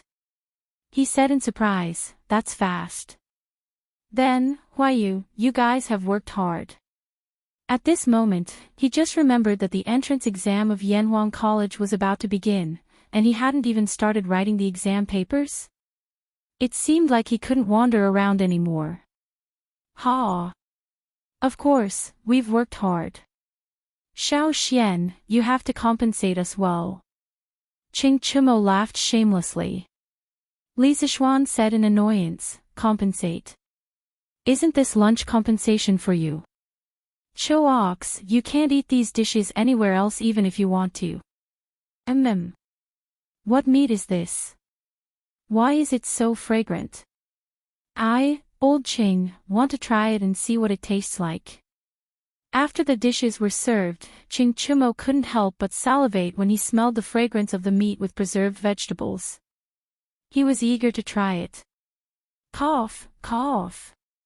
Qin Qiong coughed heavily and signaled Ching Chumo to notice that Li Er was still at the table. Ching Chumo came back to his senses and blushed. He put down his chopsticks and said awkwardly, "Cough, cough. Your Majesty, please try this first." Li Er smiled and said, "What? We haven't eaten together for so long, and now we're becoming distant?" Thinking back to when Jijie was at the table, he didn't give in no matter who the other party was. Ching Chumo touched his nose and didn't say anything, but he thought to himself, "You were still the king of Qin, and we were all good brothers. Now that you're the emperor, how can I, Old Qing, not be more careful?" Ha! Jijie, are you trying to say that today is different from the past? I'm already the emperor of a country, and you can't laugh and scold me like before. Also, Shu Bao, pharmacist, Jingde, Jinda, do you all think the same? What kind of person was Li Er? How could he not guess what Qing Yao Jin was thinking? He glanced at the people in the room and said with a meaningful smile. Ching Chumo hurriedly cupped his fists and said, "This official doesn't dare." Qin Qiong and the others also bowed slightly and said, "This official doesn't dare." Don't dare. Li Er's mood suddenly became agitated. He stood up straight and looked at everyone at the table. He said with a face full of resentment, "You all just don't dare. This means that you all really thought so in your hearts. Ha! To put it bluntly, you all are afraid. You all are afraid that I will punish you because of your words and actions. You all are afraid that I will be the emperor now, and my temperament will change greatly compared to before. You all are afraid that I will be like Liu Bang, who just ascended the throne and then killed a meritorious official. You all are afraid, aren't you?" At the end of his words, Li Er was almost shouting. The atmosphere in the room suddenly became heavy. Everyone lowered their heads and didn't say a word. They didn't even dare to breathe loudly. Ching Chumo was even grumbling in his heart about why he came to freeload today. In the end, he didn't even freeload the meal, but first freeload the tiger's butt. He was really unlucky. Seeing that no one responded, Li Er was even more depressed. He continued, "Today, I will tell you clearly. Although I am the emperor, Shu Bao, Jijie, and the rest of you have been with me through life and death on the battlefield, I will always treat you as my brothers. Today, I swear to the heavens that in my lifetime, I will never be like Liu Bang, and you will never be like Han Xian." Liu Bang was already more than 50 years old when he became the emperor. In his later years, he became increasingly suspicious of the meritorious officials who fought with him, especially those with different surnames. In the end, Zhang Tu, Zhang Ao, Han Wang Xian, Ping Yu, Han Xian, Ying Bu, and the others were killed one after another. Ying Bu even rebelled. Liu Bang personally led an army when he was ill and defeated him. After that, the country was handed over to the descendants of the Liu family.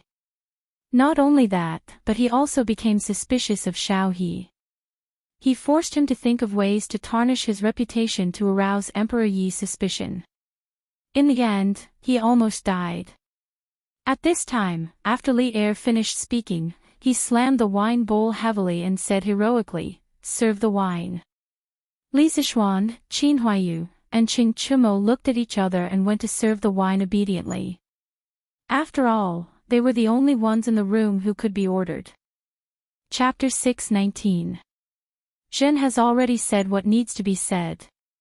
Today, all of you, bring out the heroic spirit you had when you fought with Zhen on the battlefield. Shu Bao's old injuries have healed and he unexpectedly broke through. Aren't you all happy? Come. There are no monarchs and ministers on the table today. Let's not go home until we're drunk. After Li Zishuan filled the empty wine bowl in front of him, Li Er picked it up and raised it in front of his chin. He said loudly to Qin Qiong, Qin Yao Jin, and the others. Cough cough. Qing Chumo and Qin Huaiyu, these two idiots, didn't dare to come over and pour wine for Li Zishuan, so this tough job naturally fell on Li Zishuan's head. Come. Let's do it. When it comes to drinking, Qin Yao Jin, have never been afraid of anyone. Since your majesty said that there are no monarchs and ministers on the table today, then don't blame me when you get drunk by me. Qing Yao Jin was the most careless. He held the wine bowl and stood up as he spoke in a rough voice. Li Er laughed loudly. Ha! Do you think Zhen doesn't know your alcohol tolerance? If you can get Zhen drunk today, Zhen will give a daughter to your Qing family. After Li Er's sincere words, Qin Yaojin's heart had already relaxed. His eyes lit up and he said, "Your Majesty, are you serious?" Li Zishuan couldn't help but feel moved. According to the official history, Qin Yaojin's second son, Qin Chuliang, did marry Li Er's daughter, Princess Qinghe. History was always shockingly similar. A monarch doesn't joke. Although Li Er's body didn't look as sturdy as Qin Yaojin's, he still had some skills in alcohol tolerance. After all, how many emperors hadn't been baptized by alcohol? After the two of them messed around, the previous tense atmosphere instantly dissipated. Yuqi Jingde joined in the fun and said, "Your Majesty, you can only believe half of Qing Jijia's words. The older this old guy gets, the less reliable his mouth. Niu Jinda smiled and said, that's right, that's right. Jijia's alcohol tolerance can't even compare to me, old Niu. He only knows how to boast. Qing Yaojin immediately panicked. He glared at Xiao Yu and said, hey. I say, the two of you are starting to collude, right? Come. Watch me, old Qing, beat the both of you up. I'll drink first to show my respect.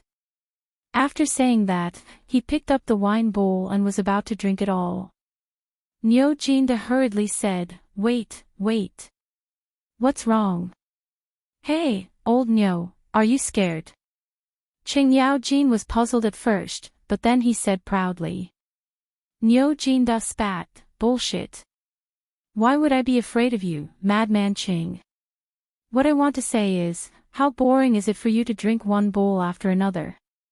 It wouldn't be easy to determine the winner. Why don't we compete in drinking with finger-guessing games? Your Majesty, Shu Bao, what do you think? Li Er nodded. Sure. Qin Qiong nodded and said, yes. When Qing Yaojin saw this, he could only straighten his neck and say, let's play the finger-guessing game. Come. Everyone quickly reached an agreement and prepared to start the finger-guessing game. At this moment, a discordant voice suddenly came from the field. How boring is this finger-guessing game? I know a more interesting game that's most suitable for drinking. Everyone looked towards the source of the voice and saw that it was Qing Chumo who was eagerly making the suggestion. Go. We are drinking. You little brat, take 2 pieces of meat and scram to the side to eat. Qing Yaojin didn't waste any time. He came up and slapped Qing Chumo twice on the back of his head. Qing Chumo was hit hard, and he instantly grimaced in pain. When he heard Qing Yaojin's heartless words, he was furious. He didn't know if this guy had eaten a bear's heart or a leopard's guts, but he actually said, "I-oh.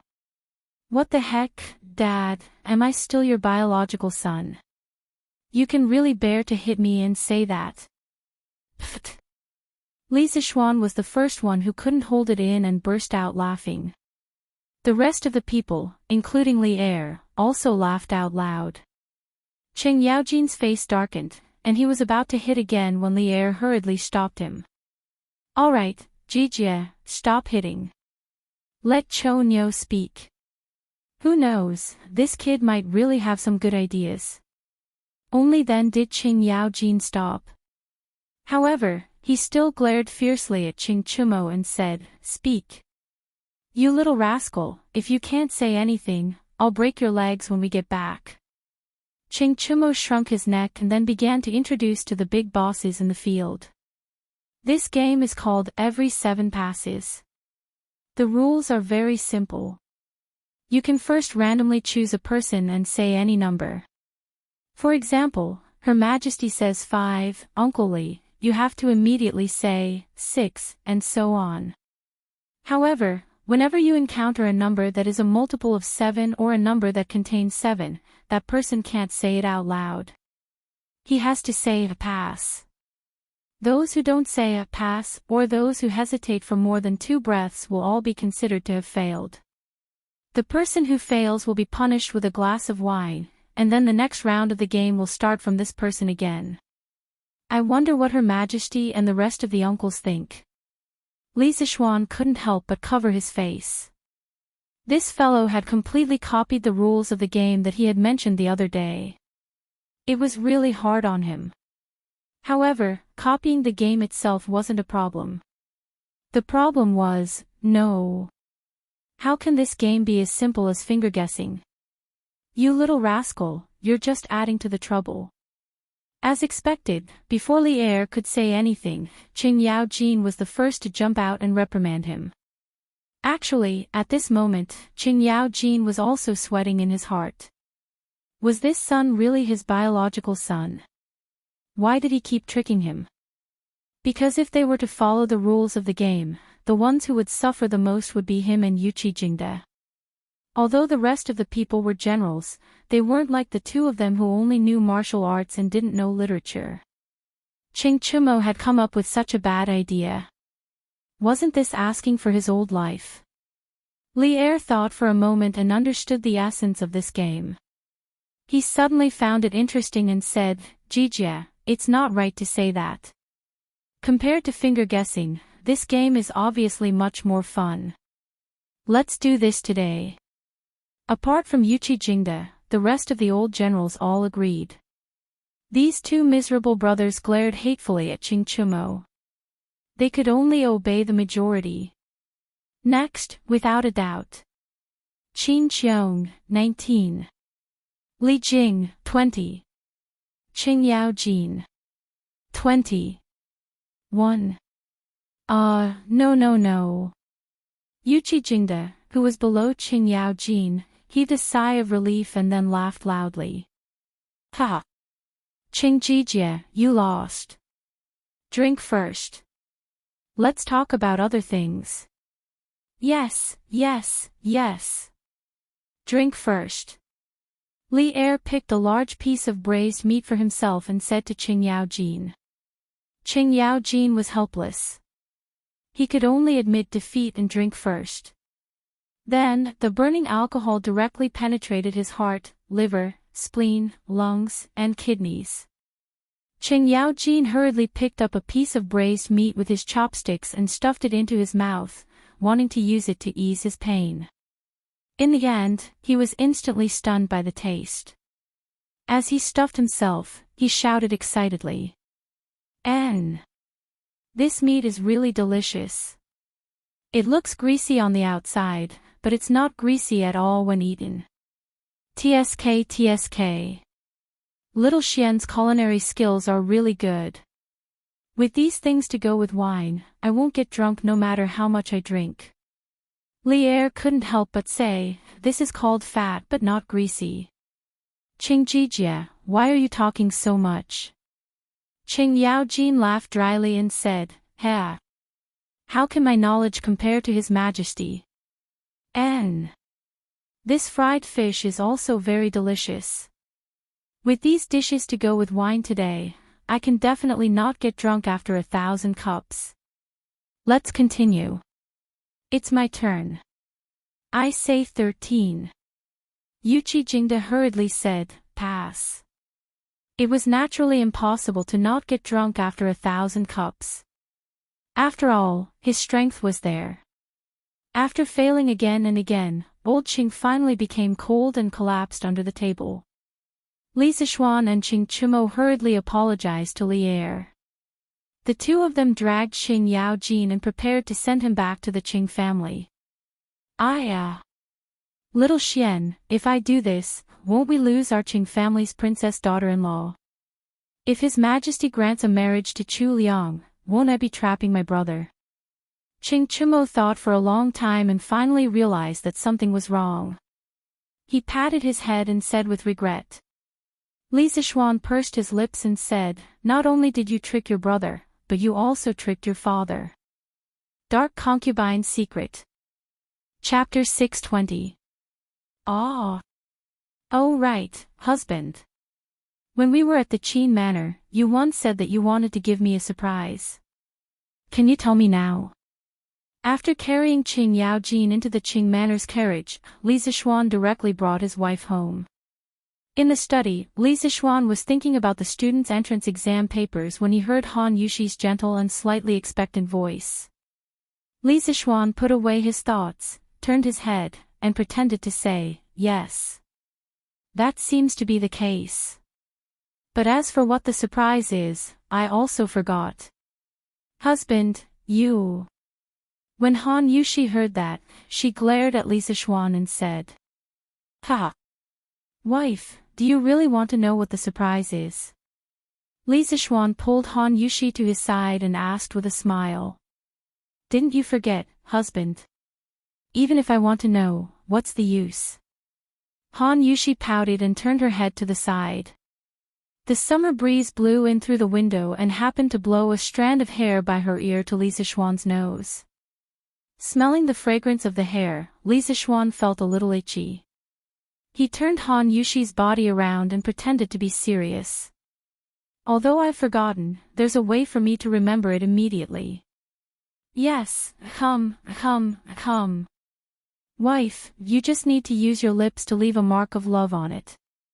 After I feel your love, I will have a flash of inspiration, and I will be able to remember everything. As Lisa Schwann spoke, he pointed to the right side of his face. However, this fellow's expression was not vulgar at all. Instead, he looked bright and upright.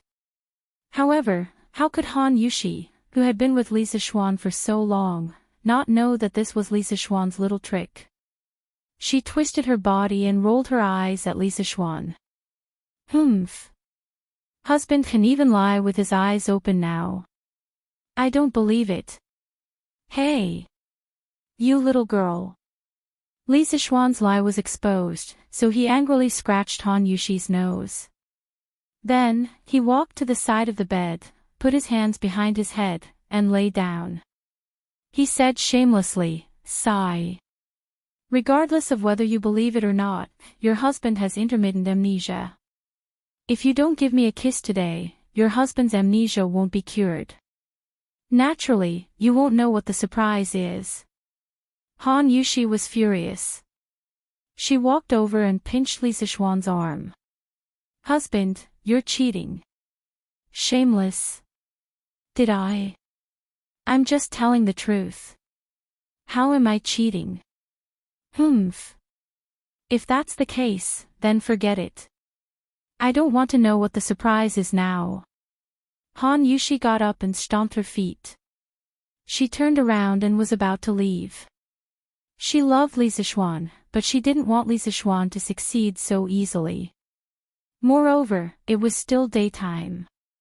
As soon as she turned around, Lisa Schwann's slightly bewitching voice came from behind. I suddenly remembered something. It seems that this surprise is very, very important to you. Do you really not want to know? Han Yushi stopped in her tracks and said hesitantly, I don't want to know. I'll know when I feel that it's time. But this surprise is related to your future life. Really? Will. Not. Want. To. Do. Really? This fellow said it so clearly. He had completely revealed his true colors. Han Yushi looked conflicted. After a while, she stomped her feet, turned around, and returned to the bed. She leaned over and poked Lisa Schwann's face. Then, she quickly tried to straighten up. Lisa Schwann only felt a blur in front of his eyes. Then, a fragrant wind seeped into his nostrils. Then, he felt something soft, warm, and water-like on his face. This beautiful feeling disappeared in a flash. Seeing that Han Yushi was about to get up, he quickly reached out and pulled her into his arms. Ah! Han Yushi exclaimed. She wanted to break free, but she realized that it was all in vain. She couldn't help but be anxious and angry. Hubby, didn't you just say that a kiss would be enough? Let go of me and tell me the surprise. Lisa Schwann leaned over to Han Yushi's ear and whispered, that was the condition 15 minutes ago. Now, it's time to collect interest. Han Yushi was shocked and instantly understood what this fellow was going to do. She hurriedly said, Don't. Hubby, it's still daytime. If mother and Lon come to the west courtyard later, everything will be over. Oh. Wife, don't worry. Lon won't come. Let's hurry up. At this moment, Lisa Schwann, who was obsessed with sex, couldn't care less about that. He mumbled as he snuggled into Han Yushi's arms. Logically speaking, they were newlyweds. What was wrong with being a little passionate about this?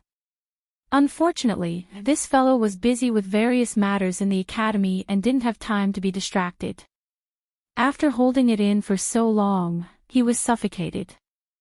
Now that there was such an opportunity, how could he let it go? After a while, there was a suppressed gasp in the room, but the volume was very, very low. Oh. Xiaoxi, young madam has been in there for so long. Why hasn't she come out? The sun is going to set soon.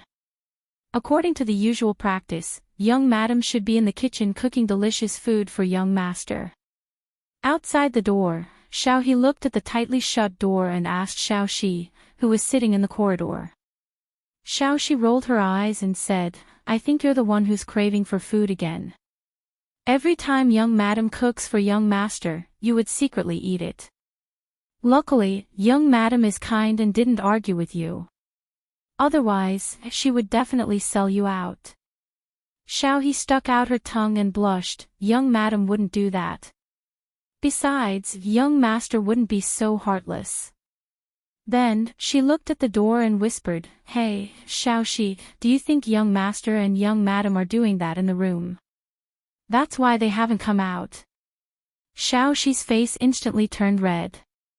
She used her finger to point at Xiaohe's forehead and scolded, Stupid Xiaohe. You. Why are you thinking about these things every day? Young master and young madam. They wouldn't. Ah. 6th grade noble title. Husband, is what you said true? Before Xiaoxi finished speaking, there was a scream in the room. It was obvious that the owner of the voice was very excited. Otherwise, he wouldn't have lost control of his voice. In the room, the two of them were lying side by side on the bed and had already put on their clothes. However, from their messy hair and messy bedsheets, it was obvious that they had a fierce battle just now. Shoo! Lower your voice. Wife, you are trying to invite someone else in. Li Zixuan hurriedly covered his wife's mouth and then glanced at the door with a guilty conscience. If someone else came in now, it wouldn't be a big deal for him as a man. However, he was afraid that Han Yushi would be blamed because of this and be afraid of intimacy in the future. That wouldn't be worth it. Chapter 621. Inside the house, Han Yushi motioned for Li Zixuan to let go of her hand. Then, she took a deep breath. Although she looked excited, she tried her best to lower her voice and said, Husband, I haven't even seen His Majesty today. Why would he give me the title of nobility? Li Zixuan smiled and said, What's so strange about that? Although you haven't seen His Majesty, you have trained your husband well and cultivated such an outstanding talent like me. Of course, His Majesty will reward you. Li Zixuan shamelessly praised himself as he combed Han Yushi's long hair. In his previous life, he liked girls with long black hair very much. However, many modern girls found it too troublesome to take care of long hair. It was too hot in the summer and too cold in the winter when they washed their hair, so they usually couldn't keep it. Now that he was back in ancient times, he could finally fulfill this small wish of his. Han Yushi's was the standard long hair that reached her waist. She was extremely beautiful. Trained your husband well. Han Yushi's expression froze. After she reacted, she said angrily, Husband, you're talking nonsense again. You're already very outstanding. What does it have to do with me? After saying that, her mood inexplicably became a little depressed. When Li Zixuan saw this, he quickly turned sideways and caressed Han Yushi's little face with his hand. He said softly, I'm not talking nonsense. If it weren't for my wife urging me, I might be walking around with a group of rich playboys in Chang'an City right now, or hanging around in brothels.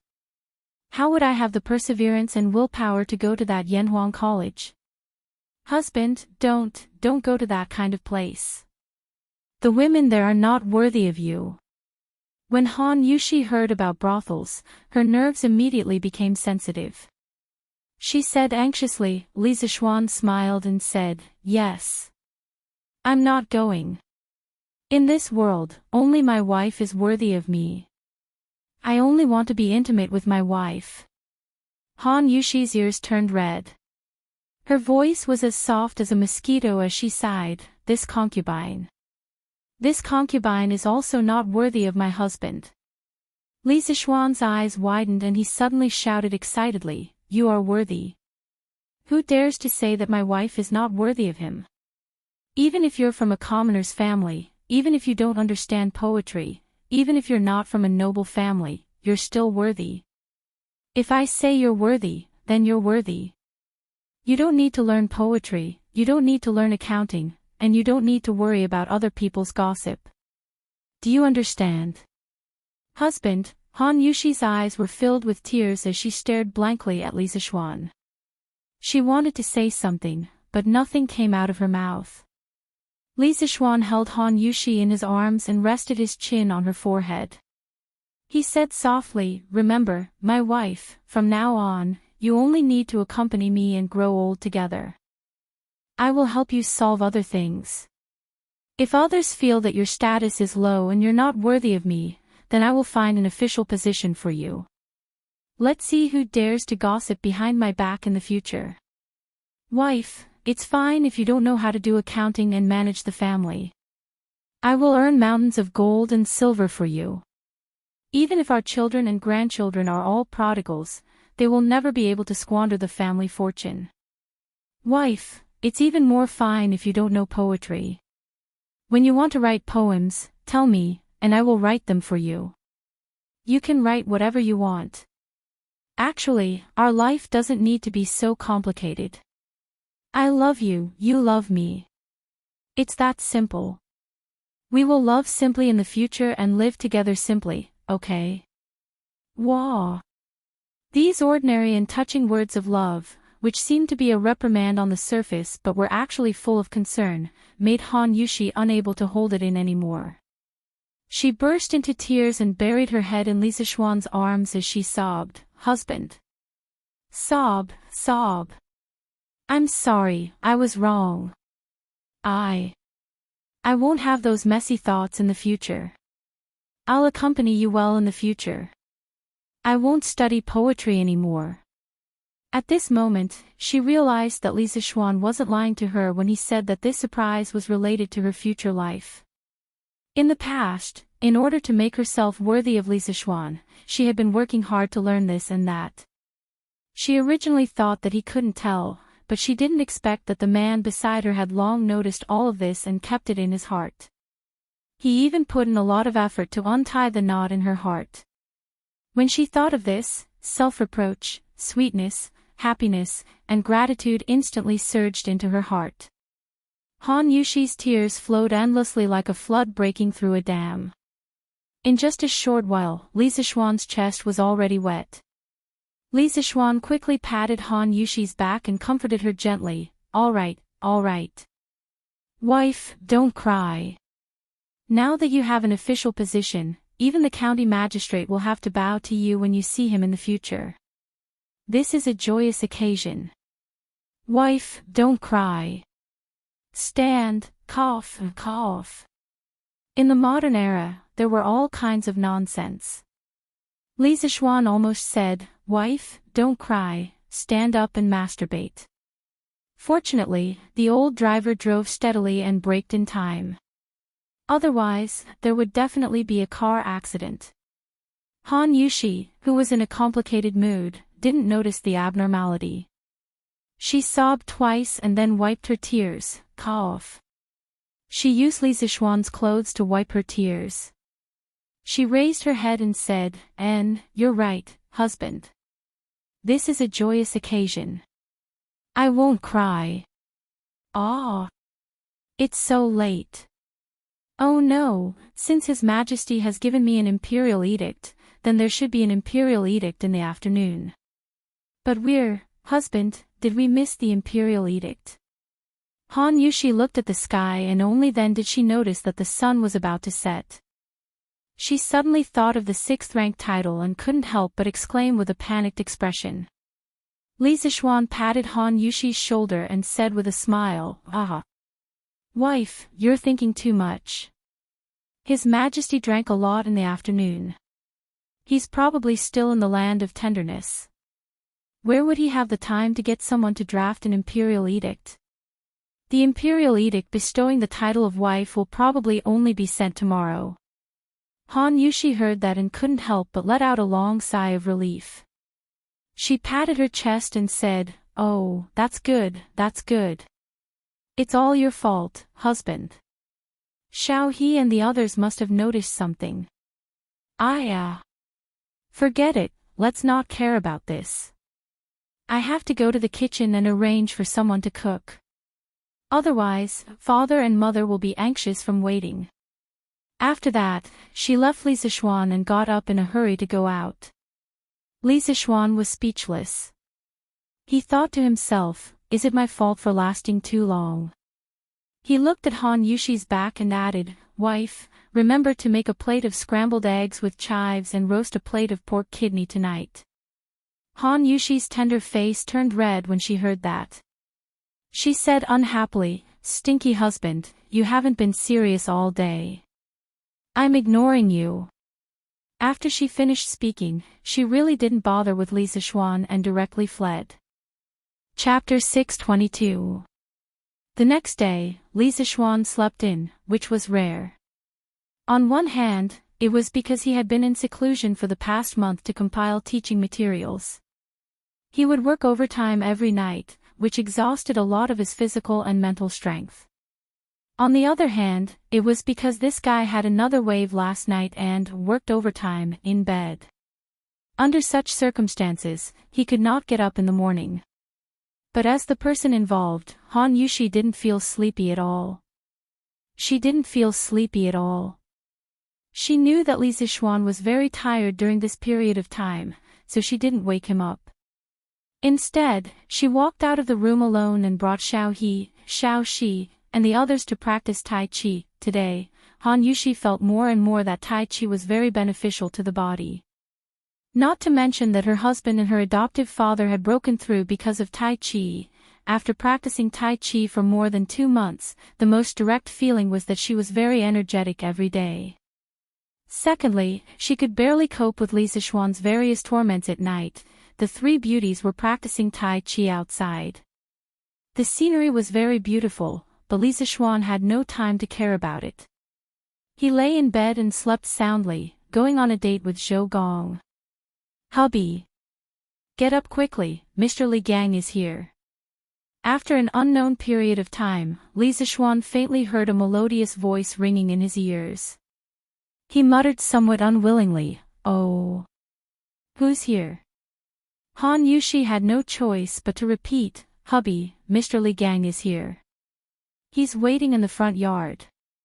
Get up quickly." Li Zixuan heard it clearly this time. He immediately turned over and jumped off the bed, saying, "Mr. Li is here. How long has he been here?" This guy looked at the sunlight outside and knew that it was not early. As he spoke, he hurriedly put on his clothes and buttoned a button wrong in his hurry.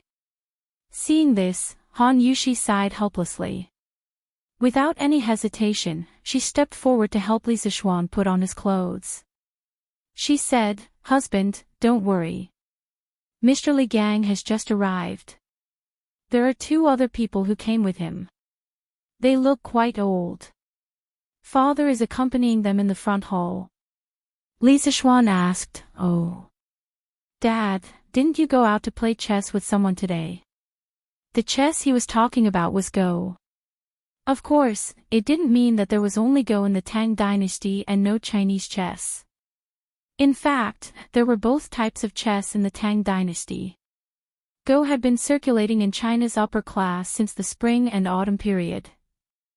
Chinese chess was relatively late and only became popular during the Warring States period. A few months ago, after Li Jingma handed over the family business to Li Zixuan, he happily became a rich man.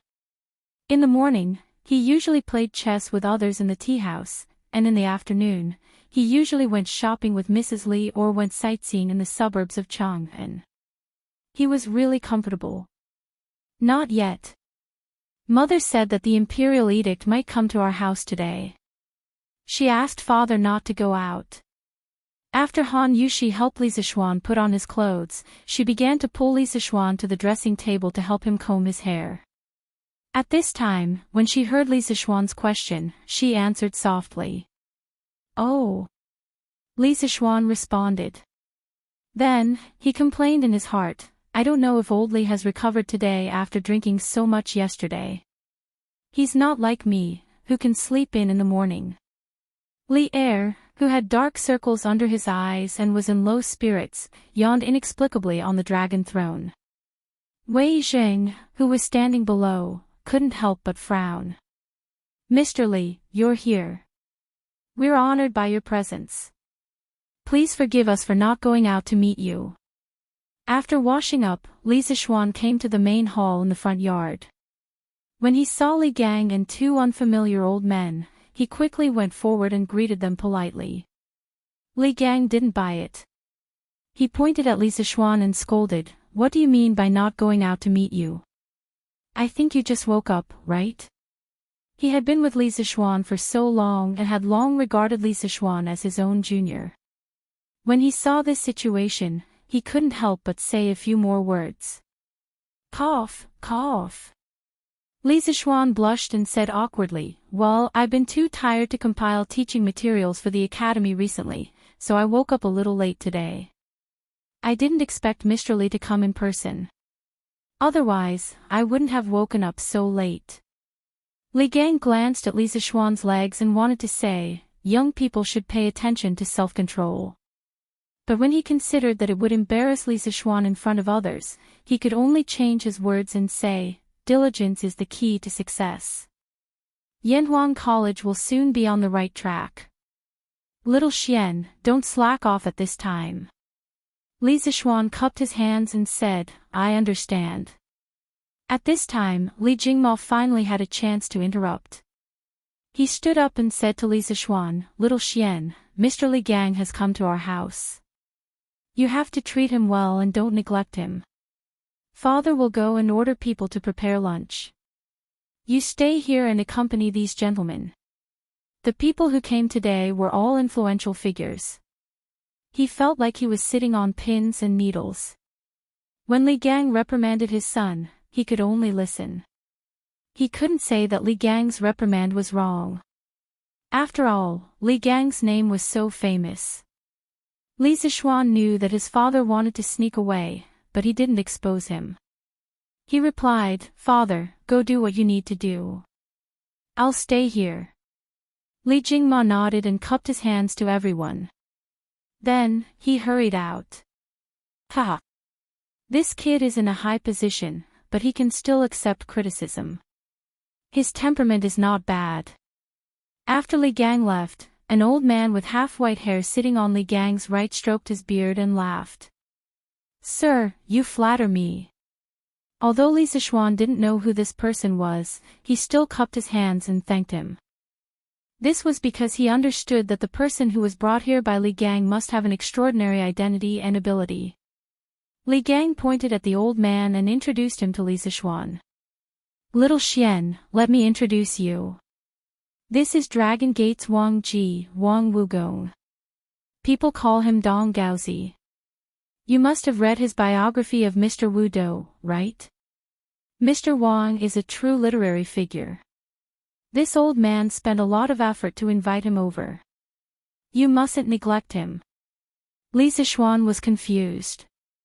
Wang Wugong, Dong Gaozi, biography of Mr. Wu Dou. He had never heard of any of these before. He was a complete engineering guy in his previous life. If you were talking about awesome people like Li Bai, Du Fu, Bai Ji, he would definitely know them. However, he had never heard of Wang Ji. But it didn't matter because this guy knew how to act. "Ah. So it's you, Mr. Wang. I'm sorry for the disrespect. After I read your biography of Mr. Wu Dou, I admired your noble character very much. I'm really lucky to be able to see you in person today."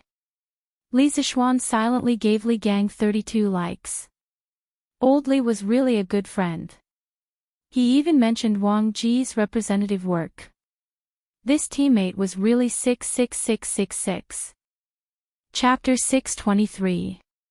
Wang Ji, courtesy name Wugong, also known as Donggozi, was from Jiangzhou Longmen, a Tang dynasty doctor and famous poet. Many people might not know the name Wang Ji, but this person had a very powerful grandnephew, Wang Bo, the head of the four heroes of the Tang dynasty. Wang Bo was the grandson of Wang Ji's brother, Wang Tong. Speaking of Wang Tong, he was also a famous doctor and a very famous scholar. In the third year of Emperor Wen's life, Wang Tong once traveled west to Chang'an, met Emperor Wen, and presented the 12 strategies for Taiping, respected the way of the king, and analyzed the past and the present. But he was not used. Probably because of the recommendation of his hometown friend, Xue Daoheng, he was given the position of Assistant Secretary of Shu County and Assistant Minister of Shu King. But Wang Tong was not satisfied, so he resigned and became a private educator in his hometown. Later on he devoted himself to the study of Confucius's 6 classics. It is said that he once studied under Li Yu of the Eastern Sea, studied poetry under Xia Dian of the Huiji, and inquired about etiquette under Guan Ziming of the River East. After studying, Wang Tong felt that he had learned something, so he imitated Confucius and wrote Wang's 6 classics, or continued 6 classics. He began to gather disciples and give lectures at Bainyoshi in his hometown. The number of disciples is often in the hundreds. Only Hunan Dongheng, Nanyang Qingyuan, Zhongshan Jia Qiong, Hedong Shueshou, Taishan Yao Yi, Taiyuan Wen Yanbo, Jing Zhao Du Yan, and a dozen others are outstanding. Yao Yi is generous, so Zhongyu, Shueshou is knowledgeable, so Zhuangzhou. Other than that, it was said that Tang dynasty officials like Fang Xianling and Wei Zheng were also Wang Tong's disciples, but there was no direct evidence to prove it. As for Wang Ji, he was promoted to the position of secretary during the end of the Sui dynasty. But he was not happy in the court, so he resigned on the pretext of illness and returned to being Yangzhou's 6 harmonies minister. When the world was in chaos, he resigned and returned to his hometown. In the Tang dynasty, he ordered the court officials to wait for the imperial decree. At the beginning of the Tang dynasty, he resigned and returned to Hezhou to farm in Donggozi, calling himself Donggozi. He was arrogant, addicted to alcohol, and could drink wudo. He wrote Biography of Mr. Wudo, Wine Classic, Wine, and Zhuang. In history, this person's literary achievements were quite high. Later generations evaluated him as follows: his poetry is close but not shallow. His quality is not ordinary. He is frank and unrestrained. He is open-minded and lofty. He chases after the high winds of Wei and Jin. The body of laws originated from the 6 dynasties, and took shape between the Sui and Tang dynasties. Wang Ji was depressed all his life. During the Sui and Tang dynasties, he was an official and retired 3 times. His heart was set on an official career, but he knew that it would be difficult for him to achieve great things.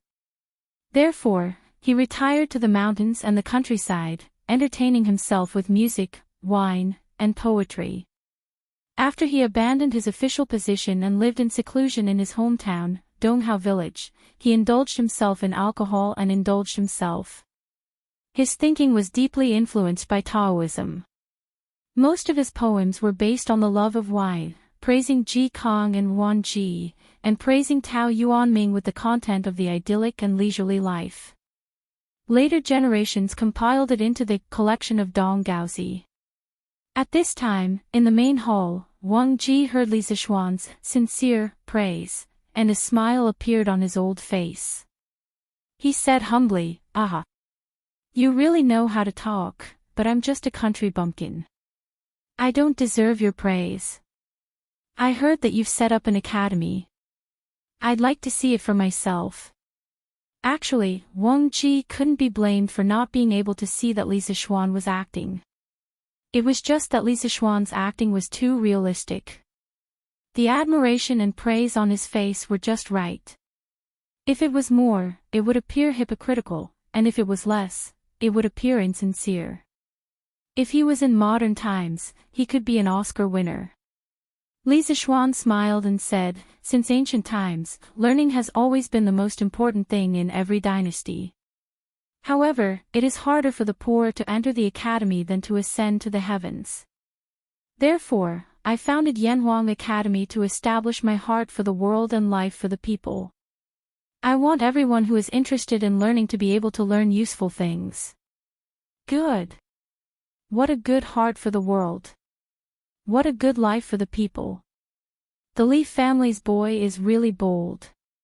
When Wang Ji heard these two sentences, he couldn't help but slap the table and praise. He laughed and said, just based on these two sentences, I'll drink to the heavens. After saying that, he picked up the teacup beside him and tilted his head back to pour it into his mouth. As a result, baw baw baw. It's actually tea. You're not honest. Why didn't you serve me wine when I came here? Wang Ji complained as he spat out the sour, sweet, bitter, spicy, and salty tea in his mouth. Li Zishuan blushed with shame. He hurriedly asked someone to bring the iced wine from home and said, cough, cough. Mr. Wu Gong, please wait a moment. The wine will be here soon. Another old man on the side pointed at Wang Ji and scolded jokingly, Wu Gong, after so many years, you're still so addicted to wine. Wang Ji didn't feel ashamed. Instead, he felt proud and said, so what? If a person lives a lifetime without wine, what's the point of living? It's better to die. Everyone was shocked by these words. What did he mean by addicted to wine? This was what it meant to be addicted to wine. In comparison, those drunkards in other people's mouths were simply too weak. Fragrant.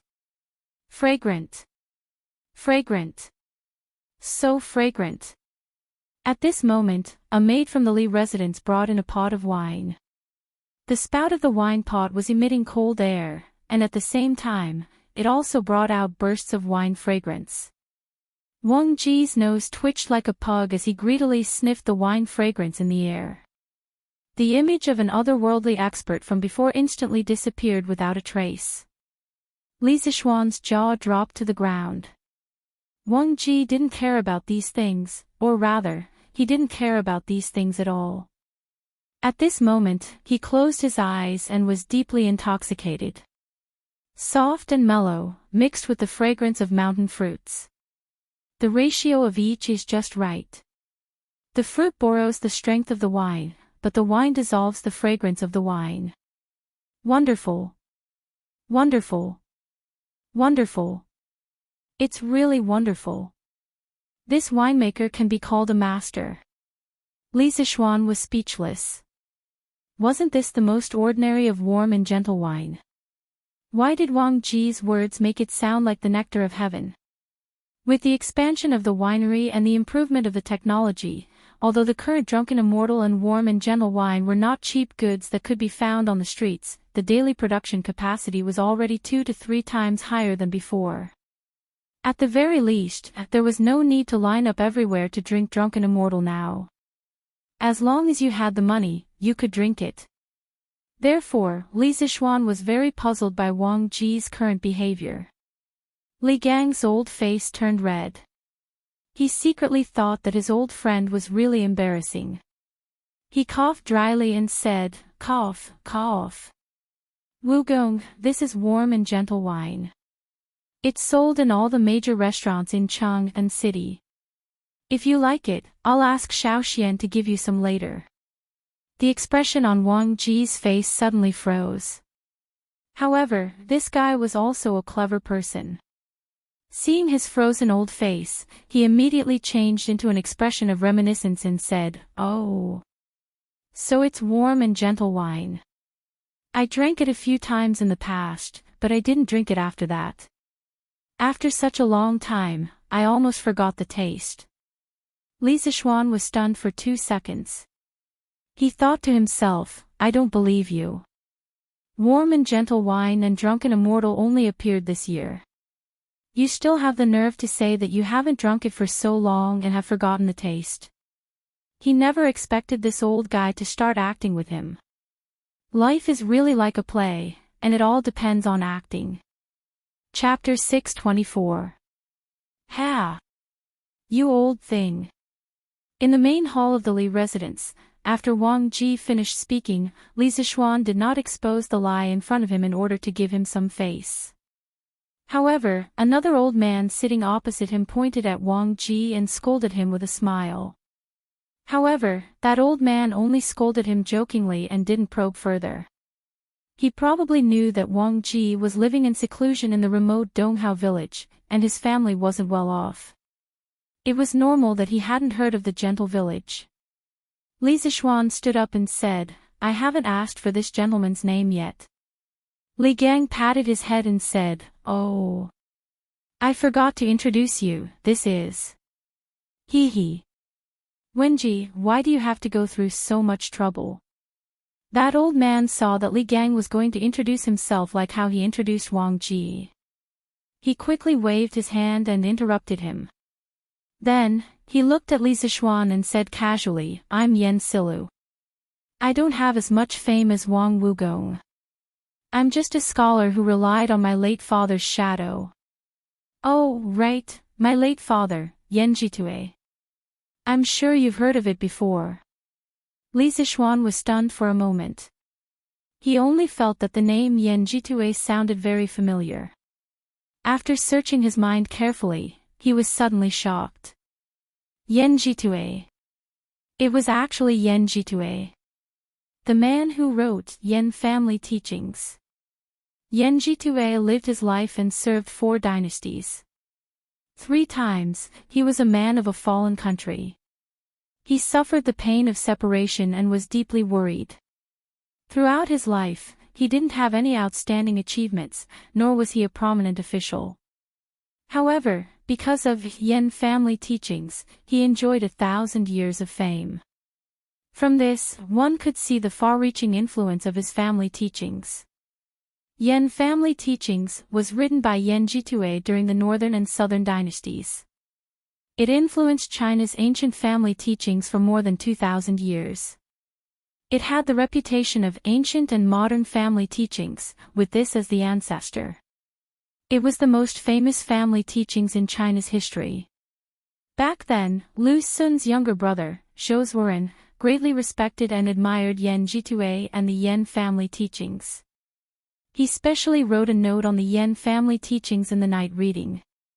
Moreover, throughout history, the descendants of the Yen family had astonishing performances in terms of integrity and talent. Just in the Tang dynasty alone, people like Yen Shegu, Yen Silu's eldest son, who annotated the Book of Han, Yen Jinqing whose calligraphy was a model for the world, and Yen Gaoqing whose awe-inspiring integrity shook the world for thousands of years, and Yen Gaoqing who died for the country, and so on, all gave people an extraordinary and deep impression of the Yen family, and also proved the effectiveness of the family teachings set by their ancestors. Even in the Song and Yuan dynasties, the Yen clan members continued to be officials, making the people of the Ming and Qing dynasties extremely envious. "So you're a descendant of Master Yen. Sorry for the disrespect." "Sir, you must be joking. If you are a sour Confucian, then there is no real Confucian in this world." Li Zixuan came back to his senses and cupped his hands solemnly at Yen Silu. His solemnity was not fake, but sincere. In that moment just now, he had already recalled some of Yen Jitue's deeds. If he remembered correctly, Yen Jitue had an extremely famous descendant, and that was Yen Jinqing, the man who was known as the 4 great families of regular calligraphy, along with Zhao Mingfu, Lu Gongquan, and Ouyang Sun. Later generations said that Yen Jinqing's status in the history of calligraphy in China was very high. Other than Wang Shiji, no one could be compared to him. Since Yen Jinqing was a descendant of Yen Jitue, then wasn't he also a descendant of Yen Silu in front of him? Yen Jinqing was Yen Silu's 6th grandson. Phew. You changed your mind so quickly. You were just praising this old man. Now you're praising this sour old man. Wang Ji, who was drinking at the side, couldn't help but say sourly when he saw Li Zixuan's appearance. Li Zixuan couldn't help but sweat. What do you mean by changing my mind so quickly? You're not King Beauty, so why would I change my mind? Eating and sitting without manners, Wang Wugong, you really don't act like an elder at all. As soon as Wang Ji finished speaking, Yan Sila beat him to it and mocked him. Li Zixuan could see that these two old men were completely different from the old-fashioned scholars he usually saw. One had a carefree personality, and the other was easygoing and didn't put on airs. No matter what, Li Zixuan felt that it was a pleasant thing to get along with these two old men, so he couldn't help but give Li Gang 32 likes in his heart. Hee hee.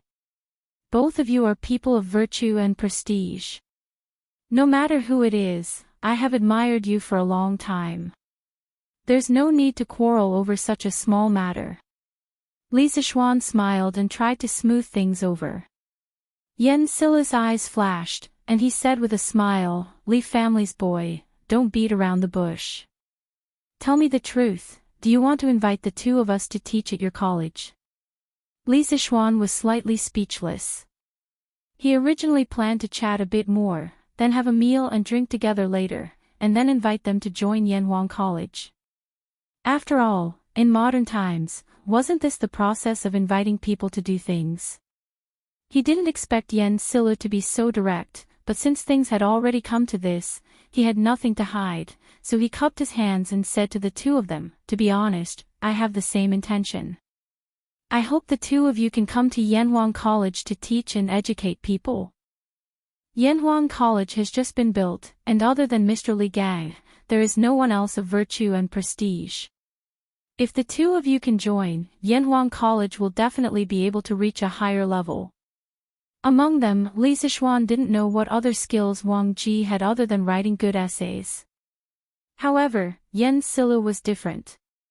First, he had scholarly prestige, and second, he had personal cultivation. If he could come to Yanhuang College to help manage the students, Li Zixuan felt that he would be able to save a lot of trouble. As for Wang Ji, Li Zixuan felt that his personality was good, and he was pleasing to the eye. In addition, he was recommended by Li Gang, so Li Zixuan felt that he might as well hire both of them. Wang Ji, who was enjoying the warmth of a woman while listening to the compliments, had no idea that he had become a buy one get one free gift in someone's heart. Hee hee. I have nothing to do at home. If it weren't for Li Wenji's multiple invitations, I wouldn't have come here today. You are also a famous person in Chang and this year, and I've heard a lot of rumors about you. But today, you said, set your heart for heaven and earth, and set your life for the people, which made me see you and Yanhuang College in a new light. I'm even a little glad that I came here today. Yan Sila shook his head and sighed. Li Zixuan saw this and was delighted. He asked, so, Mr. Yan, you agree? Yes. You, a young man, can set your heart for heaven and earth, and set your life for the people.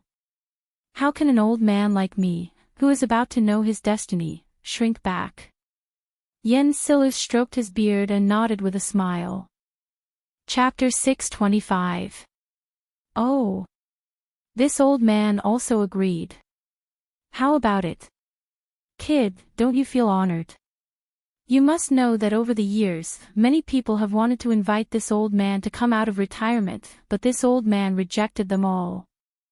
Seeing Li Zixuan and Yan Sila chatting passionately, Wang Ji felt that he was being neglected, so he interrupted somewhat unwillingly. Li Zixuan almost spat out a mouthful of old blood. Sure enough, some people couldn't be judged by their appearance. When he first saw Wang Ji, he thought that this old man was an otherworldly expert, but now, let's not talk about it anymore. Mr. Wang also agreed. That's really great. To be able to invite the two of you is this kid's honor, and it's also the honor of the thousands of students of Yanhuang College. Li Zixuan was still a very polite and good young man. He didn't slap Wang Ji's face, but instead put on a happy expression and cooperated with him. Sure enough, Wang Ji stroked his beard with a comforted look on his face. Li Zishuan's hands were itching when he saw this. Oh. That's right. This old man isn't that easy to invite. If you want this old man to help you teach students, you have to agree to one condition. Wang Ji stroked his beard for a while and suddenly said seriously. Li Zishuan's cheeks twitched imperceptibly. He restrained his emotions and said, "What condition?" "Sir, just say it." But in his heart, he secretly thought, when did a free gift become so troublesome? This old man doesn't have any self-awareness. Li Gang and Yen Silu immediately cast a contemptuous look over. Wang Ji's old face turned red, and he hurriedly coughed twice to hide his embarrassment, but he still insisted and said, "Cough, cough. Kid, if this old man goes to your college to teach, will there be good wine for me?" "N. Just this kind of gentle village will do. How about 5 buckets a month?" 5 buckets a month. Li Zishuan almost fell to the ground when he heard this. What kind of concept was 5 dough? 1 bucket of wine in the Tang dynasty was about 6,000 milliliters in modern times, which was about 12 caddies. 5 buckets was 60 caddies. Drinking 60 caddies of wine in 1 month, Li Zishuan only wanted to say one sentence at this moment. Furthermore, according to the current market price of 2 strings of coins per liter, these 5 buckets of gentle village would be 100 strings of coins. 100 strings of coins. Even though Li Zishuan wasn't lacking in money, the salary of a Yanwang College teacher was still there. Previously, Yanwang College's salary was 10 strings of cash per month for teaching assistants, 20 strings of cash per month for lecturers, 50 strings of cash per month for associate professors, and 100 strings of cash per month for professors, and 100 strings of cash per month for professors, and 100 strings of cash per month for Yanwang College. Wang Wugong, you old man, do you really think you're Mr. Wu Dou? You want 5 buckets of wine as soon as you open your mouth. Yen Silu was a native of Chang'an. He was very clear about the current market price of gentle village. At this time, after hearing Wang Ji's request, he spoke out with some dissatisfaction. Speaking of Wang Ji's title of Mr. Wu Dou, it could be said that there was a lot of history behind it. First of all, Wang Ji himself wasn't as bad as Li Zishuan thought. Someone who treated him as a gift was a bit ignorant. Actually, Wang Ji was a very talented person.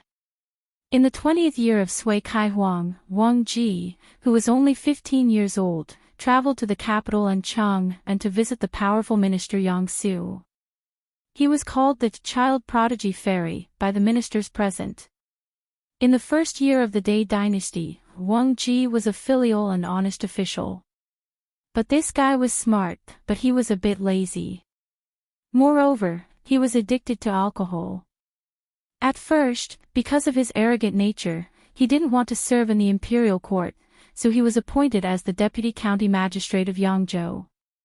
But because he was addicted to alcohol, he was impeached and dismissed. Actually, he didn't care about the official position. He sighed and said, "The net is in the sky, I'll settle down." At this time, the Sui dynasty was in chaos.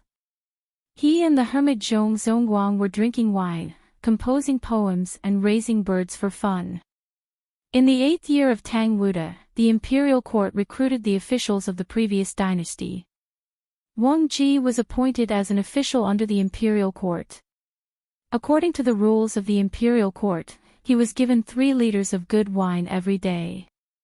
His brother Wang Jing asked, "Are you happy waiting for the imperial court?" He replied, "Waiting for the imperial court's salary is low and lonely. Only the 3 liters of good wine makes people reluctant to part with it." When Chen Shuda heard about it, he increased the wine from 3 liters to 1 dou. At the end of the 9th year of Wuda, Li Er killed his brother and imprisoned his father. Wang Ji was once again recruited by the imperial court and appointed as a minister. At that time, Shi Jiaoge of the Tai Lu department was good at brewing wine. After Wang Ji heard about it, he was a bit restless. He hesitated for a long time and finally made up his mind. He told the big boss of the Ministry of Personnel that he requested to be transferred to the Tai Lo department to be the Tai Lo minister. At that time, the Minister of Personnel should have been Zhang Sun Wuji. When the old fox heard Wang Ji's strange request, his old face turned black. He then refuted it with the reason that it did not match the rank. Minister of Personnel is a concubine of the 4th rank, while the Tai Lo minister is a concubine of the 8th rank. I have to say, for the sake of drinking wine, this guy is really capable of doing anything. After Wang Ji received Zhang Sun Wuji's reply, he did not give up. He sent Zhang Sun Wuji a request again and again, stating that he had to go to the Tai Lo department. At first, Zhang Sun Wuji did not take it to heart. However, he could not stand this guy's daily harassment and finally appointed him according to his request.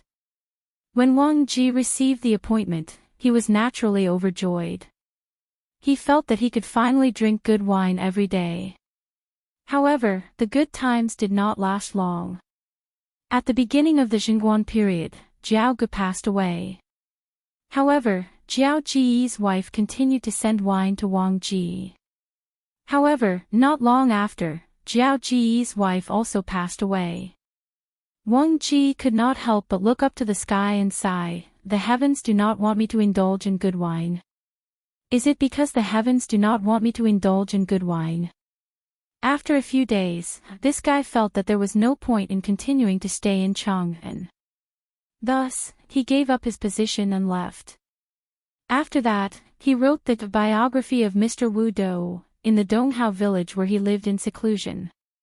It was unintentionally spread by others and he instantly became famous. That was how the title of Mr. Wu Dou came to be. At this moment, when Wang Ji heard Yen Silu's dissatisfied words, he glared at him and said, "Ha! I, Wang Wugong, dare to ask for 5 dou of wine because I am worth the price.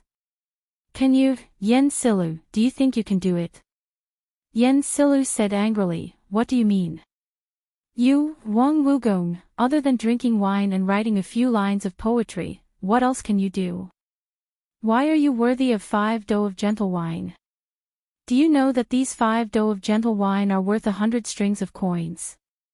Worth 100 strings of coins." When Wang Ji heard this, he immediately panicked. If Yen Silu did not mention it, he really would not know that the wine he was drinking now was actually so expensive. Oh my God! The price of 1 dou of wine is enough for this old man to drink for half a year. Oh no, oh no. Am I going to let Yen Silu see this old man as a joke? Wang Ji's heart was a little bitter at this moment, but he could not say it out loud. Chapter 626. Hey! So what if it's worth 100 strings of coins? Seeing Yen Shilu looking at him provocatively, the temper buried in Wang Ji's heart surged. He straightened his neck and said indignantly, "Who said this old man only knows how to write poems and drink wine? The best thing about me is that no matter what I learn, I'm faster than you, Yen Kong." Yen Shilu glared at him and said, "Ha! You're really a toad yawning. What big words." Wang Ji seemed to have recovered by now. He raised his chin slightly and said proudly, "Aha! I'm telling the truth. Don't doubt me when you return, Yen Kong. Let's talk about playing the zither first. I learned it for less than half a month and mastered it thoroughly. Can you do it? There's also bird training. I learned how to raise birds from others in my early years, and I mastered the knack of it in just a month. I even tamed 2 owls. Can you do it?" "Oh, right, Anne. Stop." Yen Shilu, whose face was as black as the bottom of a pot because of Wang Ji's repeated questions of, "Can you do it if you're in my place?" hurriedly interrupted him. "Are you flaunting your idleness as capital? I only found out today that you, Wang Wugong, are so thick-skinned." Wang Ji wasn't annoyed by Yen Shilu's sarcasm. Instead, he smiled meaningfully and said, "What is a proper occupation?" What is a side occupation? I, Wang Wugong, don't have a proper occupation to begin with. Or rather, everything is my proper occupation. The world is big, but life is short. Why don't I do what I want to do while I'm alive? Why do I have to work so hard? Li Zishuan's eyes flickered slightly. He thought to himself, this Wang Ji's personality is really open-minded. Yan Shirlu didn't buy it. He said directly, then why do you still go to Yanhuang College to teach? Aren't you afraid of being troubled by your work? Wang Ji seemed to be prepared for this question. He didn't even think about it and answered, haha. I'm going to the Yanhuang Academy because I'm interested, not because I'm working on a case. Speaking of which, the Yanhuang Academy that Xiao Xian built was probably built to teach the 4 books and 5 classics, right? Right now, he is in need of a talented person like me who has an extraordinary learning ability. Do you think this old man is worth his monthly salary of 5 buckets of wine? Yan Shirlu said with a straight face, nonsense. Don't tell me you think that with your talent in playing with chickens and dogs, you can be like a fish in water in little Xian's engineering. You're just being arrogant. Sooner or later, you'll harm others and yourself. Wang Jimmy took a sip of wine and said nonchalantly, I, Wang Jimmy, have never tried it before. How do you know it won't work? Could it be that you're feeling guilty? Humph. Yan Shirlu was so angry that he rolled his eyes. He simply couldn't be bothered with this egomaniac. Li Zishuan saw that the atmosphere was a little awkward. He thought for a while and said, I am deeply honored that the 3 of you could come to my humble abode today. Moreover, we will be colleagues soon. There's no need to be angry over such a small matter. To show my sincerity, I will personally cook a few dishes for all of you. I will also send someone to invite Elder Mo over. The academy is about to start, so let's have a gathering today. Li Gang clapped and laughed. Good. I've long heard that your skills in food are at the peak of perfection. You must have cooked lunch at Qin Manor yesterday, right? I heard that even His Majesty was full of praise for your culinary skills. Today, us old fellows are in for a treat. When Wang Ji heard Li Gang's words, he suddenly felt a little saliva in his mouth. He licked his lips and said excitedly, very good. Very good. Only good dishes are worthy of good wine. Today, let's see if your culinary skills are worthy of this winemaking skill. Li Zishuan couldn't be bothered to bicker with this old fellow. He stood up and prepared to leave. Hey! Kid, wait! As Li Zishuan stood up, Wang Ji's voice came from behind him. Kid, let me take a look at the knowledge that Yanhuang College is going to impart to you in the future. Firstly, it's so that you know what to do. Secondly, as the host, you abandoned your guests and ran away. You should at least leave a few books for us old fellows to relieve our boredom. Li Zishuan thought that it made sense. He thought to himself that this old fellow had finally said something serious. Thus, he called a servant girl over and whispered a few words to her. After the servant girl received his orders and left, Li Zishuan cupped his fists and said to the 3 old men sitting in the main hall, please wait for a moment. Sirs, please wait here for a moment. In a while, the servants will send over the 4 teaching materials compiled by this kid. Please feel free to take a look. I'm going to arrange for lunch. Li Gang waved his hand and said, go. Li Zishuan cupped his fists and left. When he arrived at the back kitchen, he didn't see Li Jingmo. Li Zishuan thought to himself that it was as expected. He knew that his father was just declining when he said that he was going to the back kitchen to arrange lunch. Now that the Li family had a young mistress, how could Li Jingmo be the one to worry about cooking? Not only did he not have to worry about it, but the food had also improved a lot. As a matter of fact, Li Jingmo had started to put on weight recently. Husband, why don't you let me do it? You can help me watch from the side. You. But. Perhaps this was telepathy. As soon as Li Zixuan walked into the kitchen, Han Yushi seemed to have guessed the purpose of Li Zixuan's visit before he said anything.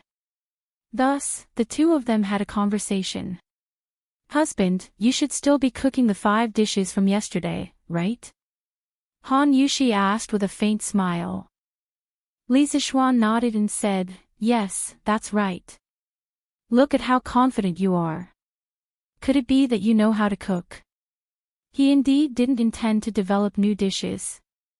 With his abnormal mental strength, he could recall the cooking methods of many dishes.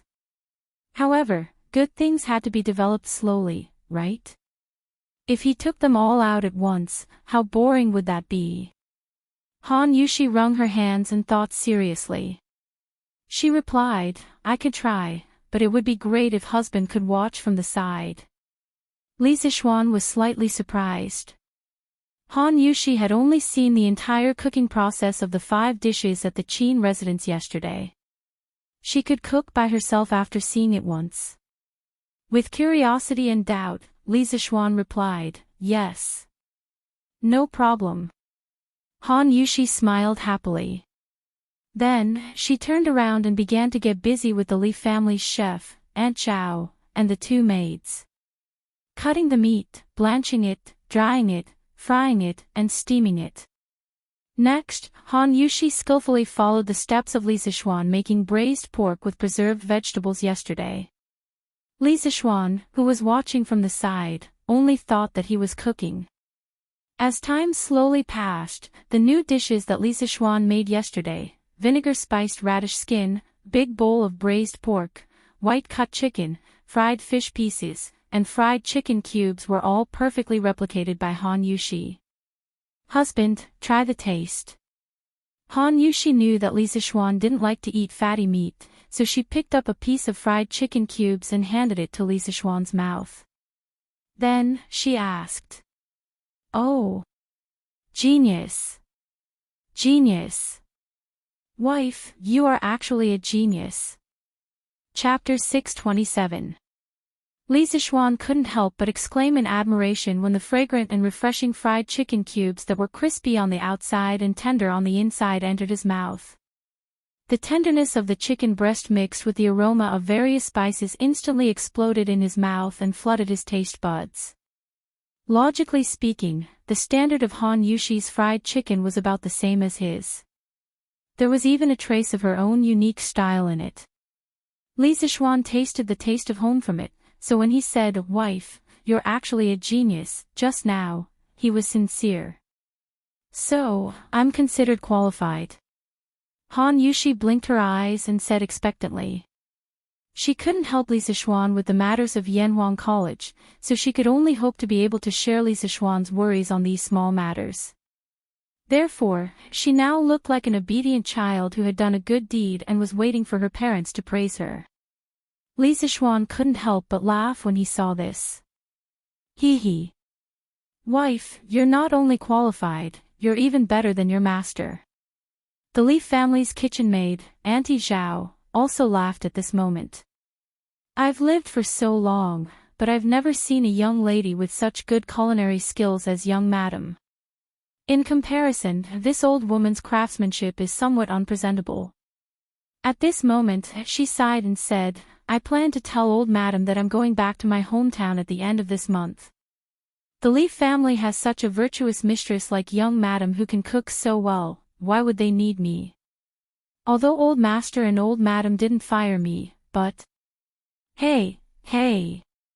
Auntie Zhao, don't say such things." Li Zixuan saw that she was getting more and more wrong, so he quickly interrupted, "Auntie Zhao.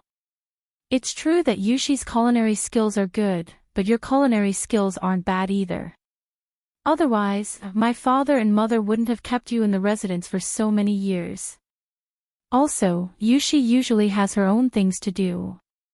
She can't cook for every meal, right? Even if she's willing, I don't want her to be tired. Don't you think so?" When Aunt Zhao heard Li Zixuan's words, she couldn't help but reveal a hint of joy on her face. She hurriedly bowed and said, "Hey, young master, you're right. Young madam is Lord Ju's wife. Of course, she can't personally cook every day. She was inexplicably deprived of the right to cook. Han Yushi opened her mouth and wanted to say something, but when she felt her hand being pinched, she quickly shut her mouth. Li Zixuan smiled and said, yes. So, Auntie Zhao, you shouldn't talk about going back to your hometown in the future. If you want to go back to your hometown, you can take a few days off. My mother isn't an unreasonable person. Why wouldn't she let you go home? Aunt Zhao hurriedly waved her hands and said, no, no. Young master, you're exaggerating. Old master and old madam are good people. Young master, young madam, someone from the palace is here. Old master and old madam want you to go to the front yard. As they were talking, Sanbao ran to the back kitchen and told Li Zixuan and Han Yushi. Hearing this, the husband and wife looked at each other. Almost at the same time, they guessed why the people from the palace had come at this time. Han Yushi's breathing quickened a bit, and her face showed some excitement. It could be seen that she was forcefully suppressing her excitement because Li Zixuan felt that the beauty's small hand was still trembling. Hee hee. Wife, let's go quickly then. Don't let the angel wait too long. Li Zixuan squeezed Han Yushi's little hand and chuckled softly. Han Yushi bit her lip and replied with an yes. Then, she let Li Zixuan drag her away. The Tang Empire's emperor decrees that Li Zixuan's wife, Han Yushi, has adhered to her principles ever since she entered the Li family. She is neither arrogant nor rash. She takes care of her husband and herself. She is virtuous and has a pure heart. She is a role model for women in the Tang Empire. This time, the imperial edict was very short. Li Zixuan felt very comfortable listening to it. Even the little eunuch reading the imperial edict was much more pleasing to the eye. Of course, the eunuch reading the imperial edict was not Zhao Song. Our chief steward Zhao is probably still recuperating from his injuries. Han Yushi also felt very comfortable listening to it. As for the reason, it was obviously different from Li Zixuan's. After she married into the Li family, she had accompanied Li Zixuan to listen to many imperial edicts. However, in the past, she was happy because Li Zixuan was rewarded and put in an important position. Today, she was truly happy for herself. I accept the imperial edict. Thank you, Your Majesty. Han Yushi suppressed the excitement in her heart and walked to the eunuch with dignified steps. She took the imperial edict with both hands. A palace maid next to her saw this and took the opportunity to send the neatly folded noble dress to Han Yushi. He saw that Han Yushi was holding the imperial edict with both hands and it was not easy to receive the dress. She was very perceptive and helped Han Yushi to receive it. Li Zixuan smiled and waved at Sanbao. This matter was originally under his father's care.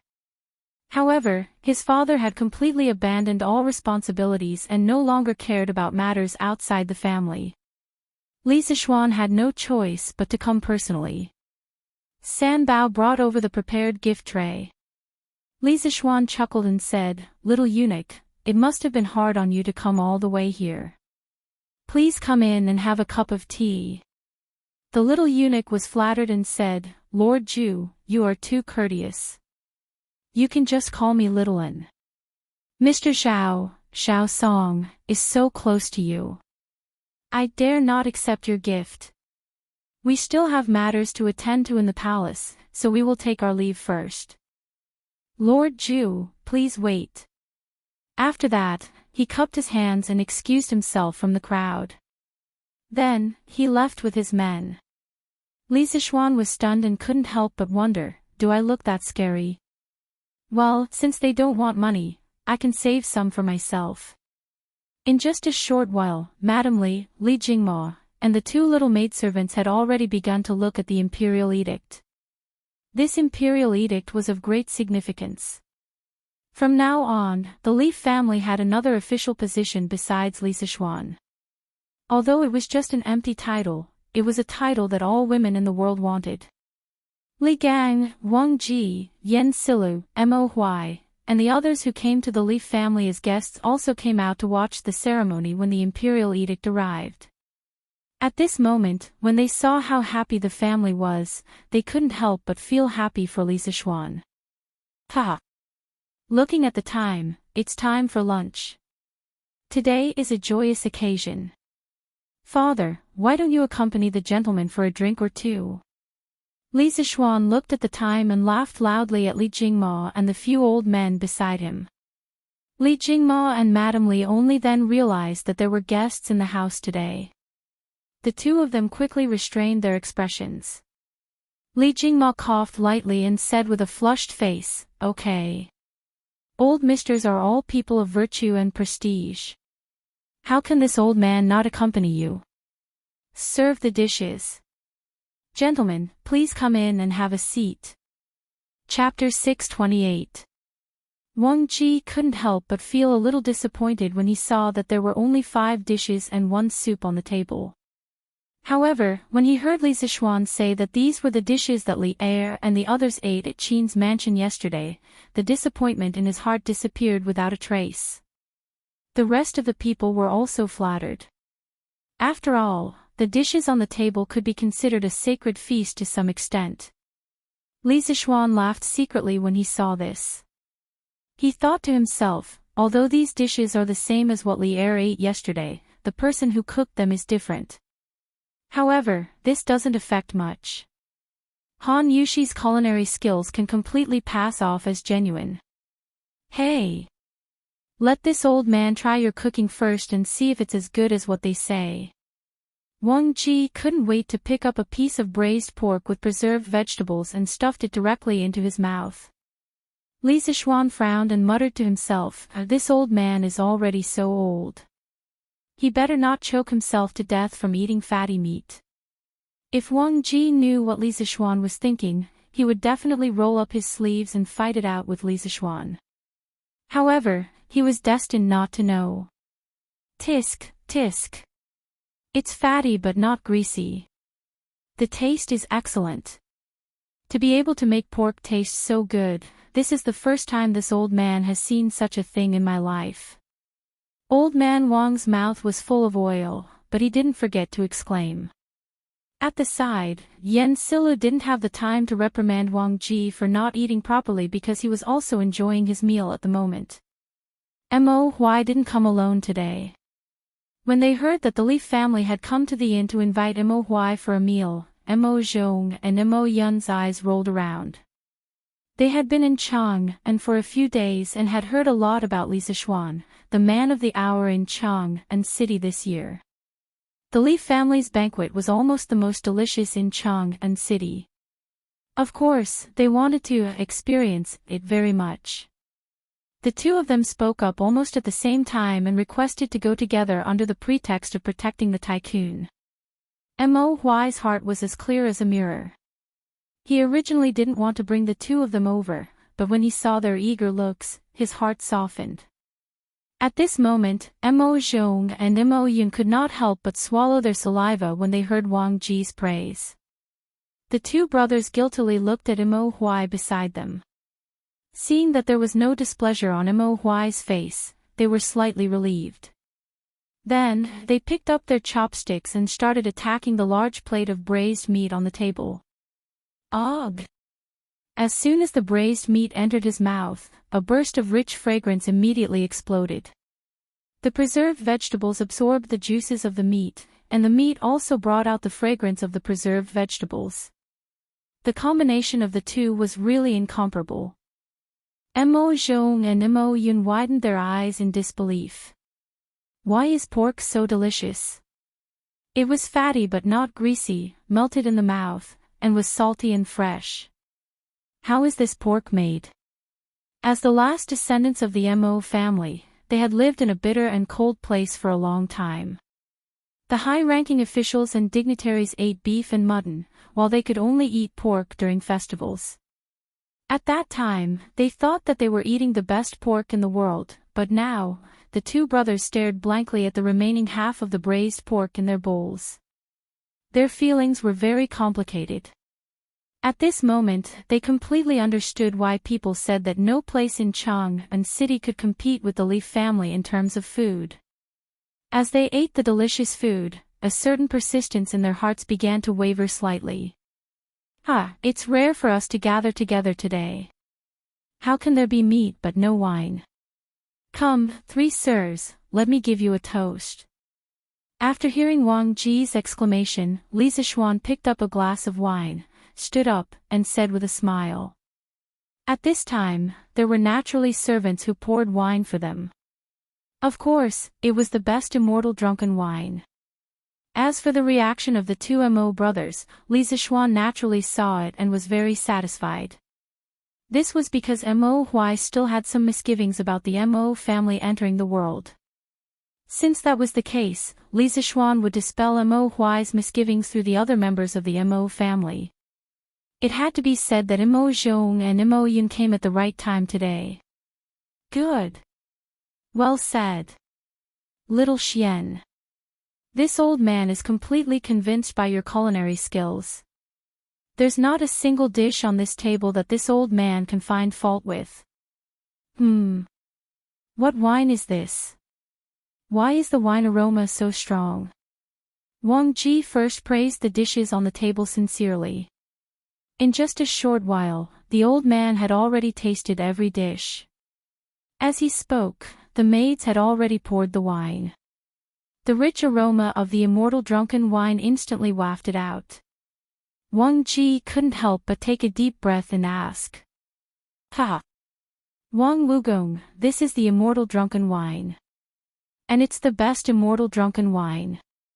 The most famous wine in Chang'an City this year is none other than this. Yen Silu was also a wine lover. He could tell that the wine in the cup was the immortal drunken wine. However, his love of wine was not the same as Wang Ji's love of wine.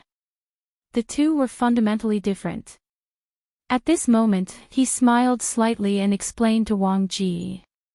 Immortal drunken wine, this name is good. This old man wants to see if it lives up to its name. Come, brother Jingmo, thank you and your son for your hospitality today. Sitting beside Wang Ji was Li Jingmo. It was rare for him to think of old man Li at this moment, so he spoke politely.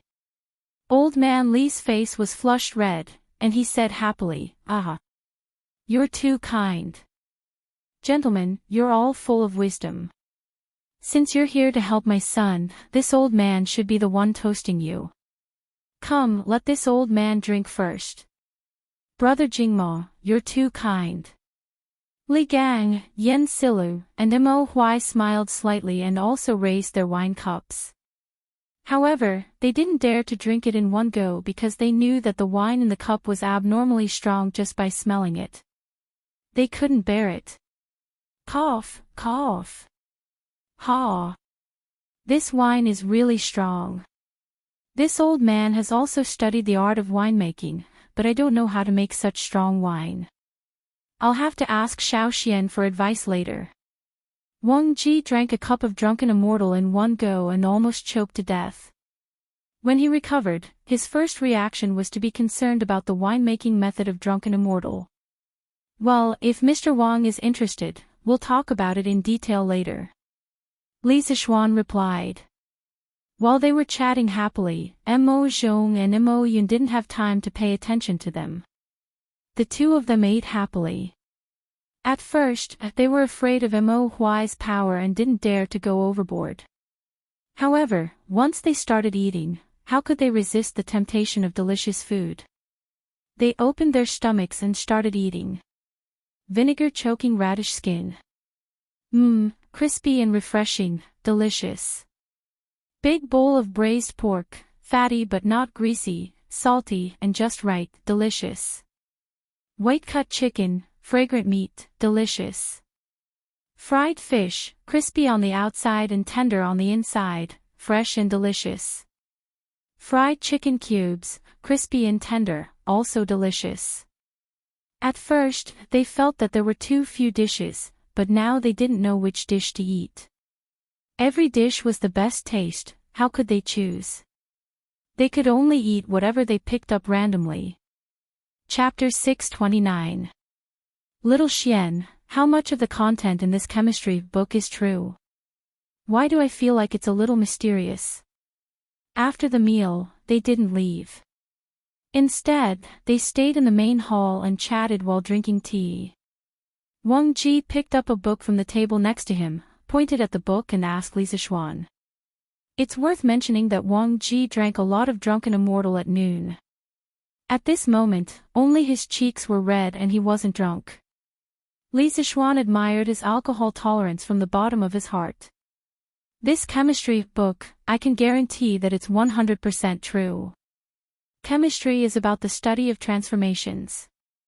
If you just look at the book, you'll feel that it's a little mysterious. Li Zixuan laughed when he heard this. He was still very confident in the course of chemistry. In his previous life, he had been a chemistry class representative and was always at the top of the class in every exam. In this life, he had an abnormal spiritual force, so he was even more confident that he would not make any mistakes. Wang Ji nodded thoughtfully. After a while, he asked tentatively, "This book's structure is really big. It's really rare in the world. Although I didn't have time to read it, based on the first half of the book, doesn't it mean that all substances in the world can be transformed into each other?" Li Zixuan was slightly stunned. He didn't expect that Wang Ji, this old urchin, would be interested in chemistry. He thought for a while and replied, "If it's based on the transformation between elements, Mr. Wang's theory is correct.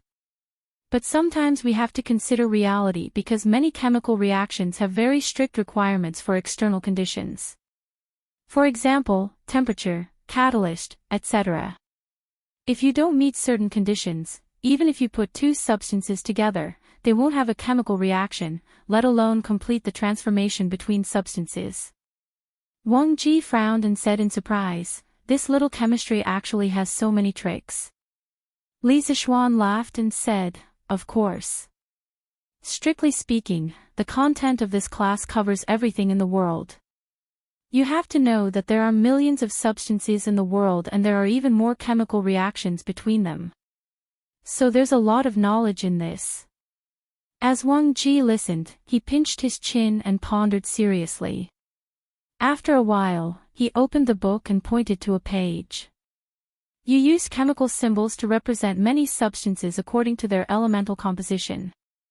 Of course, I don't know if your representation is right or wrong, so I'll follow your thinking first. For example, in this chapter, you said that hydrogen can be burned in oxygen to produce water.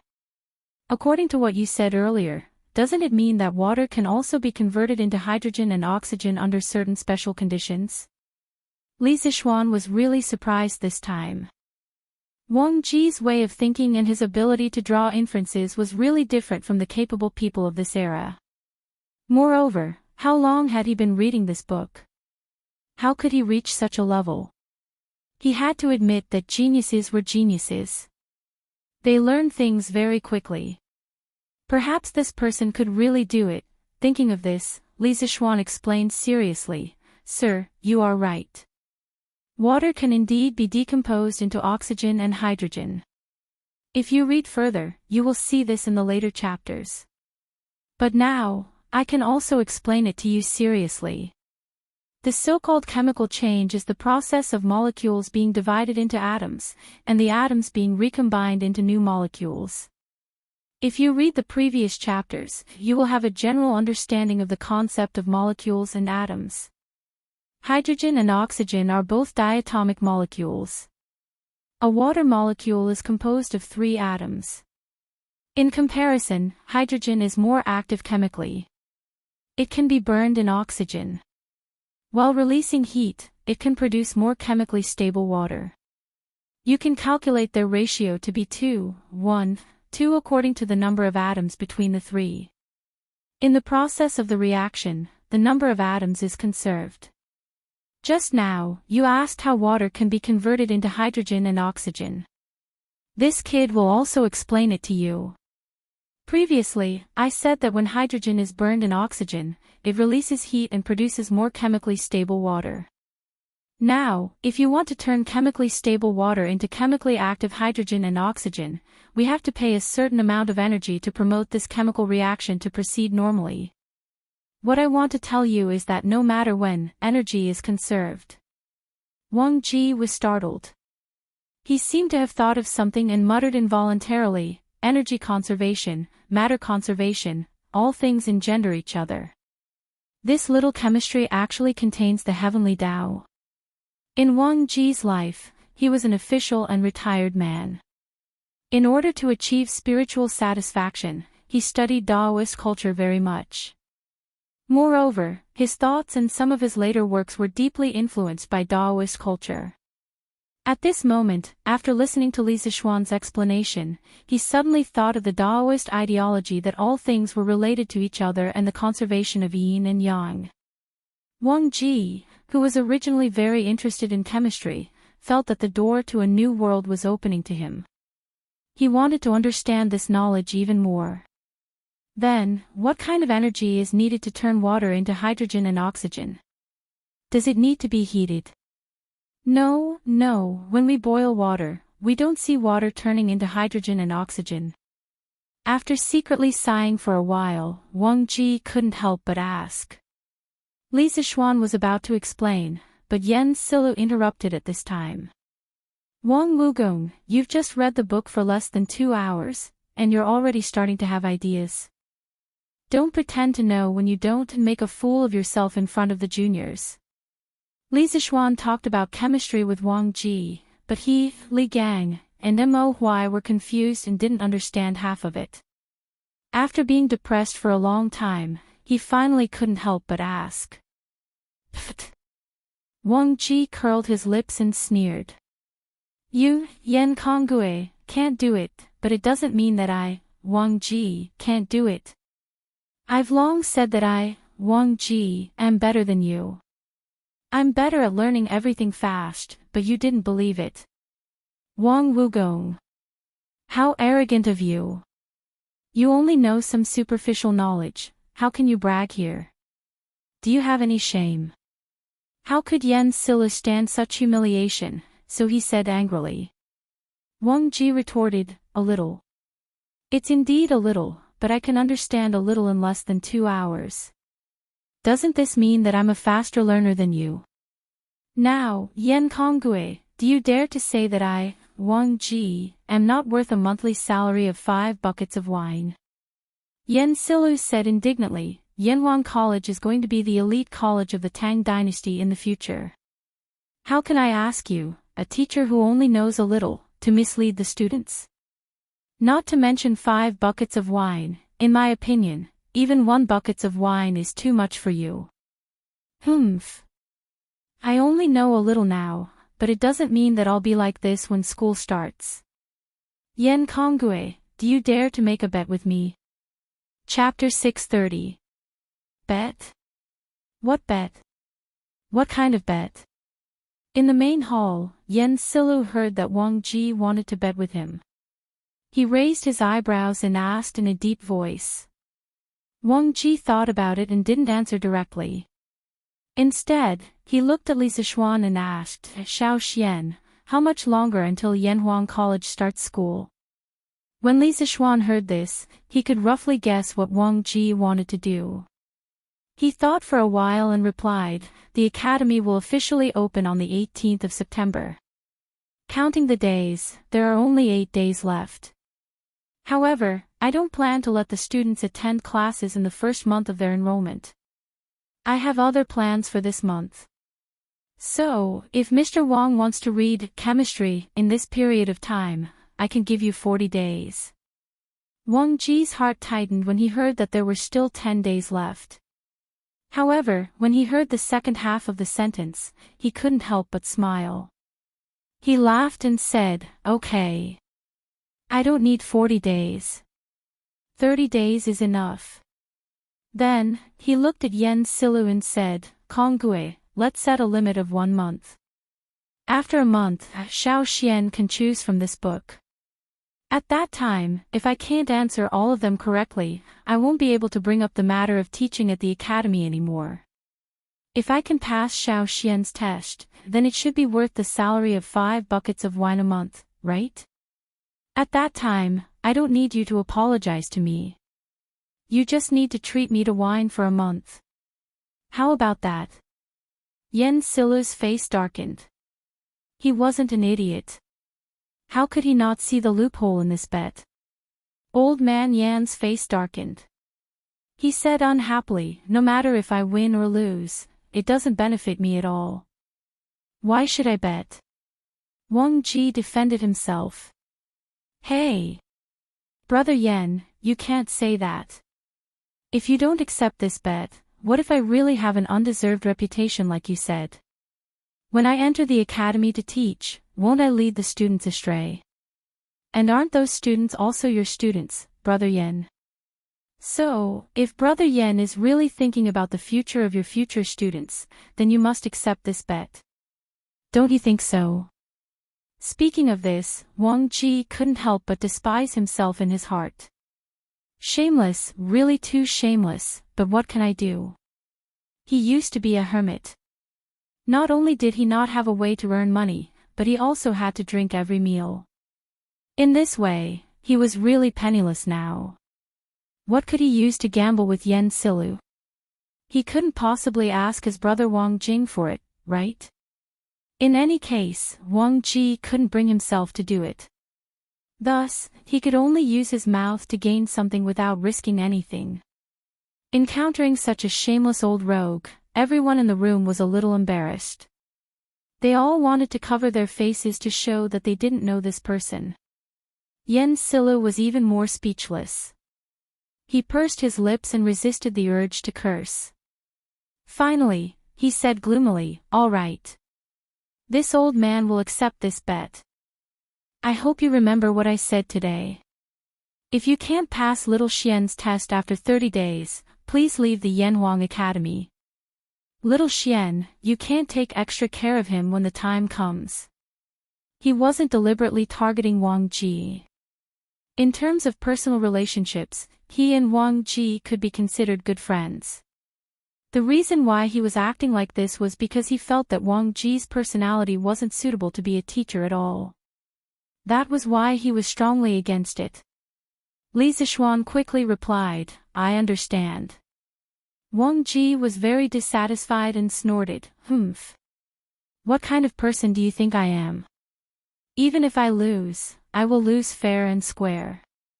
Then, he said to Li Zishuan, "Little Xian, how about this old man also make a bet with you?" Li Zishuan's face was full of black lines.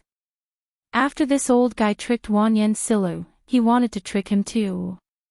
However, Li Zishuan was also very curious as to whether Wang Ji could thoroughly study the first volume of chemistry within a month. Thus, he said, "Mr. Wang, feel free to say it." Wang Ji squinted his eyes and smiled, "Little Xian, as the Yamacho of the college, if this old man can pass the test in 30 days, then this old man's salary will be set at 5 buckets of tenderness. If this old man can't pass the test, then this old man won't disturb you and will go back to my hometown." At this moment, Wang Ji was ruthless in his heart and thought to himself, "This old man is going all out for this 1 month. Last year, this old man was willing to drop 8 levels in order to drink at the Tai Lu department. Now, in order to drink more delicious tenderness, this old man is willing to study hard for a month. Sure enough, this is another cunning bet." The corner of Li Zishuan's mouth twitched. After a moment, he stretched out a finger and said, "Without rules, nothing can be accomplished.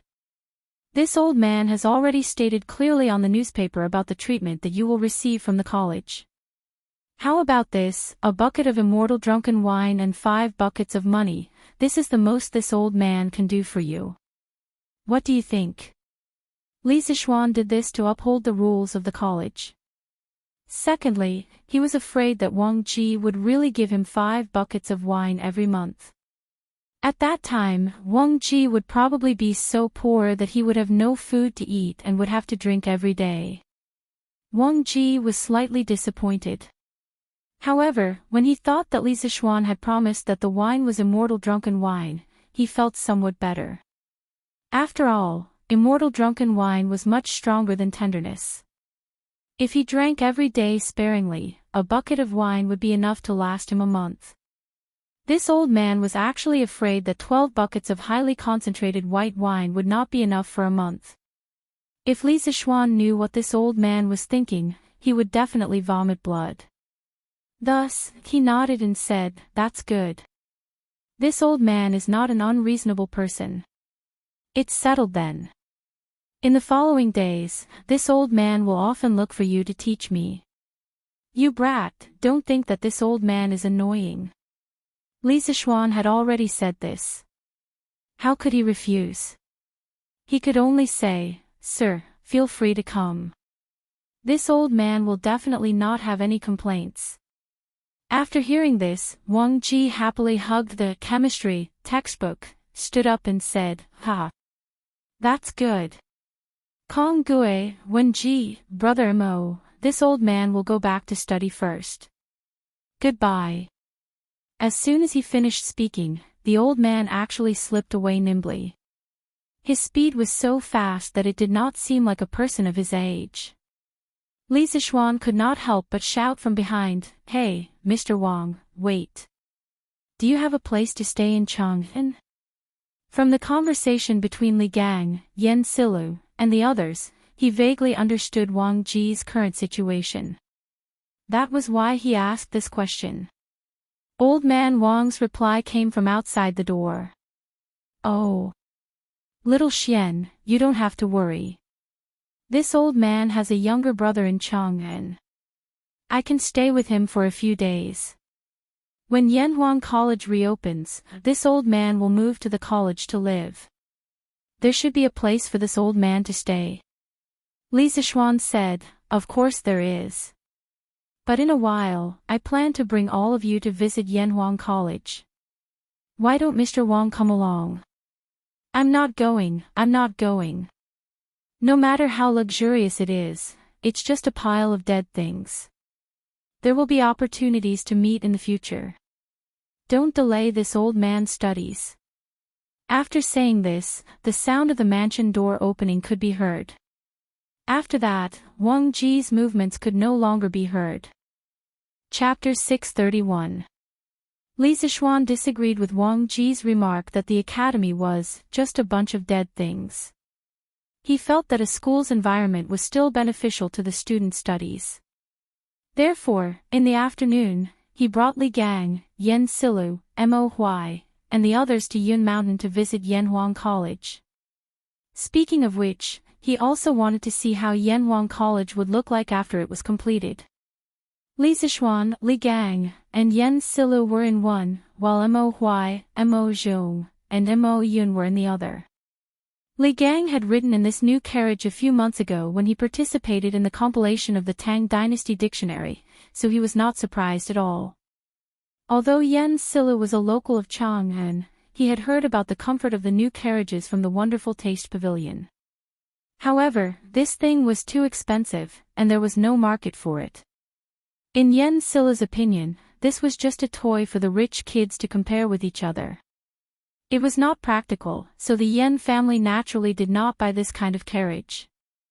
However, when he sat on the soft sofa and looked at the rapidly passing street outside the window, he could not help but sigh in his heart. This carriage is a little expensive, but it's really worth it.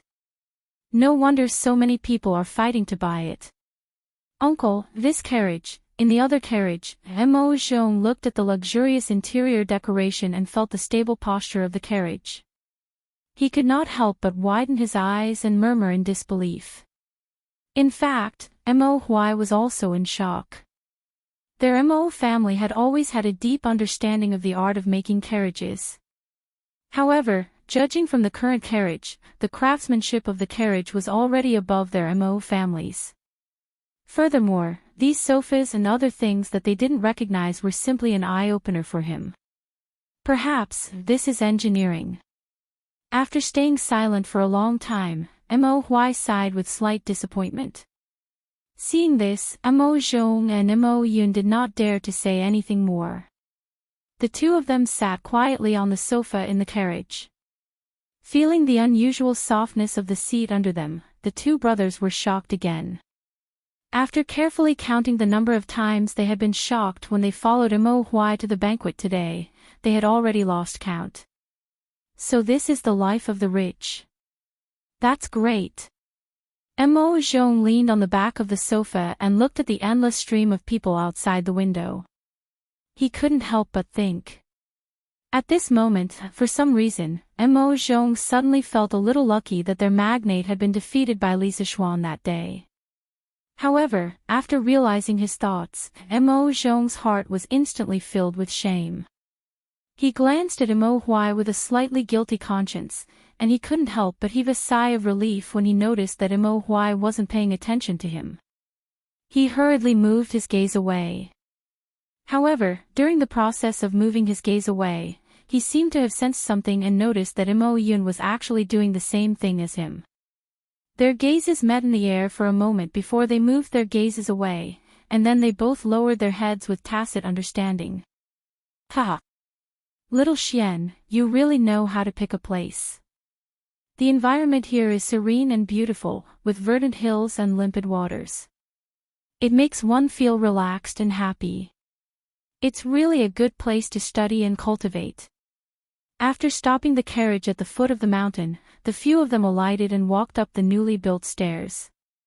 Looking at the dense forest around them, mixed with the chirping of birds and the fragrance of flowers, Li Gang smiled and said with his hands behind his back. Yen Silu raised his head and looked at the top of the mountain.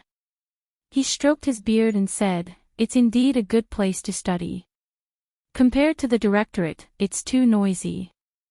However, isn't this cloud mountain a little too high?" Li Sichuan smiled and said, "It's good to be a little higher. A little higher can allow the students to train their bodies more. This is what they mean by, suffering makes one's spirit grow, and toiling makes one's muscles and bones grow. A little higher can allow one to stand at the top and see how small the mountains are. It also means that our Yanhuang disciples will definitely stand at the top in the future."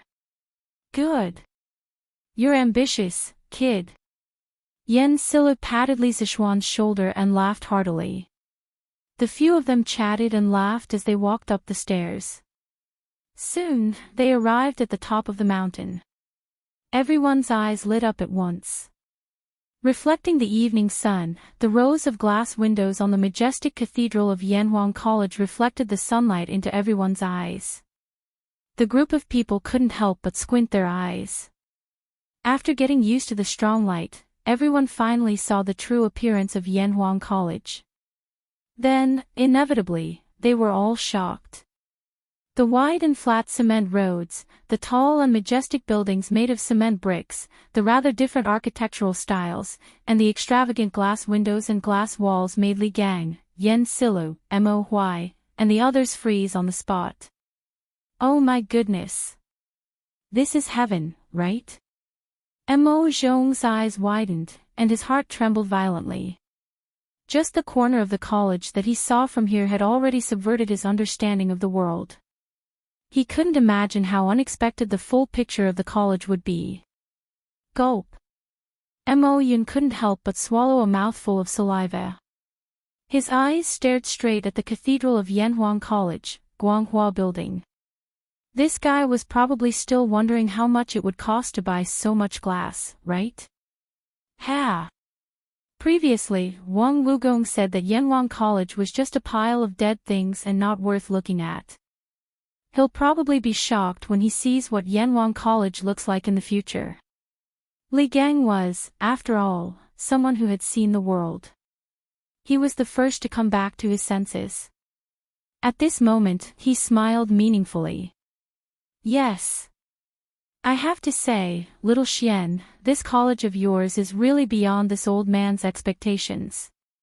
Yen Silu stroked his beard and sighed. Mo Huai glanced at the structure of Guanghua Building, and surprise flashed across his eyes. Then, he looked at the road and couldn't help but exclaim, "Lord Li, what material is this road made of?" Why haven't I seen it before? Because of the previous bet, Mo Huai had always addressed Li Zixuan by his title. He didn't dare to address him as Little Xian like Li Gang and Yen Silu. Li Zixuan smiled and said, Mr. Mo, there's no need to be so formal. You can just call me Little Xian. The material used for the road is a new material that this kid's workshop invented. It's called cement. This material is extremely sticky. Not only is it incomparably hard to build roads, but it's also abnormally flat. It won't be affected at all on a rainy day. Other than that, cement can also be used to build houses. Its firmness is even stronger than glutinous rice mortar. Yanhuang College's buildings are all made of cement and bricks. Mo Huai raised his brows and seemed to be lost in thought. Li Zixuan smiled and said, It's boring to just stand here and look. Gentlemen, let's go in and take a look. Li Gang, Yen Silu, Mo Huai, and the others naturally agreed, and the group walked toward the gate of the college. What Li Zixuan didn't expect was that he would meet someone he didn't expect to see here. Young man, what a coincidence. We meet again. Chapter 632. This voice sounded familiar to Li Zixuan. He turned around and looked in the direction of the voice. It was indeed someone he knew, the candidate from the Yanhuang Academy, Di Zhixuan, whom he had met on the way. Yo! Brother Di. What a coincidence. You also came to Cloud Mountain today. Li Zixuan smiled as he walked in Di Zhixuan's direction. Di Zhixuan stepped forward and cupped his hands. I've been in Chang'an City for a few days. After finishing my homework today, I remembered what you said the other day. I suddenly wanted to visit Cloud Mountain on a whim. First, I wanted to familiarize myself with the environment in advance. Second, I wanted to see if Yanhuang College was really as amazing as you said it was. Li Zixuan felt that what he had said the other day had indeed worked. Thus, he asked with a smile, Brother Di, did you see anything special? Di Zhixuan answered, from the outside, Yanhuang College can indeed be called the most luxurious school in Tang Dynasty. Although I've never seen the style of its buildings before, I can feel its magnificence from afar. Moreover, there are many novel things in the college, such as the road surface and the walls of the buildings. I've never seen the materials used on them before. It's really incredible. Previously, I might have had some doubts about applying for Yanhuang College. However, after seeing the true face of Yanhuang College, I'm even more determined to get into Yanhuang College. If I can't study in such a magical academy, it will be my life's regret. Moreover, I may fall behind an era because of this. Oh. Why will you fall behind if you don't study in Yanhuang College? Li Gang, who had been following them for a while, suddenly interrupted. Di Zhixuan glanced at Li Gang and asked Li Zixuan, Brother, who is this old gentleman? He saw that Li Gang had an elegant temperament and didn't seem like an ordinary person, so he called him old gentleman. Cough. They are the elders of this little brother's clan. They heard that the Yanhuang College on Yunshan has been completed, so we came to visit together. I didn't expect to meet you here, little brother. Li Gang was about to introduce himself, but Li Zixuan quickly took over and said. The main reason was that each of the three old men he brought here had a great background. He was afraid that he would scare Di Zhixuan. On the other hand, if Di Zhixuan knew his identity, there would be nothing to talk about. After all, he was equivalent to the headmaster. Oh! Greetings to all of you, gentlemen. Di Zhixuan's eyes flashed. He seemed to have realized something, but also seemed to have not. He cupped his fists at Li Gang, Yen Silu, and Mo Huai and said. The three of them nodded in greeting. Di Zhixuan continued. This old gentleman just asked why not go to Yanhuang College to study and why we will fall behind the times. I have some shallow opinions. From the introduction of Yanhuang College onto Tong Daily, it can be seen that the engineering taught by Yanhuang College is very likely to contain some technologies that have never appeared in this world. Today, after seeing the real Yanhuang College, I am even more certain of this point. Think about it, 3 years later, or 5 years later, thousands of students from the Yanhuang Academy will enter the various departments of the Tang Empire. It can be foreseen that at that time, all kinds of new technologies will emerge like bamboo shoots after the rain. No one can predict what kind of huge changes the Academy of Engineering will bring to the Tang Empire. At that time, those who don't know engineering will fall behind the times. Li Zishuan couldn't help but think highly of Di Jixuan when he heard this. In his original plan, he wanted to rely on the talents cultivated by Yanhuang College in the next 3 years to quickly form a group of top technical teams and develop some new technologies that were now qualified to be launched. He really didn't expect that there would be someone who could see so far ahead. Li Gang didn't understand this, so he just nodded reservedly and didn't make any comments. Li Zishuan praised him when he saw this. I agree with Brother D's judgment very much. In terms of the foresight of engineering alone, I think many people can't compare to Brother D. I'm looking forward to Brother D's brilliant future with your engineering skills. Di Jixuan's eyes flashed imperceptibly. He smiled and said, "Little brother, you think too highly of me. I'm not good at engineering. I want to enter Yanhuang College because I don't want to fall behind the times." Li Zishuan seemed to understand something. He looked at the sky and said, "It's getting late. Brother D, why don't you go to the academy with us now?" Di Jixuan laughed and said, "Ha ha. If I could go in, I would have gone in long ago. I'm afraid you and I won't be able to go in today." Li Zishuan asked curiously, "Why is that?" As far as he could remember, ever since Yanhuang College had been built until the last time he came to Cloud Mountain, the academy had never stopped outsiders from visiting. Why did Di Jixuan say that? Di Jixuan pointed at the entrance of the academy. Li Zishuan looked in the direction he was pointing at and noticed 2 guards with bright armor and sabers standing there. Di Jixuan said, "Don't worry." Di Jixuan said, "I've come at the wrong time. I've never heard from my classmates that Yanhuang College doesn't allow strangers to visit. However, looking at the situation today, I guess some big shot has come to Yanhuang College. Therefore, I can only watch from afar. Forget it, there will be plenty of opportunities in the future. Besides, didn't I meet an acquaintance like you, little brother? This trip was not in vain. It's getting late, so I have to return to Chang'an. Little brother, do you want to go down the mountain with me?" Li Zishuan looked away from the 2 guards at the entrance of the academy and said, "No, even if I can't go in, it's good for me to take a look outside.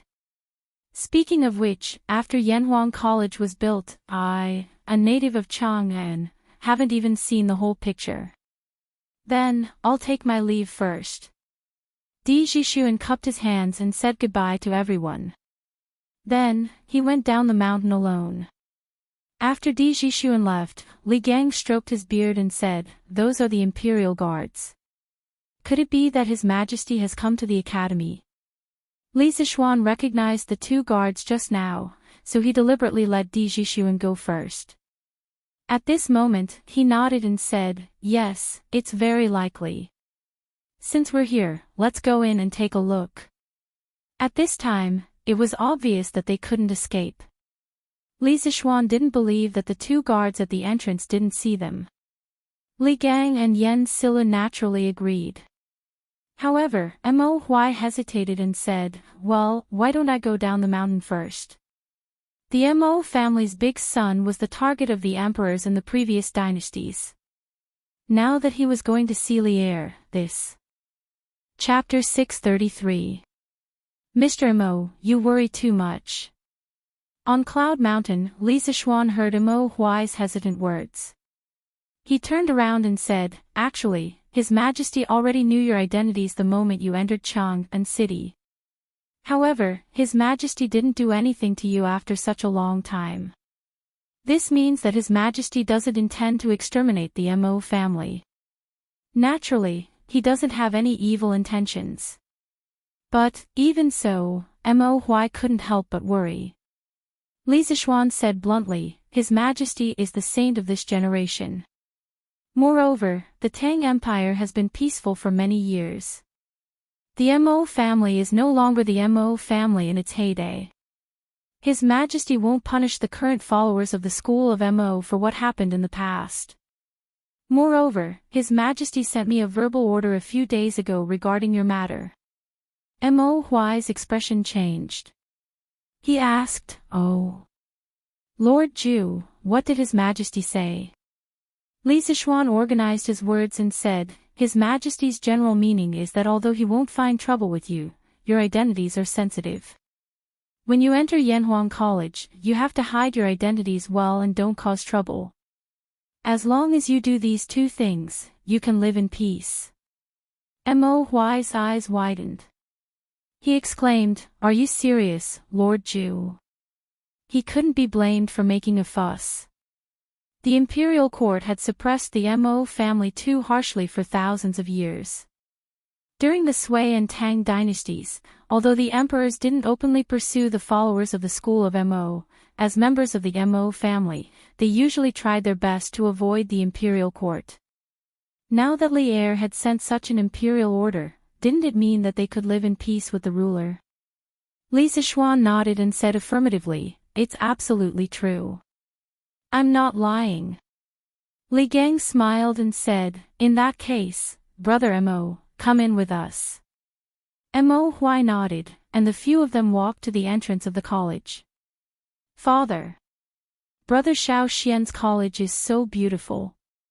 Chang'e wants to live in it. In the conference room, in the middle of Yanhuang College's main building, Li Er brought his wife and children to sit on the sofa. Their ancient costume, coupled with the modern decoration in the room, looked very strange. However, old Li obviously didn't think so. Today, he brought his family here for a vacation.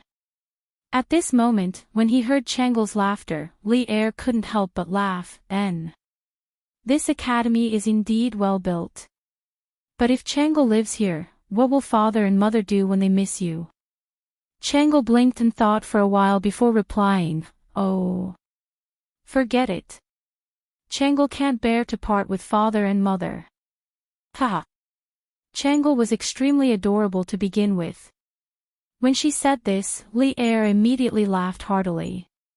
At this moment, he was no longer the ruler of a nation, but a gratified father.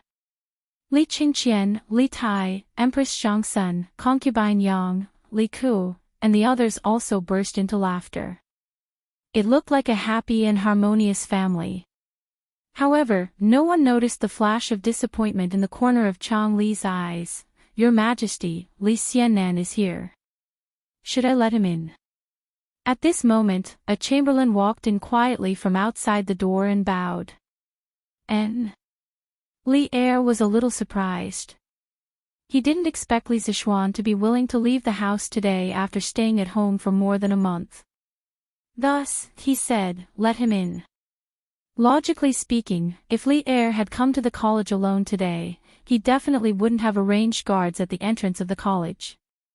As an emperor who was about to go to war, Li Er had never been particular about ostentation. He also didn't like to have people clear the place in advance wherever he went. However, he had brought his family here today. In order to avoid being offended by outsiders, he had to make an exception. Your Majesty, there are 5 people who came with Lord Li. There is the former Grand Scholar Li Gang, the former Army Adjutant Yen Silu, an old man, and 2 young people. Your Majesty, should I let them in? The chamberlain asked cautiously. Li Er thought for a moment and guessed the origins of the other 3 people. Thus, he ordered, let Li Zishuan, Li Gang, Yen Silu, and Mo Huai in. The other 2 wait outside the courtyard. Yes. The chamberlain received the order and left. A trace of joy flashed in Chang Li's eyes, but it was quickly concealed. She came in front of Li Er and said half-jokingly, hee hee. This college originally belonged to Brother Xiao Xian. Now that he wants to enter the college, he needs to report. Father, are we considered as a dove occupying a magpie's nest? Among Li Er's many children, only Chang Lu dared to speak to Li Er like this. It could be seen that this little girl was greatly favored by the emperor. As expected, Li Er wasn't angry. Instead, he pretended to pinch his chin and think.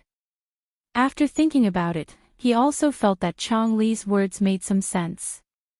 He couldn't help but find it interesting and laughed. Ha! This way of saying it is interesting. We are occupying a magpie's nest. Who asked that kid to not return after building the nest for so long? He has harmed official Yan's beloved son. As they chatted and laughed, Li Zishuan and the others had already walked in under the lead of the chamberlain. Official Li Zishuan, Official Li Gang, Official Yan Silu, Official Mo Huai, greets your majesty and the empress.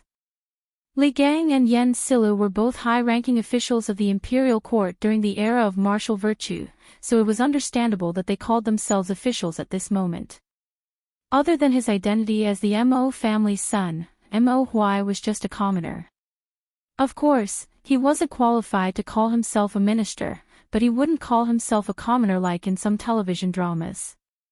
He could just say his name or call himself someone. Although the term commoner originally originated from Confucius's Analects of Confucius, the virtue of a gentleman is the wind, and the virtue of a villain is the grass. The wind on the grass will bend. However, it only started to be called by commoners when they met officials during the Ming and Qing dynasties. Besides, in order to avoid using Li Er's name in the Jingguan dynasty, there were very few titles such as commoner or commoner's daughter. You may dispense with the formalities. Officially, it's really been a long time. Is your health well? Li Er nodded, then looked at Li Gang and said with a pleasant expression. During the era of martial virtue, although Li Gang had been the teacher of the hidden crown prince Li Gang, this didn't affect Li Er's respect for the old man's character and knowledge. After he ascended the throne, he also thought about reviving Li Gang, but the latter always used the excuse of being too old to refuse. Li Er could only stare at him helplessly. Thank you for your concern, Your Majesty. This old official's health has always been good. Although this cloud mountain is high, this old official walked up step by step just now and didn't feel tired. Li Gang cupped his hands and smiled. He was already 81 years old this year, but he could still go out and walk around. It was really rare to see someone as healthy as him. Ha! That's good. Official Li's health is the blessing of the Tang dynasty. I originally wanted you to go out and teach Qingqian, but now it seems that Li Zishuan has beaten me to it. Chapter 634.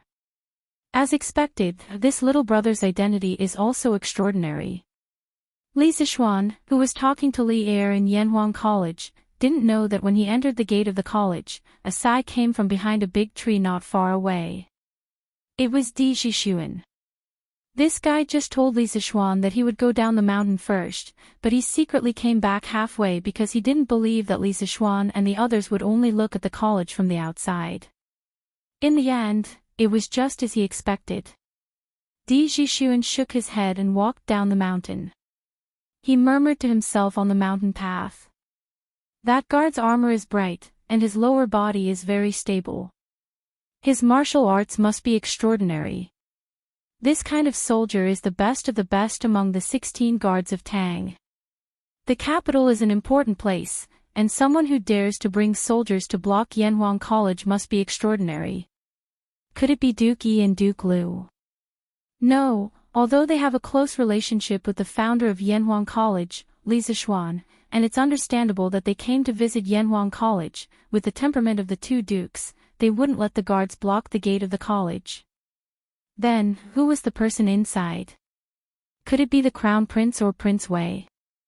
Father once said in the letter that the Crown Prince and Prince Wei are close friends with Li Zishuan. They have the conditions and the ability to do such a thing. But isn't this considered a disturbance to the people? Aren't they afraid of being impeached by the imperial censor? Also, if the person in the college is really the crown prince or Prince Wei, then what is the identity of that little brother? He looks to be at most 15 years old, and he seems to be skilled in martial arts. In addition, his speech and temperament are not like that of an ordinary person, and he can easily pass the guards at the gate. Could he be the descendant of a famous minister or general? Sigh. My bad habit flared up again. If that little brother wants me to know his identity, he will naturally tell me. Why do I have to spend so much effort and guess here and there? In the end, a sigh was left on the mountain path, and then Di Jixuan's figure disappeared. Ha! Wen Ji. Kong Gue, the two of you used old age as an excuse to resign from your positions. Now, you've both entered Yanhuang College. Oh, I heard that there's also that Mr. Wu Do, Wang Ji. Is that right? In the meeting room. Li Er leaned against the soft back of the chair and asked with a smile. Li Gang and Yen Silu looked at each other. Li Er's question was not easy to answer. Li Gang pursed his lips and pondered for a moment. He then cupped his hands and said, Your Majesty, Wang Wugong will indeed enter Yanhuang College. Li Er narrowed his eyes and said, Then Wen Ji, Kong Gue, why are you unwilling to serve me? With your talents, there will definitely be a place for you in my court. Li Gang had already expected Li Er to say this. He quickly bowed and replied, Your Majesty, it's not that I don't want to, but I can't. Most of us are already old. If we still hold important positions, it's inevitable that we won't be able to do as we wish and delay Your Majesty's important matters. We only wish to pass down our lifelong knowledge to others while we're at Yanhuang College. It's our last contribution to Tang Empire. Yen Silu also bowed and said, I also have the same intention. I hope Your Majesty can understand. Li Er quickly got up and helped the two of them up. He comforted them and said, My two beloved subjects, you're overthinking. I don't mean to blame you. I just feel a little regretful. Empress Zhongsun also added, Both of you are people of virtue and prestige. His Majesty is just thirsty for talents. Don't misunderstand. Li Gang straightened his body and said, Your Majesty, you're too serious. I can't bear such great favor. Now that the court is filled with civil and military talents, and all the talents of Tang Empire have been recruited by Your Majesty, I'd better use my old bones in the academy to nurture some young people for Tang Empire. Li Er pondered for a moment and nodded. All right. I just hope that Wen Ji will take care of yourself. Then, he looked at Li Zixuan and said in a deep voice, Mr. Li Gang is not young anymore, but he's still teaching students for you. You have to take good care of him in the future. Don't let any accidents happen. Li Zixuan quickly replied, Don't worry, Your Majesty. I won't let Mr. Li tire himself out. At this moment, Li Er shot his gaze towards Mo Huai. Mo Huai's heart instantly tightened, and his clenched fists couldn't help but sweat. At the same time, he was secretly calculating how confident he was in escaping if Li Er suddenly attacked. Mo Huai. Li Er looked at Mo Huai for a long time, and only spoke when Mo Huai's forehead was sweating. Mo Huai's eyebrows twitched. He stepped forward and bowed. Mo Huai is here. There was no joy or anger on Li Er's face. He said calmly, I don't object to the Mo school. Of course, as long as it's beneficial to the people of Tang Empire, I won't object. So you don't have to worry that I will harm your Mo family. Although he had already known Li Er's attitude from Li Zixuan, Mo Huai couldn't help but say excitedly now that he had personally confirmed it from Li Er's mouth. Mo Huai thanks Your Majesty on behalf of the Mo school. Li Er waved his hand and said, Don't be happy too early. I'm not done yet. As for the school of Mo entering the Yanhuang Academy, I need to make 3 rules with you. First, the followers of the school of Mo are proficient in martial arts. As a magnate, you must control them well and prevent them from using their martial arts to break the law. Otherwise, when the time comes, the Supreme Court will personally come and demand an explanation from the offenders. Mo Huai didn't even think about it and replied, "That's how it should be. Your Majesty, don't worry. I, Mo Huai, will do my best to restrain the people of the Mo school." Li Er nodded and continued, "Second, now that Confucianism has become the orthodox school of thought in the world, I don't want the Mo family to stir up disputes between the schools again. You have to hide your identity as a member of the Mo school in Yanhuang College. You are not allowed to leak secrets without permission. Otherwise, you will have to bear the consequences." Although Mo Huai was unwilling to accept this request, there was nothing he could do. With the few remaining followers of the Mo school, fighting with the established Confucianism was tantamount to a moth flying into a flame. Even if Li Er didn't mention it, they didn't have the strength to do so. Mo Huai understands. Third, after everyone of the Mo family comes to Chang'an, their household registration will be transferred to Li Zishuan's fief, Plum Village. Someone will naturally allocate farmland and houses for you. From now on, you don't have to hide from the imperial court. However, in Yanhuang College, you must fulfill your responsibilities. As a teacher, you must take on the responsibility of a teacher. Do you understand? Li Er stared at Mo Huai with bright eyes and said the third request. In other words, he was reminding Mo Huai to teach well in Yanhuang College and not have any crooked thoughts. Mo Huai obviously understood the meaning behind his words. He couldn't help but feel a little wary of Li Er. Then, he bowed deeply and said, "Mo Huai obeys. Thank you, Your Majesty, for your grace." Chapter 635. All right. You guys must be here today to visit Yanhuang College, right? Go. I won't keep you guys here. After greeting Li Gang, Yen Silu, and beating Mo Huai, Li Er had achieved his goal. He smiled and said to everyone. Li Zishuan couldn't help but feel elated. He thought to himself that it was fortunate that old Li didn't find trouble with him. Thus, he cupped his hands together with Li Gang and the others and left.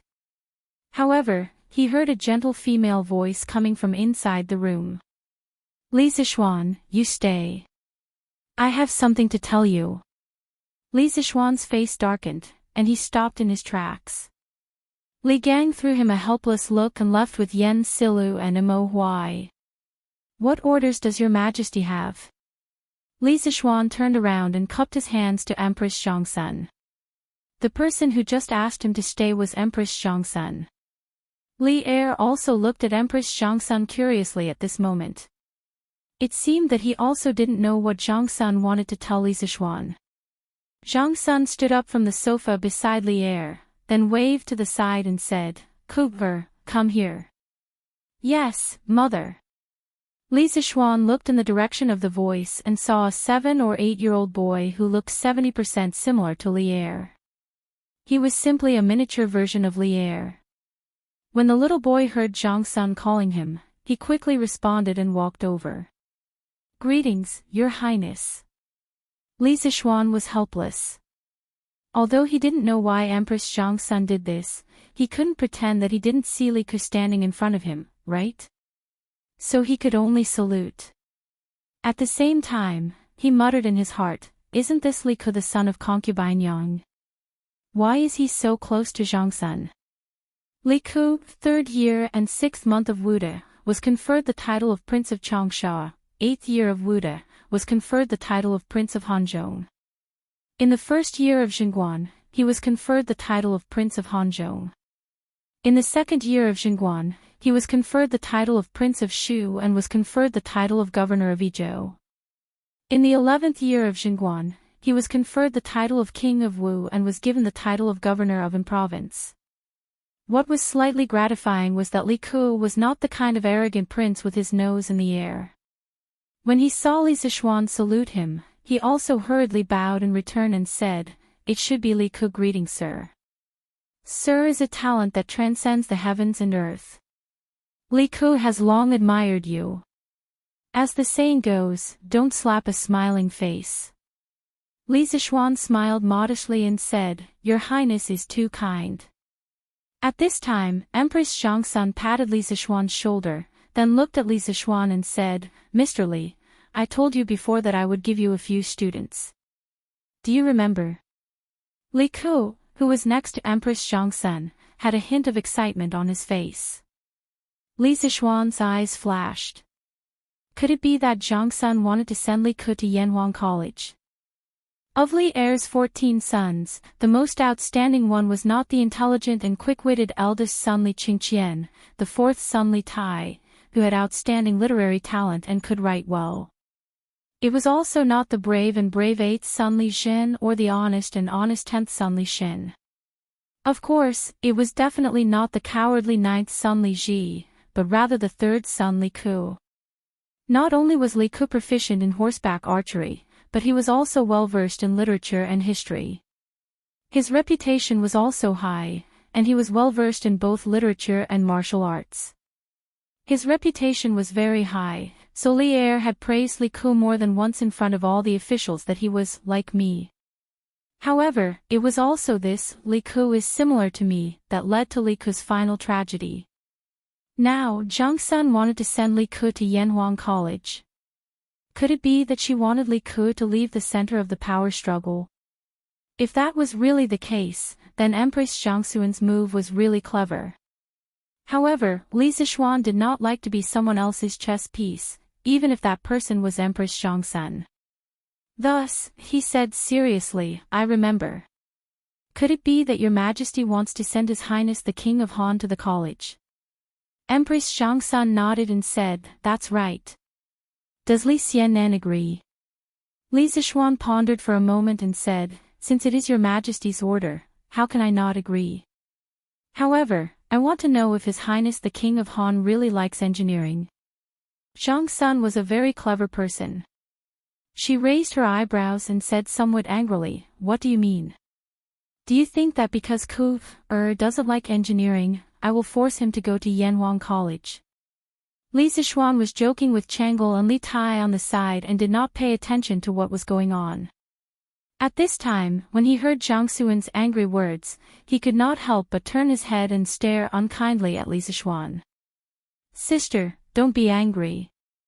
Li Xiannan, don't misunderstand the Empress." Just as Li Zishuan was feeling pressured, a voice as gentle as water came from the side. Then, he saw a woman with a slightly plump figure, exuding a graceful and seductive aura, walking over. "Li Xiannan, Ku was born and raised by me. How can I, as his mother, not know what this child likes and dislikes? Previously, I wanted to ask Sister Empress to help me and let you accept Ku as a student, but I did not expect that it would cause a misunderstanding. This is my fault. I hope Sister Empress and Li Xiannan will not take it to heart." After such a commotion, Li Ku, who was still a little confused, seemed to have understood something at this time. He looked at Li Zishuan with an inexplicable look in his eyes. After Yang Fei finished speaking, he cupped his hands and said, "Sir, Ku's yearning for engineering is absolutely sincere, there is not a bit of falsehood." Li Zishuan felt a little better. Just as he was about to speak, Li Er's dissatisfied voice came from the side. "What? Is my son not worthy of entering your Yanhuang College?" Li Zishuan did not know whether to laugh or cry. He thought to himself, "I didn't say anything. It was all your husband and wife's blind guesses. How can you blame me for this? Your Majesty, this subject has never said that I would not let the King of Han enter Yanhuang College." Li Zishuan turned around gloomily and cupped his hands. This subject only wanted to confirm the King of Han's interest, there is no other meaning. Yanhuang College also welcomes His Highness the King of Han. On September 20th, Your Highness can directly report to the college. Since Li Ku voluntarily left the palace to study, and it was Li Er's two wives who begged him. Li Zixuan naturally had to open the back door for Li Ku. Li Er nodded and no longer paid attention to this side. However, Li Ku asked, "Sir, doesn't the college start on September 18th? Why did you let Ku go on September 20th? Li Zixuan smiled and explained, "September 18th is the entrance exam for Yanhuang College. Since the King of Han was personally entrusted to this subject by the Empress, he naturally does not need to participate in this exam." The reason why he opened this back door was not only to give face to Empress Zhongsun, but more importantly, when he thought that this clever child in front of him would be framed to death by Zhongsun Wuji in the future, he could not help but feel a trace of sympathy in his heart. Perhaps putting Li Ku in Yanhuang College could be considered a form of protection for this child. This was originally just a normal process of going through the back door. Unexpectedly, when Li Ku heard this, it was as if he had been greatly insulted. He stubbornly raised his small face and said, "No. Sir. The rules cannot be broken." Previously, Ku did not know that there was an entrance exam. Now that I know, Ku must participate in this exam. If Ku does not pass, Ku will not talk about going to Yanhuang College.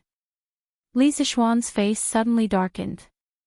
He really did want to curse Li Ku, but he did not know if he should say it. Chapter 636. Li Zixuan was confused by Li Er and his family. After figuring out Li Ku's logical thinking and confirming that Li Ku's foundation in mathematics was enough to pass the entrance exam of Yanhuang Academy, Li Zixuan resentfully took the four little guys out of the bishop's office and left the conference room to Li Er and his two wives. "I hope old Li won't do such shameless things in my conference room," Li Zixuan thought to himself in an indecent manner. "Brother Xiao Xian. Where are we going to play?"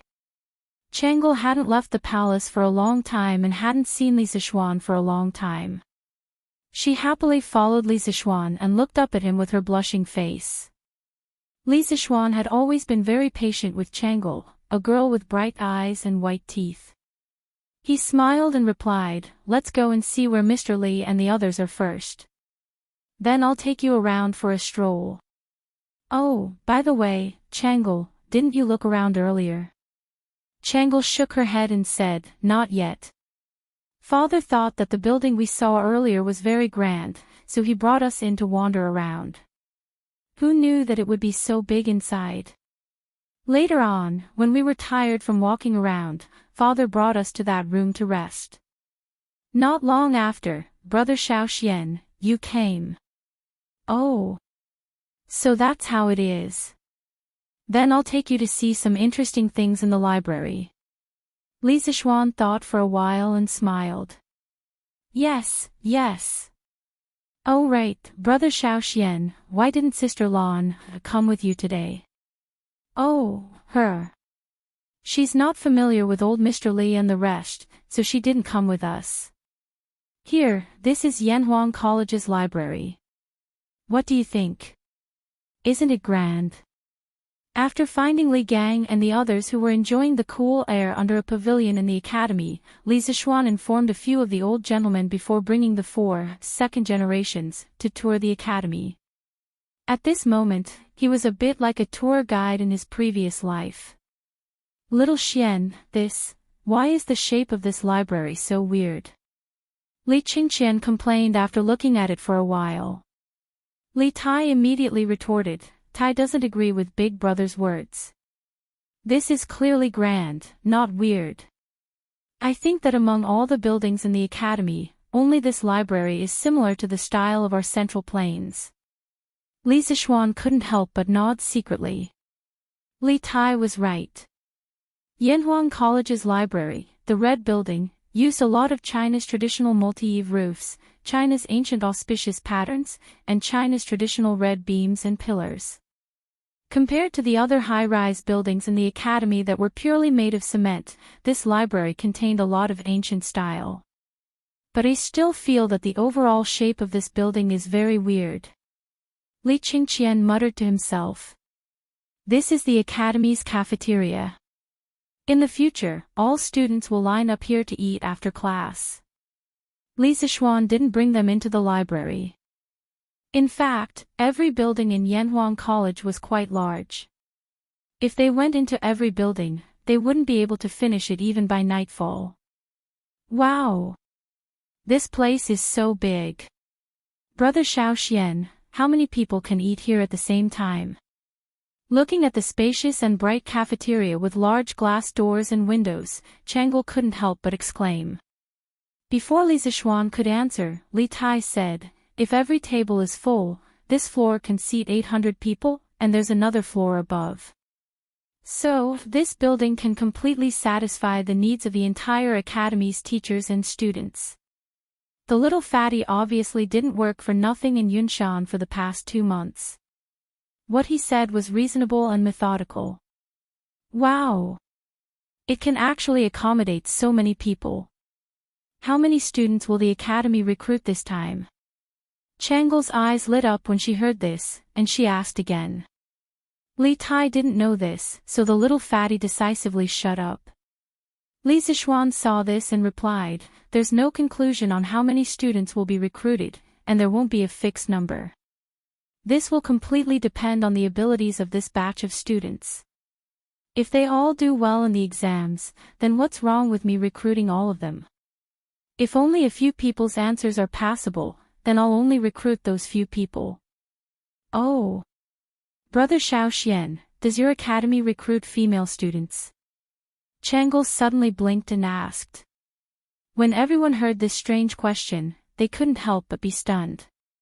Li Zishuan thought for a while before answering, "Changel, this isn't a question of whether I'm willing to recruit or not. It's a question of whether the officials in the imperial court will allow women to enroll or not. The current Yanhuang College is still too weak. Perhaps one day, when Yanhuang College is strong enough to dominate the secular etiquette, then a female branch of Yanhuang College may appear on Yunshan." "Oh." Changel nodded as if she understood. Li Ku, on the other hand, looked at Li Zishuan in surprise. He thought to himself, "Sir, you're really daring. Allowing women to enroll is simply too crazy." Ugh! At this moment, Li Qingqian suddenly let out a muffled groan. Li Zishuan's hearing was amazing, and he was the first to detect the abnormality. He hurriedly asked, "Qingqian, what's wrong?" Li Qingqian's expression was extremely awkward. He clutched his stomach and said with a bitter face, "No, nothing. I just felt uncomfortable in my stomach and wanted to go to the toilet." "Xiaoxian, where is your academy?" "Ah. When Li Tai heard this, he almost wanted to curse. He immediately jumped away and kept a distance from Li Qingqian, which made Li Qingqian so embarrassed that he wanted to die. Changel and Li Ku's actions weren't as obvious as Li Tai's. The two of them moved imperceptibly, wanting to get away from the troublesome place. Li Zishuan didn't immediately understand what Li Qingqian meant. He was stunned for a while, and combined with Li Tai's reaction and Li Qingqian's action of clutching his stomach, he finally understood what this unlucky child meant by going to the toilet. He pointed at the library that they had just passed and said, "There's one in that building. Qingqian, go quickly." Li Qingqian glanced at the library and said anxiously, "No. This building is so big. How do I know which one is the toilet?" Changel couldn't help but cover her little face, feeling that her brother Crown Prince had lost a lot of face today. Li Zishuan said, "Qing Ke, quickly take Qingqian there."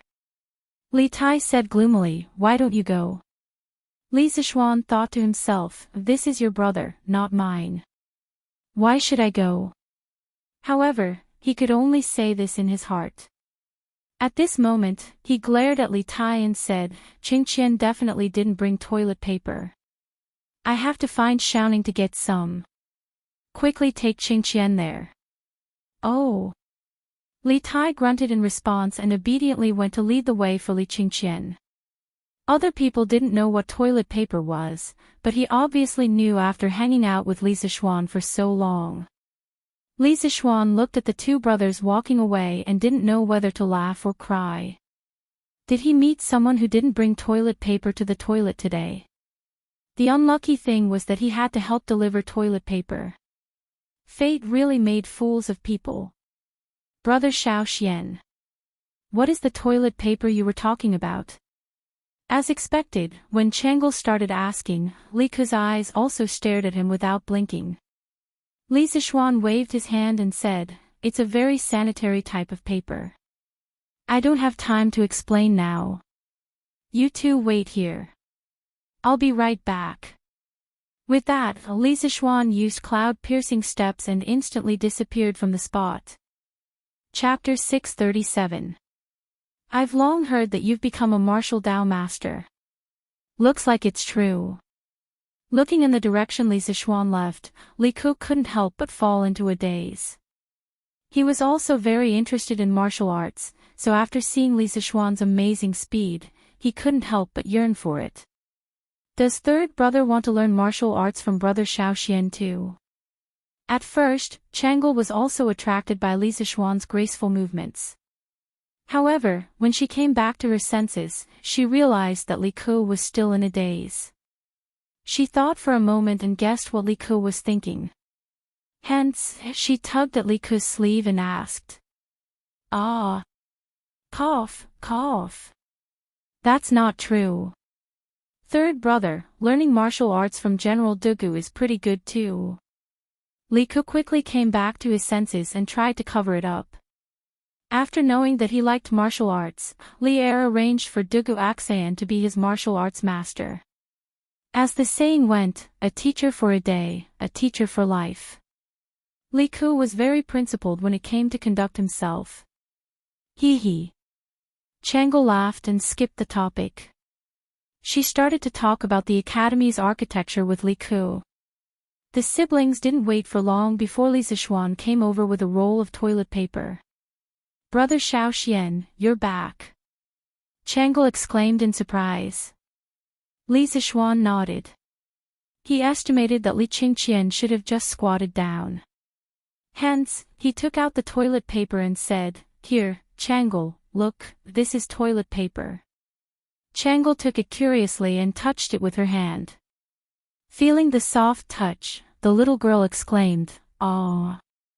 Brother Xiaoxian, this paper is so soft. But why does Brother Crown Prince need this?" Cough, cough, cough.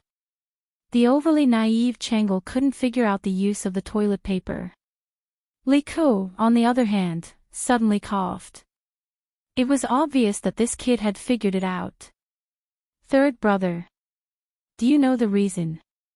Chang'e asked Li Ke. This. Li Ke didn't know how to explain it to his naive sister. He could only stutter. "This. What is this?" "Third brother, why are you hesitating?" Chang'e rolled her eyes and said anxiously. Seeing this, Li Zixuan could only helplessly explain, "This thing can be used as a substitute for toilet paper. Of course, it can also be used in other places." Just in time. "Qingke, since you're back, help me send the toilet paper to Qingqian." Li Tai, who had just walked over, suddenly had a dark expression. Just as he was about to retort, he heard Li Zixuan say, "Brothers have to love each other. Qingke, if you don't go, Qingqian will be anxious." "All right." Little Fatty thought for a while, and finally decided to listen to Li Zixuan's suggestion. He brought the scroll of paper to the library. After Li Qingqian came out, he naturally had an awkward expression. However, he still very solemnly instructed Li Tai and Li Ke not to mention his stomach discomfort in front of Li Er. Otherwise, a few more people in the imperial kitchen would probably die. Li Zixuan was quite satisfied with Li Qingqian's arrangement. Although ruthlessness was the most royal family, at this time, Li Qingqian was only less than 10 years old. If a 10-year-old child could really be cold-blooded and treat human lives like grass, then Li Zixuan would definitely not have any interaction with Li Qingqian. Next, Li Zixuan took the four of them to see the academy's sports field, dormitory, and even bathhouse. They visited all of them. The sun was setting in the west. Seeing that it was getting late, Li Zixuan followed Li Gang and the others back to Chang'an. As for Li Qingqian, Chang'e, and the others, of course, they followed the guards that Li Er brought back to the palace. However, before leaving, Li Zixuan promised to give Chang'e 10 boxes of toilet paper. Thinking of the shy look on the little girl's face when she asked for toilet paper, Li Zixuan couldn't help but feel a little amused. Hey! Wife! I haven't seen enough yet. Do you want to try it on? After dinner at night, Li Zixuan accompanied Lan Er to play around crazily for a while before returning to his room. However, he saw Han Yushi using her hand to caress the honorary dress sent by the palace. Li Zixuan couldn't help but tease. Husband. Han Yushi was startled when she heard the voice. Then, she panicked and said, "No. I was just packing my clothes." Really? Li Zixuan moved closer to Han Yushi's ear and chuckled. Then, he came to the desk where the honorary robe was placed. He sighed and said, "So this is what the honorary robe looks like. This is the first time I've seen it." "Sigh, wife, you don't say, this honorary robe looks quite good." What he said was true. Although he had seen it in a TV series in his previous life, how could the TV series be real? The director and the costume designer weren't historians. Han Yushi thought that Li Zixuan was teasing her again. She quickly came over and took away the honorary robe and the imperial edict on it. Then, she said angrily, "All right, husband, stop fooling around. Go to sleep." Sigh. That's not right. Why is this imperial edict made of wood? Could it be that it was replaced by someone? Li Zixuan inadvertently glanced at the imperial edict and suddenly said in surprise. Han Yushi turned around and said speechlessly, "Husband, are you sleepy?" The side of this imperial edict was originally made of sunflower ebony. Li Zixuan frowned and said, "Wood? How can His Majesty be so stingy? Shouldn't it be made of gold or jade?" He remembered that when he was conferred a title, the side of the imperial edict given by the palace was made of gold.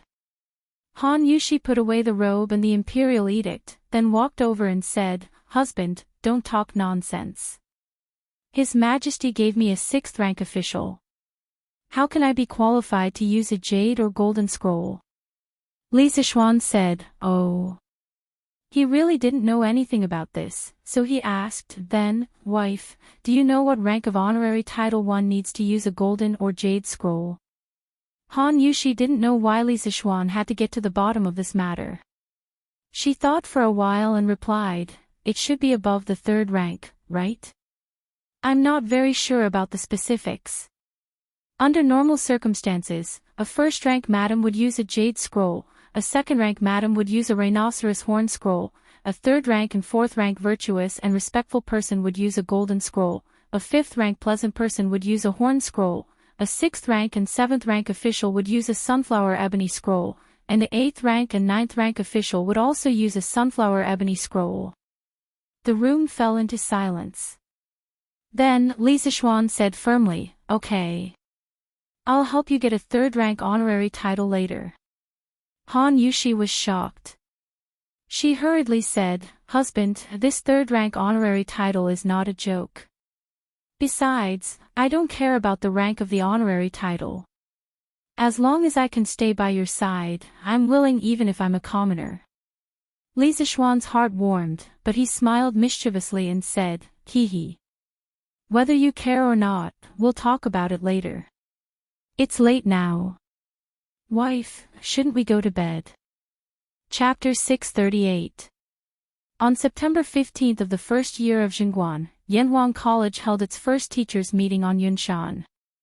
In addition to letting all the hired teachers know each other in advance, Li Zixuan also announced a series of important personnel appointments. Mr. Li Gang will be the acting Yamacho of the academy, in charge of teaching and administration. Mr. Yen will be the director of the Academy's teaching department, in charge of the daily management of the Academy. He has the right to supervise all the teachers and students of the Academy, and can directly report to the Yamacho or the acting Yamacho. In addition, the Academy will be divided into 5 sections according to the disciplines: classics, chemistry, mathematics, physics, and geography. Each section will have a discipline leader, who will be in charge of the curriculum planning, teaching schedule, and compilation of exam questions. The leader of the classics section will be Mr. Majo, and the leader of the chemistry section will be temporarily replaced by Mr. Wang Ji. Mr. Su Hongji will be the leader of the mathematics section, Mr. Mo Huai will be the leader of the physics section, and Mr. Xiao Dian will be the head of the geography section. Every year, the Academy will conduct an academic evaluation. All the teachers in the department with the worst results will lose the year-end bonus that the Academy gives at the end of every year, which is 3 months of extra salary. It had been nearly 5 days since the last time he visited Yanhuang College with Li Gang and the others. Many things had happened in these 5 days. First of all, as the opening day of Yanhuang College approached, all the candidates from all over the Tang Empire gathered in Chang'an. This made the people of Chang'an see a grand occasion similar to this year's imperial examinations. Then there was Wang Ji. This old guy had become a frequent visitor of the Li family in these 5 days. Every morning when Li Zixuan woke up, he could almost see him waiting in the front yard with a book in his hand. However, although it was troublesome, it was undeniable that Wang Ji's learning progress was really fast. It was so fast that Li Zixuan wondered if this old man had super strong mental strength like himself. Therefore, this time, Li Zixuan directly appointed him as the acting team leader of the chemistry department. The reason why he wasn't the official team leader was because Wang Ji and Yen Silu's bet hadn't been completed yet. Another more important matter was that Li Tai had recommended Li Zixuan a scholar who specialized in geography, Xiao Dian. After Li Zixuan tested him, he agreed to hire him. This time, among all the teachers in Yanhuang College, there was indeed no one more proficient in geography than Xiao Dian. At this moment, after hearing Li Zixuan's last sentence, the 48 teachers in the conference room all felt a chill in their hearts. They secretly thought that coming to Yanhuang College didn't mean that they could sit back and relax. There was also fierce competition here. Li Zixuan continued, "From today onwards, all the teachers of the Academy will start working. Everyone, please perform your duties. The Academy has specially built a dormitory for the teachers. If your home is far away, you can choose to live in the Academy's dormitory. The Academy has a 2-day break every 5 days. During the break, all the teachers can go home. In addition, every 6 months, the Academy will evaluate the teaching ability of the teachers in each department. Teachers who are confident in their ability can sign up for a title defense. Teachers who pass the defense will receive the corresponding title. Currently, most of your titles are teaching assistants. Above teaching assistants, there are lecturers. Above lecturers, there are associate professors, and above associate professors, there are professors. The higher the title, the higher the salary. When you reach the title of professor, the Academy will also give you a house with a similar architectural style to the Academy. It will be located on Yunshan Mountain, in the northwest corner of the Academy. Therefore, I hope that everyone can work hard, for the students and for yourself." This was the real clear distinction between reward and punishment. As a leader, you can't only give pressure to your subordinates, you also have to give them some motivation. Otherwise, under the pressure, they will all become pressure monsters. How can they do normal things? Sure enough, after Li Zixuan finished speaking, many people in the conference room were eager to give it a try. "Yamacho, may I ask what the content of the teaching ability assessment is?" The person who spoke was a young man in his early 30s. His name was Tang Yu, a frustrated scholar who failed 3 times. In the previous round of interviews, Li Zixuan asked him to explain a passage of the Analects of Confucius. In the end, this person not only explained it clearly and logically, but also explained it in a very interesting style. Even Li Zixuan, who didn't know the 5 classics, was fascinated by it. Therefore, Li Zixuan hired him. In terms of age, Tang Yu was considered one of the younger ones. Of course, the most important reason why Li Zixuan hired Tang Yu was that although Tang Yu studied Confucianism, he wasn't a defender of Confucianism. He only saw Confucianism as a stepping stone. In fact, none of the teachers recruited by Li Zixuan were stubborn Confucians. He wouldn't hire stubborn and inflexible people. The teaching ability assessment is divided into 2 parts. One is the assessment of the teacher's mastery of the subject taught. The other is the evaluation of the teacher's teaching method. Of course, those who follow the book will obviously not get a high score. The specific assessment rules will be distributed to each department after the Academy's teaching office has formulated them. Tang Yu, when the time comes, you can ask the leader of your geography department, Mr. Shao. Li Zixuan replied faintly. What was interesting was that when Tang Yu, a scholar who failed the exam, chose geography instead of Confucianism. The reason was that he felt bored after studying Confucianism for so many years. Li Zixuan thought that most of the teachers in Yanhuang College would undergo unified training after school started anyway. Therefore, he agreed to Tang Yu's request. This Tang understands. Tang Yu nodded and cupped his hands. Li Zixuan looked at everyone and said, the most important thing now is not the title evaluation, but the student entrance exam and the induction training for all teachers. After the meeting is over, Mr. Yan will be responsible for organizing people to clean up every classroom in Guanghua building. Also, check carefully. If there are any shortages, report to me as soon as possible. Okay. Yan Si Lu nodded in response. Li Zixuan continued to arrange, all teachers, please find Mr. Li Gang as soon as possible according to the subject you are teaching. In the first month of Yanhuang College's term, the students will be organized for training, and there will be no classes. During this period, all teachers will undergo training. I know that most of you have never been exposed to this knowledge, so please hurry up. If there is something you don't understand in the teaching materials, you can ask the leaders of your respective departments. If the leaders of your departments don't understand, then come and ask me. I will be in the academy during this period.